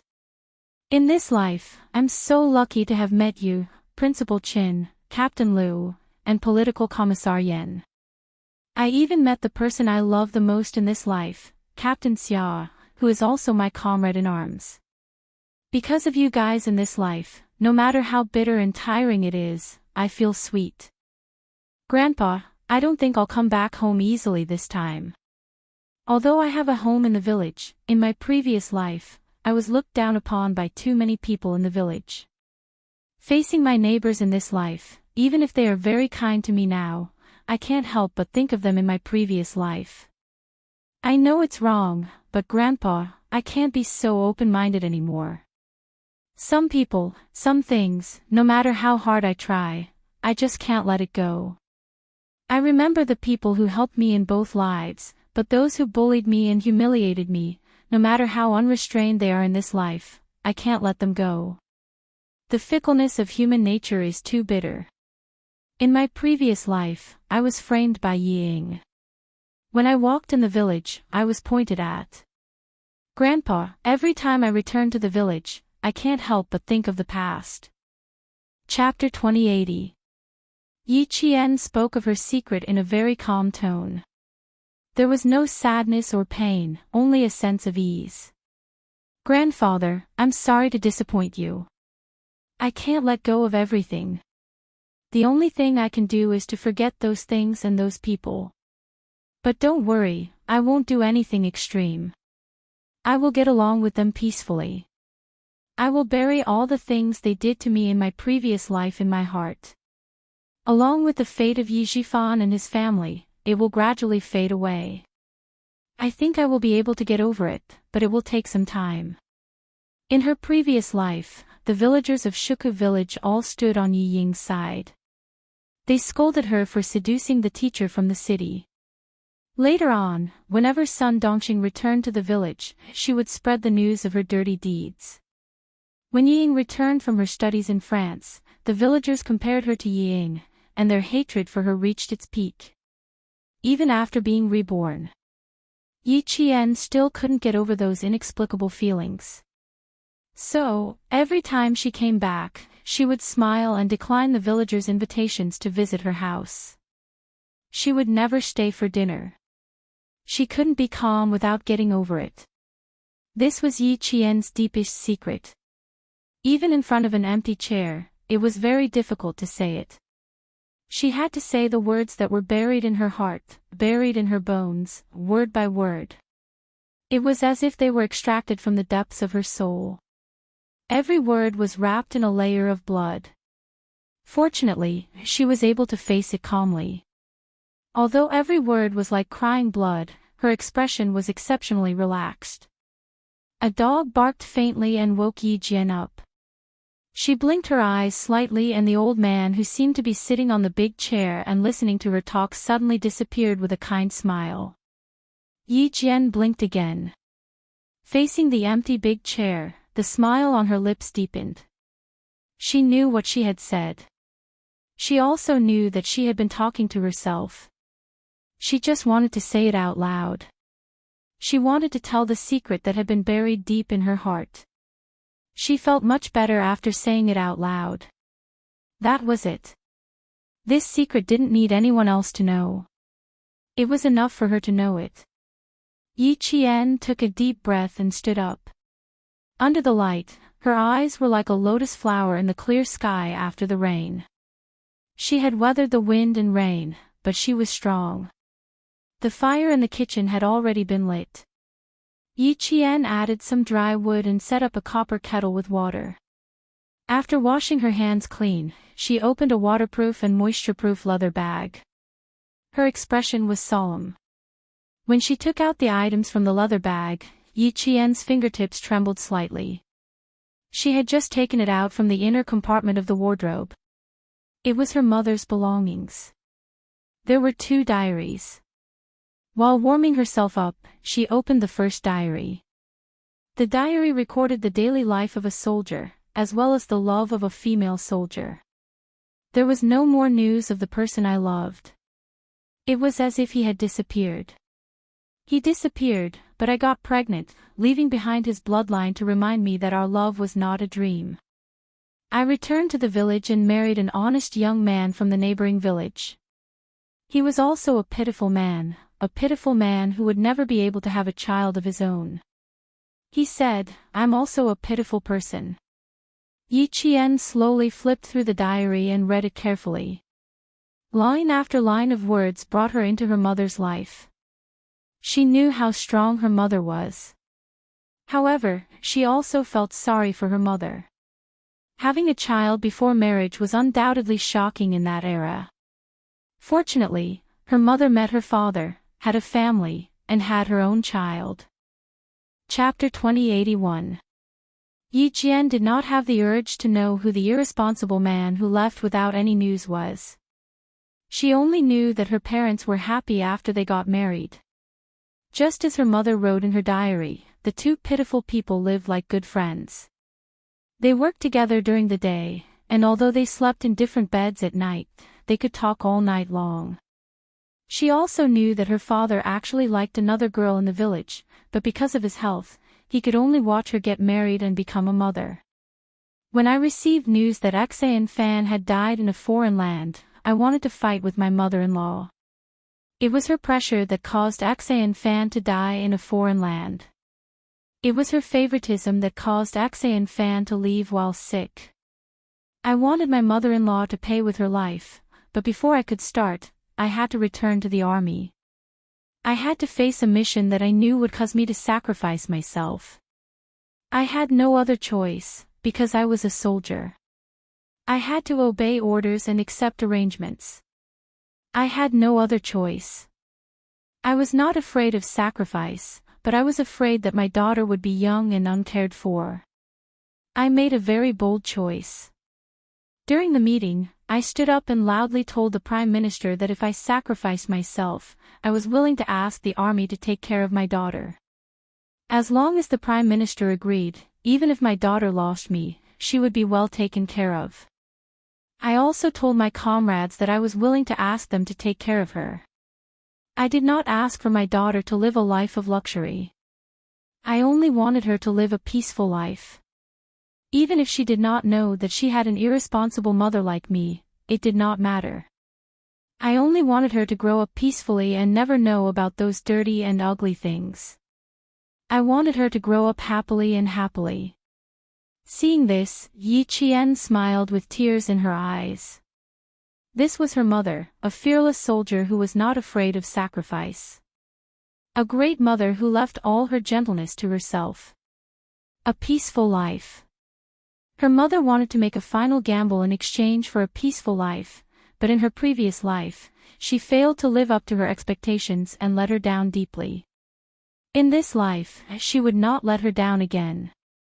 Yi Qian, who had never seen martyr Sun Xueqing's belongings, read the two diaries again and again. The fire in the stove was extinguished and reignited. The water in the copper kettle was cold and boiled. In the end, Yi Qian was so familiar with the diaries that she could memorize them without missing a word. Putting the diaries back into the leather bag, Yi Qian picked up a booklet with yellowed pages. The edges of the pages were rusty from reading too many pages. This was a booklet of military rules and regulations. Yi Qian flipped open the booklet and looked at some of the rules and regulations that still remained. It was as if she saw her mother seriously reading the booklet. The handbook was a little thinner than today's rules and regulations. Yi Qian finished reading it in less than an hour. Without closing the handbook, she stared at some of the underlined words. Her calm gaze slowly changed, becoming as sharp as the cold light on the tip of a sword. Smuggling, drug trafficking, violation of the law. These words were underlined. Her mother had sacrificed herself because of this. Now, the people who caused her death had not been punished. In fact, they had climbed to a higher position. In order to cover up their crimes, they had even erased her mother's life. Mother, your sacrifice will not be in vain. Your daughter will find the people who harmed you. Your daughter will finish what you have not finished. After putting all the items back into the leather bag, Yi Qian sat in the kitchen and rested for a few hours. She left Shuku village at 5 in the morning. When she reached the entrance of the village, she turned back to look at the peaceful mountain village. Yi Qian looked away and strode away without looking back. There was a storm ahead, and she just sat there and watched it. Chapter 2082. From Commander-in-Chief Xiao's tone, Yi Qian already knew that the southern province's officialdom was going to be chaotic. However, Yi Zhifan, who had not received the news yet, was still immersed in the joy of his daughter, Yi Ying, joining the army. After the physical examination, Yi Ying, who received the authoritative results and handed in all the information, quickly received the letter of enlistment. There was still a month before the spring conscription. With the Du family's help, Yi Ying received the letter of enlistment earlier than anyone else. The army that she was going to report to was none other than the Beijing political regiment that Yi Zhifan wanted to send Yi Ying to. Good, good, good. I'm relieved now. Yi Zhifan, who received Yi Ying's letter of enlistment from the post office, looked at the name written on it and couldn't help but smile. Letter of enlistment was written on the red hard surface in golden font. This was the letter that he had failed to obtain despite all his efforts. Unexpectedly, he got it by accident. When the Deputy Chief of Staff nodded, he wasn't very surprised. He only felt that things had taken a turn for the better and that his daughter might be able to join the army. After the application, the physical examination, the sending of the information, he didn't feel very happy. After all, everything was unpredictable. As long as it wasn't confirmed, he would choose to visit. Now that he received the letter of enlistment and everything was settled, Yi Zhifan, who had always been calm, finally believed the Deputy Chief of Staff only then did the heavy stone in his heart fall off. Yi Zhifan was naturally suspicious.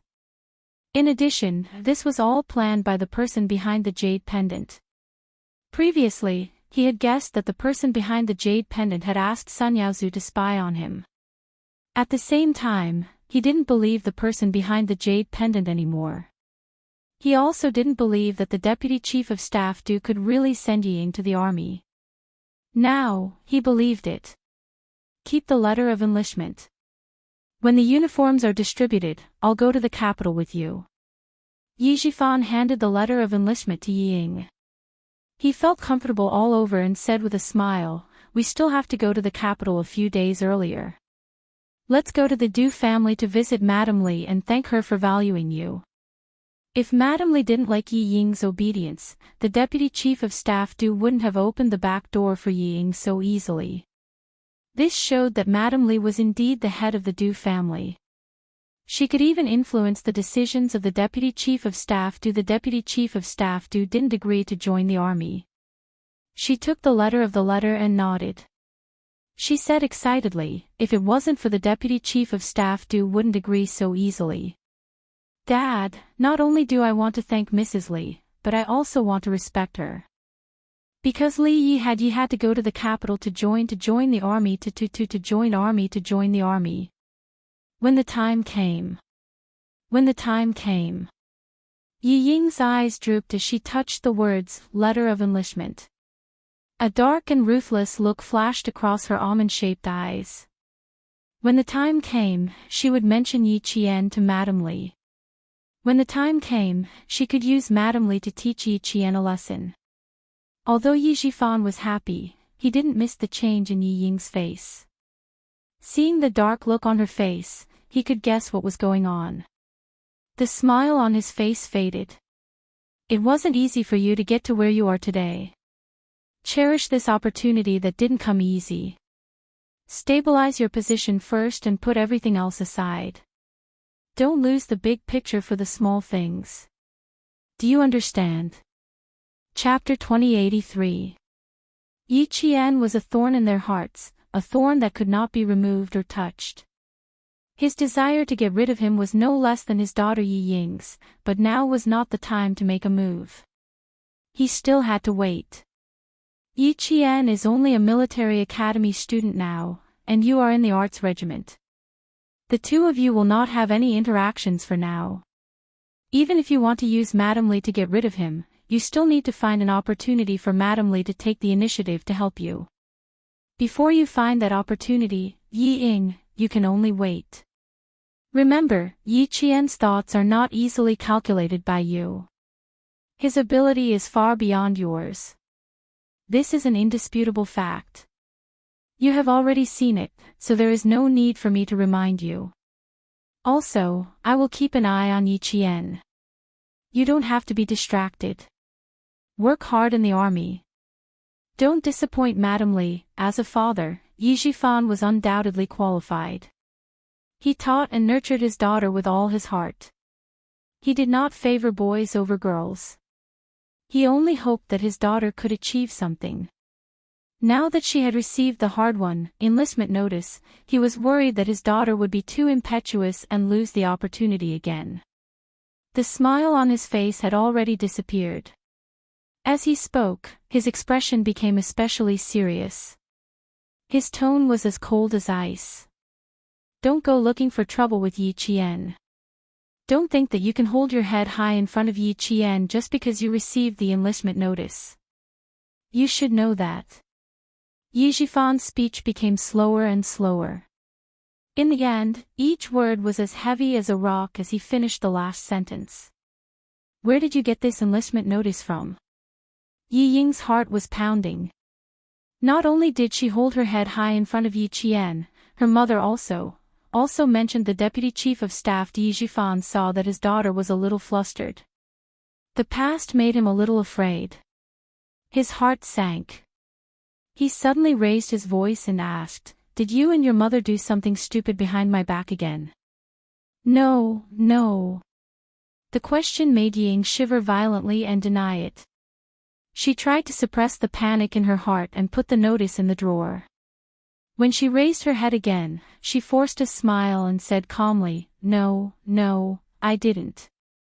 I know that it's not easy for me to get the chance to join the army. How could I spread it around? Even my good friends don't know about it. You see, I haven't gone out to play during this period of time. After submitting the medical report, I've been staying at home. You see, Mom wanted to go out to play, but I stopped her. It's because I know that I can't tell anyone that I've joined the army. Mom went out with some of her good friends today. I even specifically told her not to mention that I'm going to join the army. I'm already so careful, so how can I go around talking nonsense? She said a bunch of things in a panic, but Yi Jifan wasn't completely at ease. However, when he thought about how the mother and daughter really hadn't gone out much during the new year, he felt slightly relieved. It's good that you know. The military uniform will be arriving in a few days. Once it's received, we'll immediately head to the capital. Dad will only be at ease if I personally send you into the army. Yi Jifan wasn't afraid of anything else. He was only afraid that the mother and daughter would run out to look for Yi Qian. Today, he was very afraid of Yi Qian. He was afraid that Yi Qian would find out that something had happened and cause trouble. Who knew that something had already happened and that something had already happened? A videotape of Yi Ying's extravagant lifestyle in a French nightclub was handed to Yi Qian by Ho Zi. Chapter 2084. Ho Zi had a very comfortable new year. After playing chess with Master Xia for 5 days without saying a word, he received the old man's approval and became the most legitimate son-in-law in the family Xia. Now, she was flushed with success.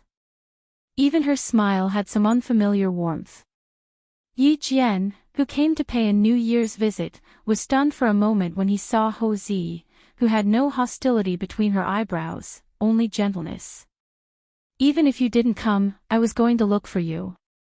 After sitting down, Ho Zi went straight to the point and took out a videotape from the drawer of the coffee table. I heard that Director Ye's daughter is going to report to the military. Send this videotape to the military she's going to. I guarantee that she won't be able to enter the military. Videotape. Guarantee that Yi Ying won't be able to enter the military. Before the confused Yi Qian could ask, Xia Yiwei, who came out of the kitchen with fruits, heard what he said and glared at him. Then she said to Yi Qian, who had been in the house for less than 3 minutes, Xiao Yi, ignore him. Come, eat some fruits. It's the new year, let's not talk about such boring things. With that, she pretended to be unhappy and glared at Ho Zi. Her gaze was as charming as water, and her glare made Ho Zi raise his handsome eyebrows. The smile on his handsome face suddenly had a hint of a deep smile. Yi Qian glanced at the videotape on the coffee table, then looked at Xia Yiwei, who was blushing from Ho Zi's smile. He thought to himself, did I come at the wrong time and disturb the two of them? Honey, what I told Xiao Yi was very interesting. Aren't you tired? Go back to the room and rest. I'll come back to the room to accompany you after I'm done talking to Xiao Yi. In the past, the mafia boss who could shake the entire southern province with a stomp of his feet had become an understanding flower. He got up from the sofa and helped Xia Yiwei up in front of Yi Qian. In a low voice, he said, little darling, you're wearing your clothes inside out. I'll accompany you upstairs so you can have a good sleep. His voice was very low, but the person sitting on the sofa was a special forces soldier. No matter how low his voice was, she could still hear it clearly. With Captain Xia's adult education, Yi Qian instantly understood that he had come at the wrong time. He quickly picked up the hot tea he had brewed to hide his awkwardness and pretended not to see or hear anything. Xia Yiwei lowered her head to take a look, and her already delicate face turned even redder. She gritted her teeth and glared fiercely at the culprit who had caused her to wear her clothes inside out. It was all because of this guy. He insisted on dressing her. Seeing her usually dignified lover looking embarrassed, Ho Zi suppressed her laughter in her heart. He liked to see her lively appearance. Her happiness, anger, and laughter were all so real. She was so real that he only needed to reach out a little and he would be able to hold her in his arms and love her dearly. Hugging her slender waist, Ho Zi teased her gently, didn't I tell you before? You can go upstairs and rest. You don't have to come down. Now that you're wearing your clothes inside out, you're blaming me. Madam, you're really hard to please. I'll deal with you later. Xia Yiwei said sternly. She didn't want to go upstairs, but now she had no choice but to do so. Ho Zi wasn't afraid of being punished. In fact, he couldn't wait for her to punish him. He coaxed her, "Okay, I'll wait for you. I'll accompany you upstairs first." Then he turned to Yi Qian and smiled, "Take a seat first. I'll send Yiwei upstairs to rest, then I'll talk to you about the videotape." Xia Yiwei maintained her usual dignified demeanor. She smiled calmly at Yi Qian and said, "Xiao Yi, I'll go back to my room to rest. Let's have dinner together tonight." Ho Zi, who was hugging her, looked at Yi Qian with burning eyes. He thought to himself, "We should have dinner together." Chapter 2085. Yi Qian, who wanted to leave right away, understood the meaning behind Ho Zi's burning gaze. He quickly found an excuse that he could not stay for dinner. In exchange, Ho Zi smiled satisfactorily and Xia Yiwei looked disappointed. Yi Qian was sitting on pins and needles. Even the videotape of Yi Ying did not attract her attention. Compared to Ho Zi and Xia Yiwei's calmness, Yi Qian was still slightly inexperienced. Ho Zi quickly calmed down. The awkwardness just now did not affect him at all. He explained generously, "Your sister Yiwei and I are not young anymore. Old Master and Old Madam have clearly asked us to have 2 children every 3 years. In order not to disappoint them, we have to hurry up during the holidays." It would have been better if she did not explain. Once she did, Yi Qian became even more embarrassed. Interrupting the two of them to have 2 children every 3 years. Should she apologize? Apologizing would only make things more awkward. "Forget it, I'll just pretend that I don't know anything." Her awkwardness was met with Ho Zi's hearty laughter. Old Six's wife was an interesting person. She did not even frown when she was being ruthless. However, when she talked about adult topics, she was so innocent that he wanted to tease her. Forget it, he was going to make fun of her today. With Sixth brother's protective nature, he would definitely return the favor. His laughter finally resolved the awkwardness in Yi Qian's heart and the awkwardness on his face. Okay, let's not talk about it anymore. If we continue, I'm afraid your face will be so red that you can make pancakes. Come, have a cup of tea first." He picked up the cup of tea beside him and elegantly took a sip. The awkwardness in Yi Qian's heart dissipated. He looked at the mafia boss in front of him, who had lost his usual flirtatious demeanor and was only left with a mature and elegant demeanor. He felt that he did not seem as ruthless as he did when they first met. The 40-year-old Ho Zi had the indifference of someone who had experienced 1,000 sails and sat leisurely in the bamboo forest. Of course, this was just a facade that could easily mislead people. As soon as the real Ho Zi opened his mouth, his voice was piercing, and his indifferent expression hid a murderous aura. He shook the videotape that had just been sent back from France and said with a smile, "This videotape is full of Director Ye's precious daughter's romantic nightlife when she was studying abroad in France. You can take a look." A video of Yi Ying's nightlife in France. Taking the small rectangular video box, Yi Qian opened the box and took a look at it under Ho Zi's instructions. When his dark eyes saw the videotape, a faint light flashed in the bottom of his eyes. Closing the box, Yi Qian pursed his lips and asked Ho Zi softly, "Brother Zi, did Captain Xia ask you to do this?" It was a question, but also a confirmation. She could only think of Captain Xia and no one else. Because as long as it was about her and the Yi family, this man who loved her deeply would always help her in the dark. He had done so many things for her, so many that if he didn't mention it, she would never know. Yi Qian didn't know, and Ho Zi didn't find it strange either. He smiled and teased, "Other than old Six, no one else can do this. Doing a good deed without leaving a name, how great." When Xia Jinyuan asked him to keep an eye on Director Ye's daughter, he said that he didn't need to tell Yi Qian for the time being. The reason he didn't want to tell him was very simple: he didn't want to distract Yi Qian, who had just been admitted to the military academy. Old Six's devotion. Yes, it was comparable to his own. They were both good men who were loyal to their women and had no complaints or regrets. While praising Xia Jinyuan in his heart, He didn't forget to praise himself as well. Xia Jinyuan wasn't the only thick-skinned person. He was also one of the best. Chapter 2086. Thinking about how he and Xia Yiwei had almost missed each other because they had been in different places for a long time, He spoke up for Xia Jinyuan again. It's not easy for you either. No wonder Lao Lu wants to protect you. He asked Yiwei to keep an eye on Yi Jifan, and he asked me to keep an eye on his daughter. Xiao Yi, Lao Lu said that it's his fortune to meet you, but I have to say that it's your fortune to meet him. They were a family. Yiwei and Lao Lu were closer than siblings. For Yiwei's sake, he had to put in a good word for Yiwei. He had no choice. The girl in front of him was extraordinarily outstanding.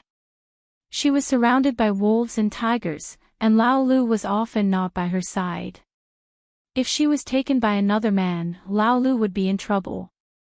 Master Ho San, who considered himself as his brother-in-law, was worried about his brother-in-law's lifelong happiness. Yi Qian was already emotional because of Ho Zi's words. When he thought of Captain Xia, who was still on a mission abroad, his eyebrows were filled with deep affection. Brother Z, you're right. It's my fortune to meet Captain Xia. Sometimes I can't believe that I'm so lucky to meet Captain Xia. It's like a dream.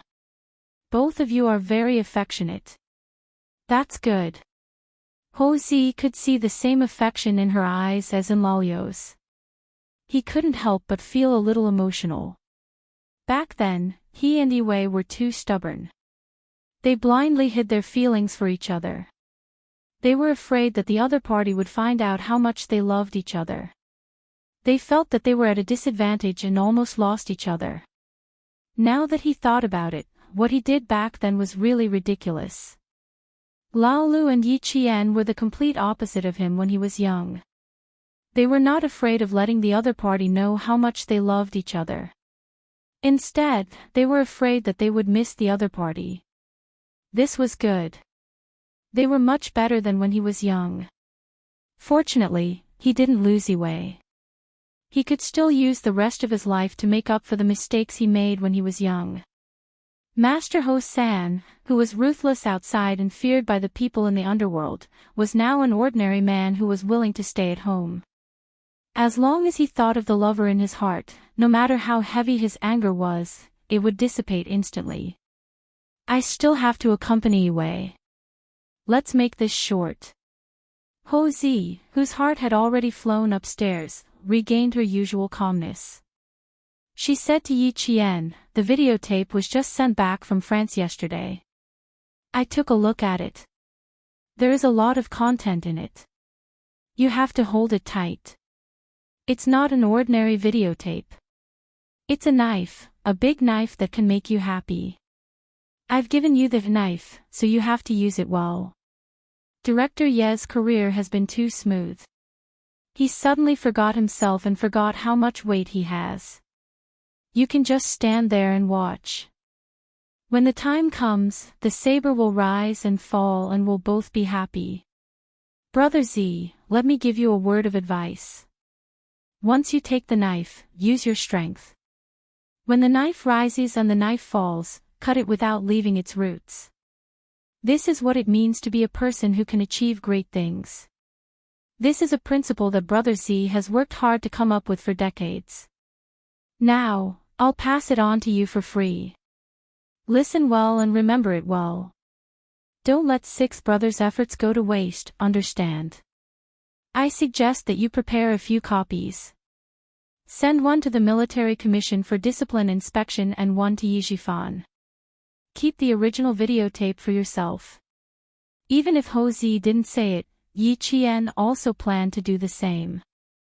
Not only did she send it to the Military Commission for Discipline Inspection and Yi Jifan, she also wanted to send it to Mrs. Li. As Ho Zi said, this wasn't an ordinary videotape. It was a knife that cut off all of Yi Ying's escape routes. It was a knife that would make the Yi family unable to turn the situation around. Chapter 2087. With this videotape, she could make Mrs. Li hate Ying forever and never let her enter the family again. With this videotape, she could make Ying fall into the abyss of pain and experience all the pain she had suffered in her previous life. The investigation by the Commission for Discipline Inspection would only bring trouble to Yi Jifan, and it would be difficult to implicate Ying. This videotape was Yi Ying's lifeline, the lifeline of their family. Ying would never be able to make a name for herself again. At Ho Zi's house, Yi Qian prepared a total of 4 copies of the videotape. She planned to send one to Commander-in-Chief Xia, one to Mrs. Li, and let Ho Zi keep the master tape. She would take the last one with her. She would not let Captain Xia's efforts go to waste. This videotape was the knife to cut off Yi Ying's path. She would not be merciful or soft-hearted. After sending Yi Qian off, Ho Zi took the master tape and went upstairs. Xia Yiwei, who had woken up from her nap, was getting up and getting dressed. When she heard the noise, she turned her head and asked, "Where's Xiao Yi? Did she leave? She still has something to do. How could she not leave?" After putting the master tape in the safe hidden in the closet, Ho Zi did not give Xia Yiwei a chance to get up. He hugged her waist and rolled onto the bed. He did not do anything but hug her and let her rest in his arms. Xia Yiwei, who had taken a nap, was also awake. She rested her head on his shoulder and asked with a frown, "Why did you bring the videotape back? Didn't Xiao Yi want it for herself?" This was a videotape that could make Yi Jifan furious. Xiao Yi had no reason to not want it. This is the master tape. She prepared 4 copies before leaving. Don't underestimate Sixth Brother's wife. You're not as ruthless as her. Ho Zi turned sideways. His eyes, which were no longer young, were still mesmerizing as he stared at his lover in his arms. He sighed and said, "She and Sixth Brother are a match made in heaven. Even the way they do things is very similar. Their temperaments are also similar. They both value relationships and loyalty. They're much better than when we were young. Both Lao Lu and Yi Jian are sensible people. They know how to get along with each other for a long time. Unlike us when we were young, we became hedgehogs after getting along with each other for a long time. We only stopped when we stabbed each other until they bled." Like Xia Jinyuan, he did not want his woman to worry too much. He naturally changed the topic of the conversation between them. At the mention of her youth, Xia Yiwei's attention shifted away, and a helpless smile appeared on her face. "Qian, Qian, Qian, and Yi Qian, Qian, Qian. Qian, Qian, and Qian, Qian, and Qian, Qian, Qian, and Qian, Qian, Qian. Qian, Qian, and Xiao are of it. Qian and Qian and Qian. In Chia, S and Chia. SS." Ho Zi thought about it. What his wife said made sense. But since she mentioned children and grandchildren, they had to have children to have grandchildren. Since time was right, they should make a child first. Ho Zi turned off his phone and unplugged the phone. Together with Xia Yiwei, they wholeheartedly devoted themselves to making a child together. He had completed what Sixth Brother had asked of him. The outcome of the game had been decided. It was up to Yi Qian to decide what to do next. Based on Qian's personality, he did not need to think too deeply to know that she would not treat herself unfairly. She would definitely watch the Yi family decline. After the incident with Sun Yaozu, he had a better understanding of Qian's character. Qian, who was calm and collected, would definitely calmly make the arrangements. Qian should not worry about his own woman. Instead, he should think about how to make a successful child. Chapter 2088. Yi Qian's arrangement was simple and direct. 1 copy would be sent to Commander-in-Chief Xia, 1 to Madame Li's company, and 1 to Yi Jifan himself. When she arrived at the post office, she had originally planned to send the videotape to Yijifan a few days later so that it would miss the date of the videotape to be sent to Jing City. When she arrived at the post office, she changed her mind and sent the 3 videotapes together. The post office staff was checking the addresses of the recipients with Yi Qian. Yi Qian nodded with a smile and said, "That's right." The post office staff bent down to pack the videotape. As Yi Qian watched the videotape package being put into the box, a cold light flashed across his eyes. The faint smile at the corners of his mouth suddenly became sharper. "Isn't Yin going to enlist in the army? Then let's take a good look at this videotape before enlisting in the army." Presumably, after watching this videotape, the arrogant family will be in a bad mood. Alas, it's a pity that I can't see their expressions with my own eyes. It's a pity that I can't see their expressions with my own eyes. After checking the 3 addresses one by one, the post office staff handed out the 3 mailing slips. "Keep the slips. If you don't receive the mail, you can check it at the post office with the slips." "Okay, thank you." Yi Qian thanked him with a smile and took the slips. After walking out of the post office, Yi Qian looked back at the counter where he had just sent the mail. There was a cold smile in his dark eyes. The weather was good these days. The warm sunshine dispelled much of the cold air. Many pedestrians sat on the stone benches to bask in the sunshine and enjoy the warmth of the sunshine. Yi Qian covered his forehead with his hand and looked up. His gaze passed through the shiny leaves and met the sprinkling sunshine. A smile that was brighter than the sunshine appeared on his beautiful face. Such good weather. Yi Ying, enjoy it. When he withdrew his gaze, the mobile phone in his pocket vibrated. Yi Qian looked at the caller ID and picked it up with a smile. "Do you want to tell me that you're in Nan province now?" On the other end of the phone, Song Jiqiu covered the phone tightly and looked at the person who had asked her to make the call. She laughed and said, "Brother, how do you know her so well?" "I want to lie to her. I've been with her for a year." "Of course, I know her better than you."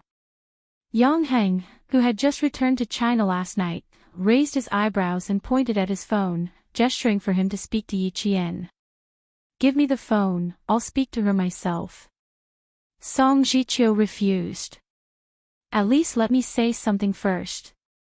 On the other side, Yang Heng still wanted to snatch it from Yi Qian, but Song Jiqiu nimbly dodged to the side. She smiled in a low voice and said to Yi Qian, "Classmate, it's really not good that you are so smart. Now I don't know where to start the following words.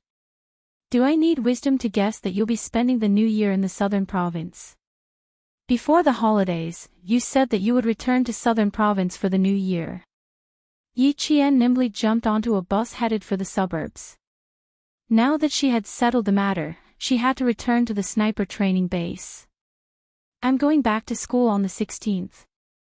What time are you leaving?" He paused for a moment before continuing, "Which kid are you playing with? It sounds quite lively." Song Jiqiu, who was running and hiding in the living room, laughed out loud. "A very, very big kid wants to take my phone away. Come on. Guess who it is?" As soon as she finished speaking, her wrist was caught by Yang Heng, and the phone fell into his hand. Hearing the lively scene, Yi Qian was about to speak when a familiar yet somewhat strange voice rang out. "Yi Qian, long time no see." Indeed, it had been a year and a half since they had last seen each other. Seeing Yang Heng again after a year and a half, Yi Qian smiled and looked him up and down. He said to the point, "You've had a good time studying abroad. I haven't seen you for a year and a half, but you've grown 10 centimeters higher." Chapter 2089. Not only had he grown taller, but he had also matured a lot. Even the look in his eyes had become very calm. He was handsome and tall. He pushed open the glass door of the cafe and walked in. Along the way, he attracted the attention of countless girls. "You have a good eye."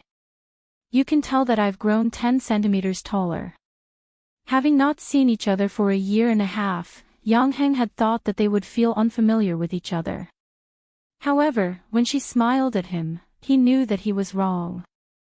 There was no unfamiliar feeling, only the joy of reuniting with a good friend. Song Jiqiu, who came with him, was about to pull out a chair and sit opposite Yi Qian when Yang Heng pushed her shoulder directly. She was pushed into the seat inside without warning. Brother, you're burning the bridge after crossing the river. Without me, how could you contact Yi Qian? Song Jiqiu, who staggered into the seat inside, complained directly to Yi Qian. Yi Qian, my brother is not kind. You should stay away from him. He just came back last night. If my grandma hadn't stopped him, he would have come to my house to disturb me in the middle of the night. Today, when he came to my house to pay a New Year's visit, the first thing he said to me was to contact you as soon as possible. Now that he saw you, he pushed me away. How unkind he is. Although she said that she was complaining, she actually wanted to tell Yi Qian how anxious her brother was to see her. Yang Heng and Yi Qian both understood the meaning of her words. After looking at each other and smiling, Yang Heng patted his cousin's shoulder and sighed. My relationship with Yi Qian is not what you think. I have a girlfriend. Don't say anything that will make her misunderstand. Song Jiqiu, you don't have the potential to be a matchmaker. Yi Qian laughed. He had misunderstood her relationship with Yang Heng since the beginning of the semester, and he still misunderstood her until now. You don't even know that your brother has a girlfriend. You're a failure as a younger brother. It was not until Song Jiqiu saw the photo in Yang Heng's wallet that he truly believed that his cousin had no feelings for Yi Qian. Yang Heng, who was drinking coffee, looked at his friend whom he had not seen for a year and a half. There was a big smile on his handsome face. He really had no feelings for Yi Qian from the beginning because he knew himself well. Yi Qian had said that he had matured, and so had she. The high school girl who had almost thrown him over her shoulder was even more outstanding than before. She faintly exuded the majesty of a soldier. When she sat, she didn't slouch like the others. Her back maintained a straight posture as if it was going to soar into the sky. His aura was even more astonishing. Even though he was wearing casual clothes, no one dared to size him up. He had a natural military aura. Although her picturesque features were clear and cold, her brows were relaxed. It could be seen that she had lived a good life for more than a year. That's right, she got into the school she wanted to go to. With her ability, she would definitely be like a fish in water. This kind of school life would naturally make her feel good. This was the Yi Qian he knew, the Yi Qian who shone brightly no matter where he was. This kind of Yi Qian, this kind of girl. He still said the same thing. Ordinary people should just be tactful and be friends with her. Don't even think about chasing her. Otherwise, he would become very unconfident. Why do you keep looking at me? Don't you recognize me? Yi Qian returned the photo of his girlfriend and joked, don't say that I'm not as beautiful as your mixed-race girlfriend. Otherwise, I'll be very embarrassed. Yang Heng's girlfriend was a mixed-race beauty with deep facial features. She was half Chinese. Not only was she beautiful, but she was also very elegant. After looking at the photo, Song Jiqiu exclaimed, Cousin, your girlfriend is so beautiful. Chapter 2090. The three of them started to talk about Yang Heng's girlfriend is so beautiful. They talked until the sky turned dark. Yi Qian, who had planned to go back to the sniper base, called Principal Chin in a hurry. He decided to stay in the city for another night and made an appointment with Song Jiqiu to fly back to school on the 17th of the first lunar month. On the 17th of the first lunar month, Ying finally received her military uniform. She would go to the capital with Yi Zhifan in the afternoon. She put on her military uniform and kept taking photos at home. Sun Dongxing held the camera and used up all the film in a short while. Looking at her daughter in the military uniform, she was so happy that she could not even close her mouth. Beautiful, so beautiful. My baby girl is the most suitable to wear a military uniform. She kept praising Ying and put all the best words on her daughter. Not only did she praise herself, but she also blamed Yi Zhifan for not praising her daughter. Old Yi, why didn't you say anything? Look at how beautiful Ying is. This military uniform seems to be tailored for her. How handsome. Yi Zhifan, who was also happy in his heart, heard her words and said calmly, "Didn't you say everything you wanted? What else do I have to say?" He, who had been an official for dozens of years, maintained a calm demeanor even when he was home. No matter how happy he was, he would not show it on his face. He was kind today. If he had seen his wife and daughter act so crazy in normal times, he would have reprimanded them for not being dignified enough. Although his daughter looked valiant in the military uniform and was full of energy, he could not forget himself because he was happy. Entering the army was just the beginning. There was still a long way to go in the future. Although Yi Ying had entered the army today, she was a compulsory soldier after all. Compared with Yi Qian, who had graduated from the military academy and was at least a second lieutenant after graduation, Yi Ying was much worse. A compulsory soldier who would retire at the end of his term and a second lieutenant who had graduated from the military academy. Anyone could see the difference between the two. Thinking of Yi Qian, Yi Zhifan, who was leaning on the sofa, felt a little relaxed. He could not help but sit up straight. Looking at his wife and daughter, who were so happy that they forgot themselves, Yi Zhifan, who had been smiling, looked a little cold. He was almost overjoyed. Sun Dongxing said, "Oh you always praise everyone in the meeting. Why don't you say anything when it comes to your daughter? Don't you remember that our daughter went to the capital this afternoon? It will be difficult for us to see her again." Yi Ying had already noticed the change in her father, but she didn't think too much about it. She was overjoyed when she saw that Yi Zhifan didn't seem to be interested, so she turned around and sat on the sofa. She hugged his arm and said coquettishly, "Dad, praise me too. You're better than Mom at praising people. Just listen to her mother's praises. She's pretty, good-looking, and handsome. You must have praised him differently. He's really good." Yi Zhifan, who was no longer happy, pointed at her shoulder and said coldly, "Even if it's now, it won't be too late for me to praise you when you have a star here." That one sentence made the smile on Yi Ying's face disappear. During this period of time, she had learned about the military rank system in our country and knew what it meant to have a star on the shoulder. She was smart, so she quickly understood what Yi Zhifan was trying to say. Sun Dongxing also knew this, but she didn't want to see her husband's mood dampening, especially when she saw her daughter, who was about to join the army, looking so wronged. She immediately said, "If you're so capable, why don't I see you wearing a military uniform and getting a few stars?" Chapter 2091. The more she spoke, the angrier Sun Dongxing got. She threw the camera in her hand onto the sofa and yelled, "All you do is criticize our daughter here and there. Yi Zhifan, do you think our daughter can't compare to that wretched Yi Qian? Let me tell you, Yi Zhifan. My daughter is amazing. So what if she has Xing Xing? When she finds a son-in-law who is a general, let's see if you can still say that she can't compare to Yi Qian." Every time Yi Zhifan scolded Yi Ying, Sun Dongxing would jump out to defend her, as if someone had stepped on her tail. She was afraid that her precious daughter would be criticized. Yi Zhifan saw that she was being foolish again and yelled, "I'm just reminding our daughter not to get carried away. Don't forget that Yi Qian has a higher starting point than her. You only know that our daughter is wearing a military uniform, but do you know what military rank Yi Qian has after graduating from the military academy? Do you know what kind of soldier our daughter is? She's an art soldier and a compulsory soldier. What about Yi Qian? She's an officer.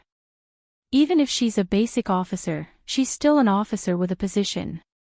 What do you know?" You only know how to yell all day long. You're still daydreaming about finding a general as a son-in-law. Sun Dongqing, keep your mouth shut. It won't be too late for you to be smug when our daughter really climbs above Yi Qian. Yi Jifan would only be wary when he thought of Yi Qian and constantly remind himself not to underestimate Yi Qian. Sun Dongqing, on the other hand, was the complete opposite. Whenever Yi Qian was mentioned, she would only get angrier and lose her mind. She still didn't know that her family was about to face a storm. When she heard her husband mention Yi Qian again, she went all out. She glared at him and yelled, "Yi Jifan, I finally understand. You just don't like us, mother and daughter.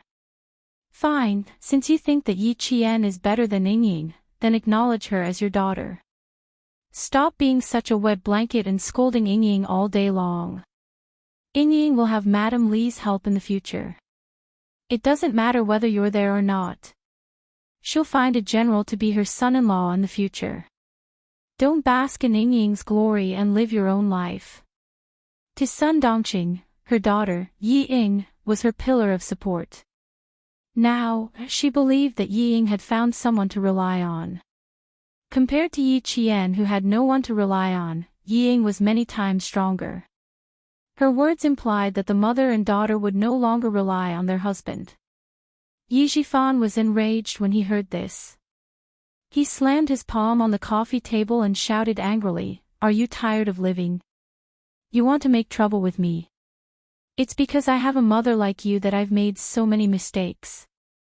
Originally, they were still happy. Suddenly, it turned into a husband and wife scolding each other. Instantly, the atmosphere was filled with the smell of gunpowder. Hearing that, Yi Ying's face turned pale. She stood on her father's side and said to Sun Dongqing angrily, "Mom, what are you saying? The reason why Madame Li helped me was because of my father. Mom, how could you be so foolish?" The angry Yi Jifan felt a little better when he heard this. At least his daughter wasn't foolish. Yi Ying's anger was extinguished by Sun Dongqing. She said angrily, "It's because your father thinks that you're not as good as that wretched girl, Yi Qian. That's why I'm angry. How is my daughter not as good as that wretched girl? She's pretty, can sing, dance, and play the piano. She even studied abroad. Compared to that wretched girl who only went to military school, she's so much better. Even the deputy chief of staff said that it's a waste of talent if Yingying doesn't enter the army. What's so good about that wretched girl?" The ringing of the doorbell interrupted Sun Dongqing's words. She glared at Yi Jifan and quickly went to open the door. After a while, she came in with a small package. She threw the package at Yi Jifan and said unhappily, "It's yours." Chapter 2092. Yi Jifan would also receive documents sent home by his subordinates when he was at home. They were not important, so he would take a look at them if he was interested. If he was not, he would just put them aside and take them out when he was free. He had just finished arguing with Sun Dongqing, so he was not in the mood to look at the documents. He threw them on the sofa and stood up. "Take out your luggage. We're going to the airport." Yi Jifan had originally planned to leave after lunch, but the argument made him not want to stay at home for even a moment longer. Yi Ying did not dare to go against Yi Jifan, who was the real head of the family. She quickly glanced at Sun Dongqing and bit her lip. "Mom, don't be angry at Dad. I know that everything you do is for my own good. Dad is the same. Don't misunderstand him. Yi Qian may be a military academy student, but Dad was right. She will have a military rank after graduation. As for me, if I don't work hard, the day she graduates and joins the army will be the day I retire. I'll go to the airport with Dad first. Take care. I'll come back to see you during the holidays." Compared to the blind Ying in the past, she was much more sensible. However, her temper had long been raised to the point where she could not keep her cool at the slightest thing. Her words were always better than her actions. Yi Jifan knew his daughter well, so he constantly reminded her. He was afraid that she would miss the hard-won opportunity again. Now that he heard Yi Ying's understanding words, Yi Jifan felt that his efforts were not in vain. She was much more sensible. He did not want to argue with his wife, who had gone through thick and thin with him. Although they did not have any feelings for each other, they had been together since they were young. Their daughter was already so old. What was the point of arguing? When he spoke, Yi Jifan's tone softened. You're already in your 40s, but your temper is worse than when you were young. In the future, when my daughter is not at home, I'll have to give in to you so that my daughter won't worry about the family. Although his tone softened, he did not mention anything about Sun Dongqing going to the airport to send Ying off. Sun Dongqing knew the reason why he didn't mention it at all. She also knew that what he said just now was just to reassure her daughter. It didn't matter. She didn't care about it anymore. She wasn't afraid that he would mess around outside. As long as he dared to mess around, at that time, no one would have a good time. They would run to the Urban Construction Bureau and the provincial government to make trouble, so that he wouldn't even be able to keep his official position. The reason why Yi Jifan didn't ask for a divorce was because he was afraid that Sun Dongqing would come to his workplace and make a scene. That was why he tolerated it. It couldn't be helped. Sun Dongqing was a shrew who could do anything and wasn't afraid of being embarrassed. After saying, "I'm going back to my room to get my luggage," Yi Jifan turned around and went back to his room without even looking at his wife. His patience with Sun Dongqing had long run out. He was only giving in to her for the sake of his daughter, Yi Ying. Yi Ying, who already knew that her parents had problems in their relationship, heaved a sigh of relief when she saw that they were no longer at each other's throats. She didn't know who to help, and she couldn't help either of them. She could only coax them. When Yi Jifan entered the room, she shook Sun Dongqing's arm and said softly, "It's okay, Mom. Don't be angry. Dad, a bureau chief, has already given in to you. What are you unhappy about? I've already gone to the army. I'm afraid that I won't be able to come back even once a year. You only care about being angry and don't care about me anymore. I can't call home often when I go to the army. Don't make Dad angry. He's a bureau chief after all. You should at least give him some face at home. I've told you before that Dad is doing well now. If you keep quarreling with him, you're pushing Dad out. When the time comes, a vixen will appear and won't let Dad come home. Mom, by then, you and I will have a hard time." Chapter 2093. Her family's achievements today were all thanks to her father, who was the director. She didn't want others to take advantage of her. Yi Ying, who had studied abroad in France for half a year, was no longer as naive as she was in China. Sun Dongqing disagreed. "You don't have to worry about us adults. With me at home, your father wouldn't dare." Sun Dongqing didn't listen to anyone but her daughter. The anger in her heart was gradually extinguished by Yi Ying's coquettishness. However, her daughter didn't help her just now, so she felt a little embarrassed. She complained, "I didn't care about you. I was happy, but your father insisted on making things unpleasant. He could have mentioned anyone, but he had to mention that wretched girl. Let's not talk about her anymore. I feel terrible when I think about not being able to go home for a year." Yi Ying didn't want to see her parents quarrel again, so she quickly changed the topic. Sun Dongqing, who was still a little unhappy, looked distressed when she heard this.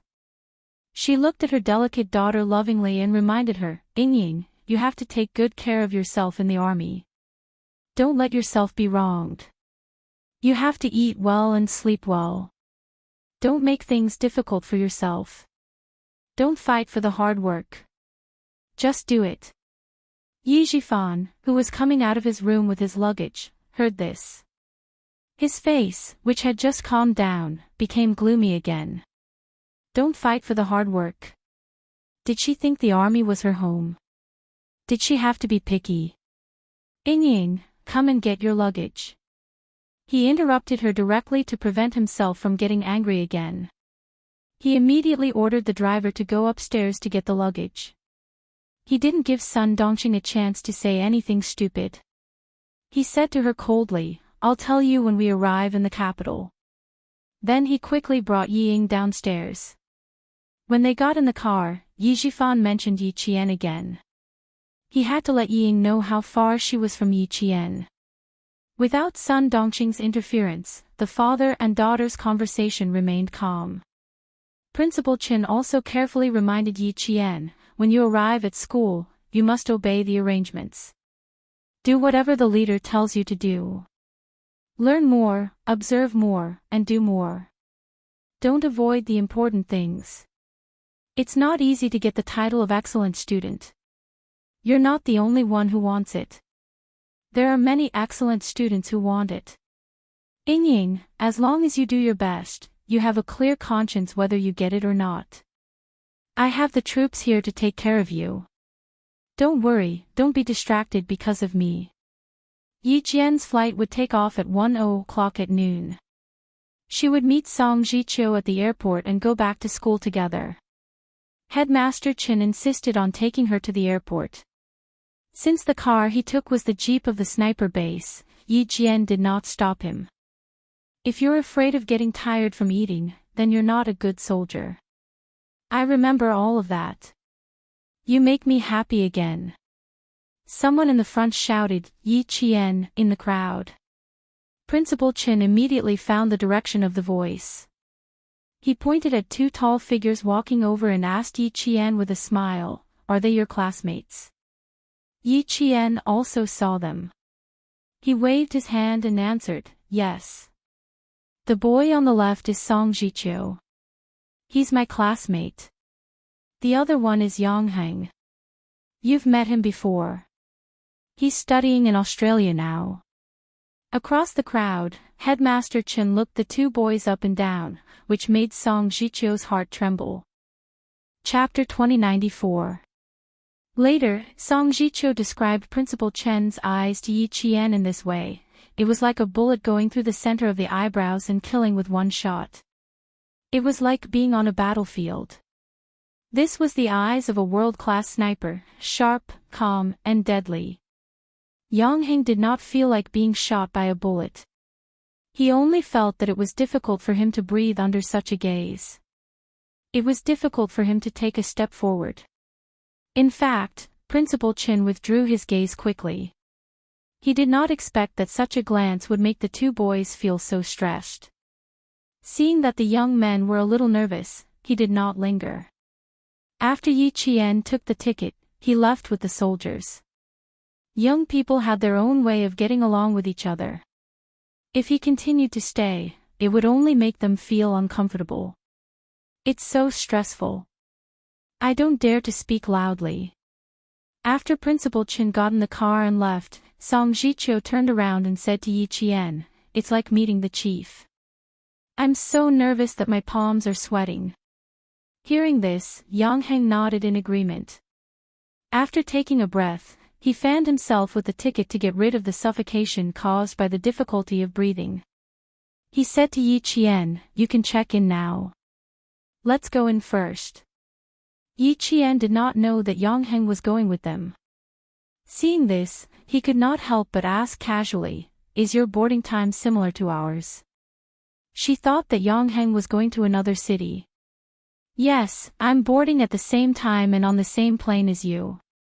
Yangheng, who did not tell her, waved the ticket in his hand. He raised his eyebrows and looked at Yi Qian, who was surprised. He laughed loudly and said, "Do you need to be so surprised? I'm your parent.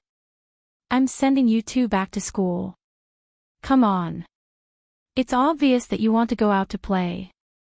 Song Zhiqiu exposed her cousin's lie without hesitation and said to Yi Qian quickly, "Uncle knows that my brother has a mixed-race girlfriend and threatens to break off their relationship. My aunt is afraid that the father and son will fight, so she uses her connections to get a ticket. He's not sending us back, but escaping to take refuge." Director Yang was also a somewhat inflexible father. When he found out that his son had found a foreign girl and lived together with her, he was so angry that he pulled out his belt to teach his disobedient son a lesson. Mother Yang was so scared that she broke out in a cold sweat and hurriedly let her son escape from the limelight. When Yang Heng heard this, he said that it would be better to go to his cousin's military academy. Mother Yang didn't say anything and asked her old classmate to get her son a ticket. She sent her son out of her husband's sight. When Yi Qian heard this, he laughed a little unkindly. There are so many beautiful women in our country, yet you don't like them and insist on finding a foreign girlfriend. You even moved in with her in advance. Yang Heng, do you think that our country is as open-minded as overseas? If you live together before marriage, what if one day you separate from your foreign girlfriend? Wouldn't you be irresponsible? No wonder Uncle Yang is angry. With Yang Heng's help, the tense atmosphere caused by Principal Chen suddenly dissipated. The three of them chatted and laughed as they passed a group of people who had just entered the airport and went to check in. A slim and tall woman in the crowd suddenly raised her head and looked to the left. She seemed to have heard Yang Heng and Yi Qian's voice just now. Get the ticket first, then go to the restaurant next door to have lunch. After a short rest, go to check-in. Yi Zhifan took out his wallet and took out his ID card. He said to Ying beside him, "Give me your ID card as well." Ying looked around and didn't find anything. She took out her ID card and said, "Dad, I seem to have heard Yi Qian's voice just now." "You heard it. Don't be surprised." Having said that, Yi Zhifan also looked around and didn't find anything. He took Yi Ying's ID card and went to get the ticket. Chapter 2095. Yi Ying did not give up. She looked around and saw a familiar figure passing by the security check gate. She fixed her eyes on it but did not find anything. "Are you still looking for her? If she is here, you can say hello to her generously. Moreover, it is not surprising that she is here. It is the beginning of the semester. It is normal for her to go to school by plane. It is abnormal for her to go to school by plane. The plane ticket is so expensive. How can she afford it?" Yi Ying did not dare to say it out. She was afraid that she would be blamed again. She looked at the security check again and left. At 12:40 p.m. Yi Qian and the other two boarded the plane. At 3 p.m., Yi Ying called Sun Dongqing, who was cleaning the living room. She told her that she had boarded the plane and would call back when she arrived in the capital. Sun Dongqing, who was sitting on the sofa, picked up the postal package she had received in the morning and put it on the tea table. She said to Yi Ying worriedly, "Okay. Take care of yourself. Don't be afraid to tell your father. I will take care of the family. Your father can't do anything." Her voice was so loud that Yi Zhifan, who had turned off his mobile phone, heard it clearly. He ignored her and took out the magazine on the plane to read. It took more than 3 hours to go from the southern province to the capital. It only took a little more than an hour to go from the southern province to the city where Yi Qian's school was. At this time, Yi Qian and Song Zhiqiu had arrived at the gate of the school. They watched Yang Heng, who could not enter the school, leave. The University of Science and Technology of China and the Army implemented military management at the same time. Irrelevant people were not allowed to enter or leave the school at any time. Even if Yang Heng wanted to visit the school, he could not. He had to go out alone. His back is so lonely. I told him not to go with me, but he didn't believe me. Song Zhiqiu took pleasure in Yi Jian's misfortune. Then, she said to Yi Jian with a smile, "However, my brother has friends all over the world. Don't worry. He will definitely call me later and tell me that he has a playmate." That was true. Yang Heng was very popular in high school. He had a group of friends with different faces wherever he went. Yi Qian picked up the suitcase with the students' military uniforms and said with a smile, "Let's go. Let's start anew." She lowered her voice when she said the word new. She, who had turned around, suddenly turned back. She looked at the road with cold eyes. The moment she turned around, she felt someone staring at her. It was the start of the school year, and countless motorcycles were parked at the school gate with the students on them. Even if Yi Jian felt that someone was staring at her, she could not catch it immediately. An inconspicuous black car slowly passed by the roadside, and the tea-colored window slowly rolled up. A man wearing sunglasses sitting in the back ordered the driver indifferently, "Go back to the hotel." The driver, who was wearing white gloves, answered respectfully, "Yes, sir." He stepped on the accelerator and drove into the traffic. Then he smiled inexplicably. But she looks a little trickier than her mother. The person on the other side of the phone said something. The man in the sunglasses said, "You don't have to keep an eye on Yi Jifan for now." He didn't interfere with Sun Yaozu's business. As for his daughter, wait until we get to the army. The man's voice was not young. It was deep and a little hoarse. It sounded cold and creepy. It seemed that every word he said was full of calculation. At the same time, Sun Dongqing picked up the postal package on the coffee table and cut it open with a pair of scissors. She didn't know why, but when she cut open the package and saw the videotape, her eyelids suddenly twitched. She was distracted for a moment, and a small cut appeared on her finger. Chapter 2096. Sun Dongqing, who was in pain, hurriedly got up to treat her wound. The phone at home rang. She pressed on her finger to stop the bleeding and looked up at the clock on the wall. A deep smile appeared on her face. She put the videotape on the coffee table and ignored it. She hurriedly went to pick up the phone at the corner of the sofa. Yi Jifan did not call Sun Dongqing immediately. The driver who picked him up had gotten the wrong address. He had to let the driver find them first. Seeing his daughter make the call, he said calmly, "You stand here and wait. I'll go ahead and take a look." Yi Ying, who happened to pick up the call, nodded hurriedly and said, "Dad, put down the luggage. I'll stay here." "Okay, don't wander around. Otherwise, I'll come back to find you." The driver who came to pick them up called again. With a smile on his face, Yi Jifan answered the call and said, "We're already outside. I'm waiting for you in the corridor. You should be able to see me after you turn the corner." Okay. Thank you." Yi Jifan naturally had to be polite to the driver sent by the Du family. If he put on airs because of the other party's identity, he would be looking down on the Du family. Sending someone to pick you up was the Du family giving you face.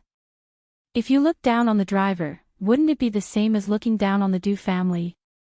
Yi Jifan, who wanted to build a good relationship with the Du family, would not do such a stupid thing. It was 6:30 in the evening in Beijing. The lights had already been lit. Yi Ying, who was standing in the corridor of the parking lot, reported that they were safe. She could not wait to tell Sun Dongqing the good news. "Mom, Madam Li sent a driver to pick us up. Dad and I will take the car directly to the hotel to meet Madam Li. Madam Li also said that her daughter is also in the arts regiment. It's a pity that her daughter is not in the Beijing political group. It would be better if she was. It would be even better if Madam Li's daughter was in the Beijing political group. She would definitely make her happy every day, just like how she made Yao Jing and the other girls in the past." Hearing such good news, Sun Dongqing couldn't help but feel a headache coming on. She said happily, "Like I said, my Ying Ying is such a lovable person. You have to listen to Madam Li, coax her a little more, and say a few more sweet words. It doesn't matter. Mom, don't worry. I know what to do." Seeing Yi Jifan waving at her, she hurriedly covered her phone and said in a sweet voice, "Mom, I'll stop talking. Dad found the driver sent by Mrs. Li. I'll get in the car first. I'll call you tomorrow." Yi Ying was afraid that Yi Jifan would overhear her, so she quickly broke the phone before Sun Dongqing could finish speaking. By the time the car arrived in front of her, she had already adjusted her facial expression. The chauffeur sent by the Du family opened the door and ran to Yi Ying's side. He greeted her respectfully, "Miss Yi." He first opened the door for her to get in, and then put the luggage in the trunk. Yi Ying, who had gotten into the car, was so surprised that she felt a little unnatural. It was really like the chauffeurs on TV who invited rich ladies into the car. He was so polite that she thought she was really a noble lady at that moment. "Director Yi, Miss Yi, my family's madam is holding a banquet at the Wangfu Hotel. I'll send the two of you there now. The hotel you're staying at is also Wangfu Hotel. I hope you'll be satisfied." The driver's politeness made Yi Jifan feel more assured. Their food and accommodation were arranged by Mrs. Li herself, which showed that the Du family valued them. Chapter 2097. Yi Ying, who was sitting in the back, couldn't help but gasp when she heard Wangfu Hotel. She knew Wangfu Hotel. It was the most famous and most expensive hotel in the country. It was loved by stars both at home and abroad, as well as Hong Kong and Taiwan. Even the cheapest standard room cost more than 10,000 yuan for a night. Although her family had some assets, they weren't rich enough to spend more than 10,000 yuan for a night in a hotel. Thinking of how much Mrs. Li valued her and how much she would eat and live in the future, Yi Ying couldn't help but feel happy. She was even more determined to make Mrs. Li happy. Before she arrived at the hotel, Yi Ying's heart had already flown there. She just wanted to see Mrs. Li as soon as possible. The imported luxury car left the airport parking lot with the excited Yi Ying. When the car completely drove out of the parking lot, the door of a silver-gray car parked at the place where Yi Ying was standing before opened. Someone with long legs stepped out and got out of the car lazily. It was very cold outside. The man who got out of the car was wearing clothes that were completely opposite of the season. He stood tall and straight in the cold wind with only a thin black shirt. He was completely unaffected by the cold, and his temperament was still noble and elegant. Xia Jinyuan, who came back from a hot country, was in a hurry. He didn't have time to prepare a thick winter coat. When he got off the plane an hour ago, he shivered even though he had been trained to resist the cold.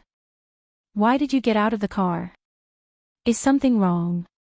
A man in military uniform with the rank of major strode over from the other side of the car. When he saw Xia Jinyuan, who was supposed to be resting in the car, standing by the car door, his face darkened and he quickly walked over. Xia Jinyuan, who was wearing a black shirt, looked away from the parking lot exit and smiled at his comrade V8. "Nothing happened. Get out of the car to get some fresh air. Let's go back to the military headquarters and report." Mrs. Li, the Arts and Crafts Group. It seemed that Yi Jifan had made a big move while he was away. He even had such a good relationship with the wife of the deputy chief of staff. Yi Jifan wanted to send his daughter to the army so that she could compete with Lan Weihu. With Mrs. Li's relationship, the possibility of sending his daughter to the army was higher. The deputy chief of staff Du was famous for being obedient. Once Madame Li gave the order, he would definitely obey. To be more ironic, Madame Li's words were more effective than military orders. "Why are you in such a hurry to return to the military? The Major General has spoken. It won't be too late for you to go to the hospital and treat your injuries before reporting to him." V8 frowned and started the car. He glanced at Xia Jinyuan's waist and said, "You know very well how serious the consequences will be if the puncture wound is not treated properly." In the end, he was the only one left in charge of the cleanup mission. The rest of the team returned home immediately after taking control of the illegal dealer from China who dared to come to China to sell guns. Q King, who was left alone, returned home 4 days later than the rest of them. 4 days, 96 hours. He faced it all alone. His comrades who had returned to the country were all on tenterhooks, afraid that something bad would happen to him. Xia Jinyuan adjusted his seat so that his long legs had more room to move. After buckling his seatbelt, he said calmly, "No need. I'll take care of it myself. I'll go to the military headquarters first." He had to report all the important matters at hand first. After that, he had to figure out the situation between Yi Jifan and the Du family. He also had to go to Nan province to meet Lan Weihu. There was not enough time, so he had to hurry. Chapter 2098. Reporting to the military wasn't something that could be done in 1 or 2 hours. Arriving at the military at 8:00 would take at least until the wee hours of the morning. Everyone knew that Q King was injured. If he didn't treat his wound first, everyone would be worried. V8, who came to pick him up, was ordered by the Major General to send Xia Jinyuan to the hospital for a thorough examination.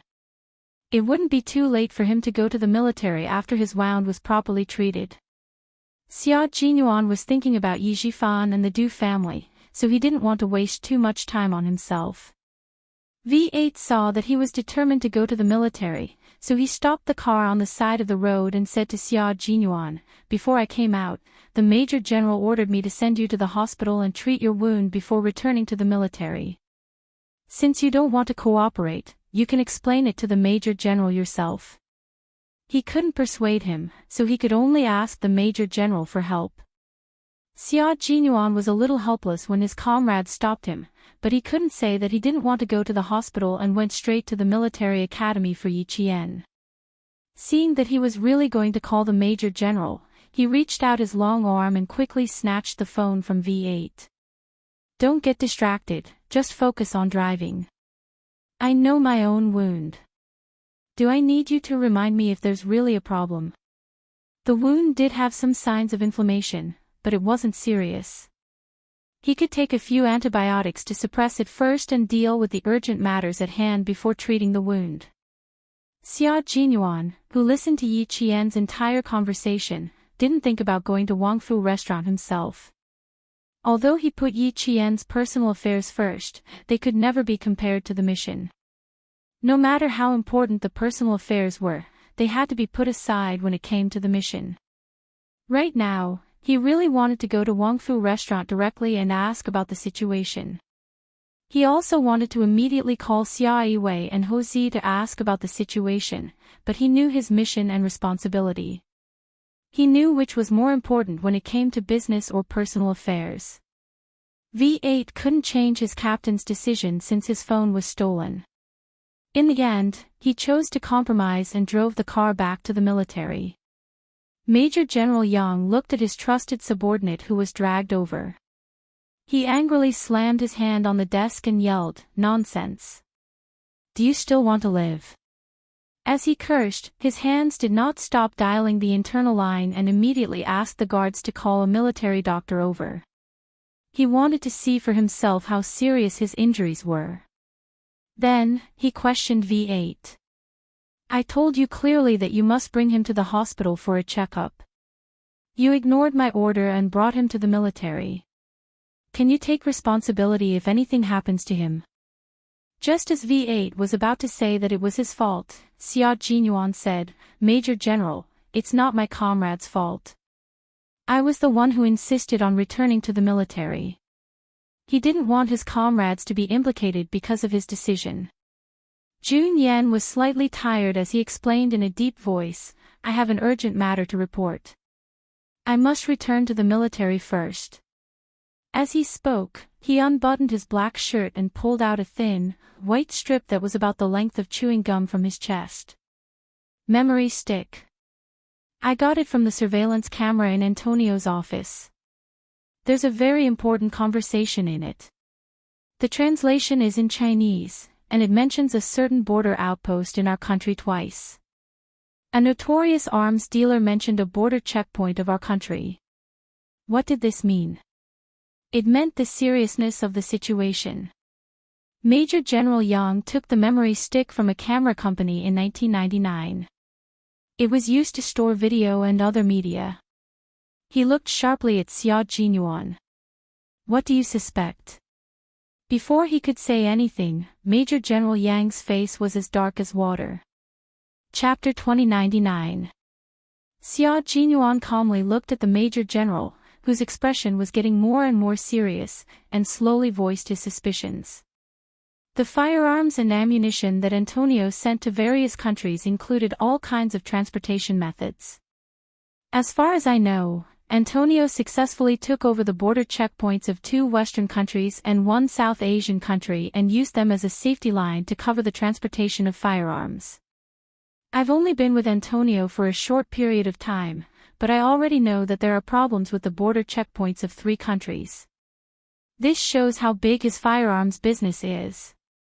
Currently, there are always traces of firearms dealers in the war-torn countries of Wei-Su, Acre, and Iran, as well as Antonio. The more wars there are, the more the firearms dealers earn. They illegally transport weapons and endanger the safety of a country. I can't help but think deeply about it. His words made the Major General's brows furrow even tighter. What are you trying to say? Just say it. Right now, I suspect that the Chinese businessman who was escorted back to China had a route at the border, Xia Jinyuan said directly. V8, who hadn't left, showed an incredulous look on his face when he heard this. It was as if he had heard something shocking and couldn't believe it at all. King Q meant that if we didn't completely solve this problem, our country would become a war-torn country. Wasn't that a little too much? There was a brief silence in the office, and then the Major General shouted angrily, Xia Jinyuan. His suspicion made the Major General furious, and his heavy military power came straight at him. It was as if the air was being compressed, and it was as heavy as a heavy stone falling down. Do you know what you just said? If you dare to suspect those soldiers, I'll be the first to come after you. The Major General's understanding was different from V8's, but he did partially guess the meaning of Xia Jinyuan's words. In the face of the Major General's anger, Xia Jinyuan didn't show any fear and replied in a deep voice, Major General, I know very well what I said. I really do suspect that, and now I'm only reporting my suspicions to the military. Whether things are as I suspect, the military still needs to investigate. The businessman who was escorted back to China transported illegal weapons to China through layers of checkpoints. Major General, how many ways do you think he went through? How many people have benefited from it? Also, I won't suspect the comrades stationed at the border. They're loyal to their duty and protect the country. They even sleep with steel guns in their arms. Major General, they've sacrificed enough. As a soldier, I don't want to hear about any soldiers who wear the same uniform as me sacrificing themselves at the border. Xia Jinyuan, who had an injury on his waist, could not stand for a long time. Facing the Major General's cold gaze, he pointed to the guest sofa and said with a smile, Can you at least give me a seat to dry my body? He was, of the Major General. And, mentally. The Major General wanted to throw the documents on the table directly at the face of the guy who was still in the mood to smile with him, but it was just a thought. He really couldn't bear to throw it. Of the he. Was. Aren't you trying to show off your ability? Why? Can't you stand for a while? While he said that, his eyes signaled for V8 to go over and help him. He didn't want to cause any problems.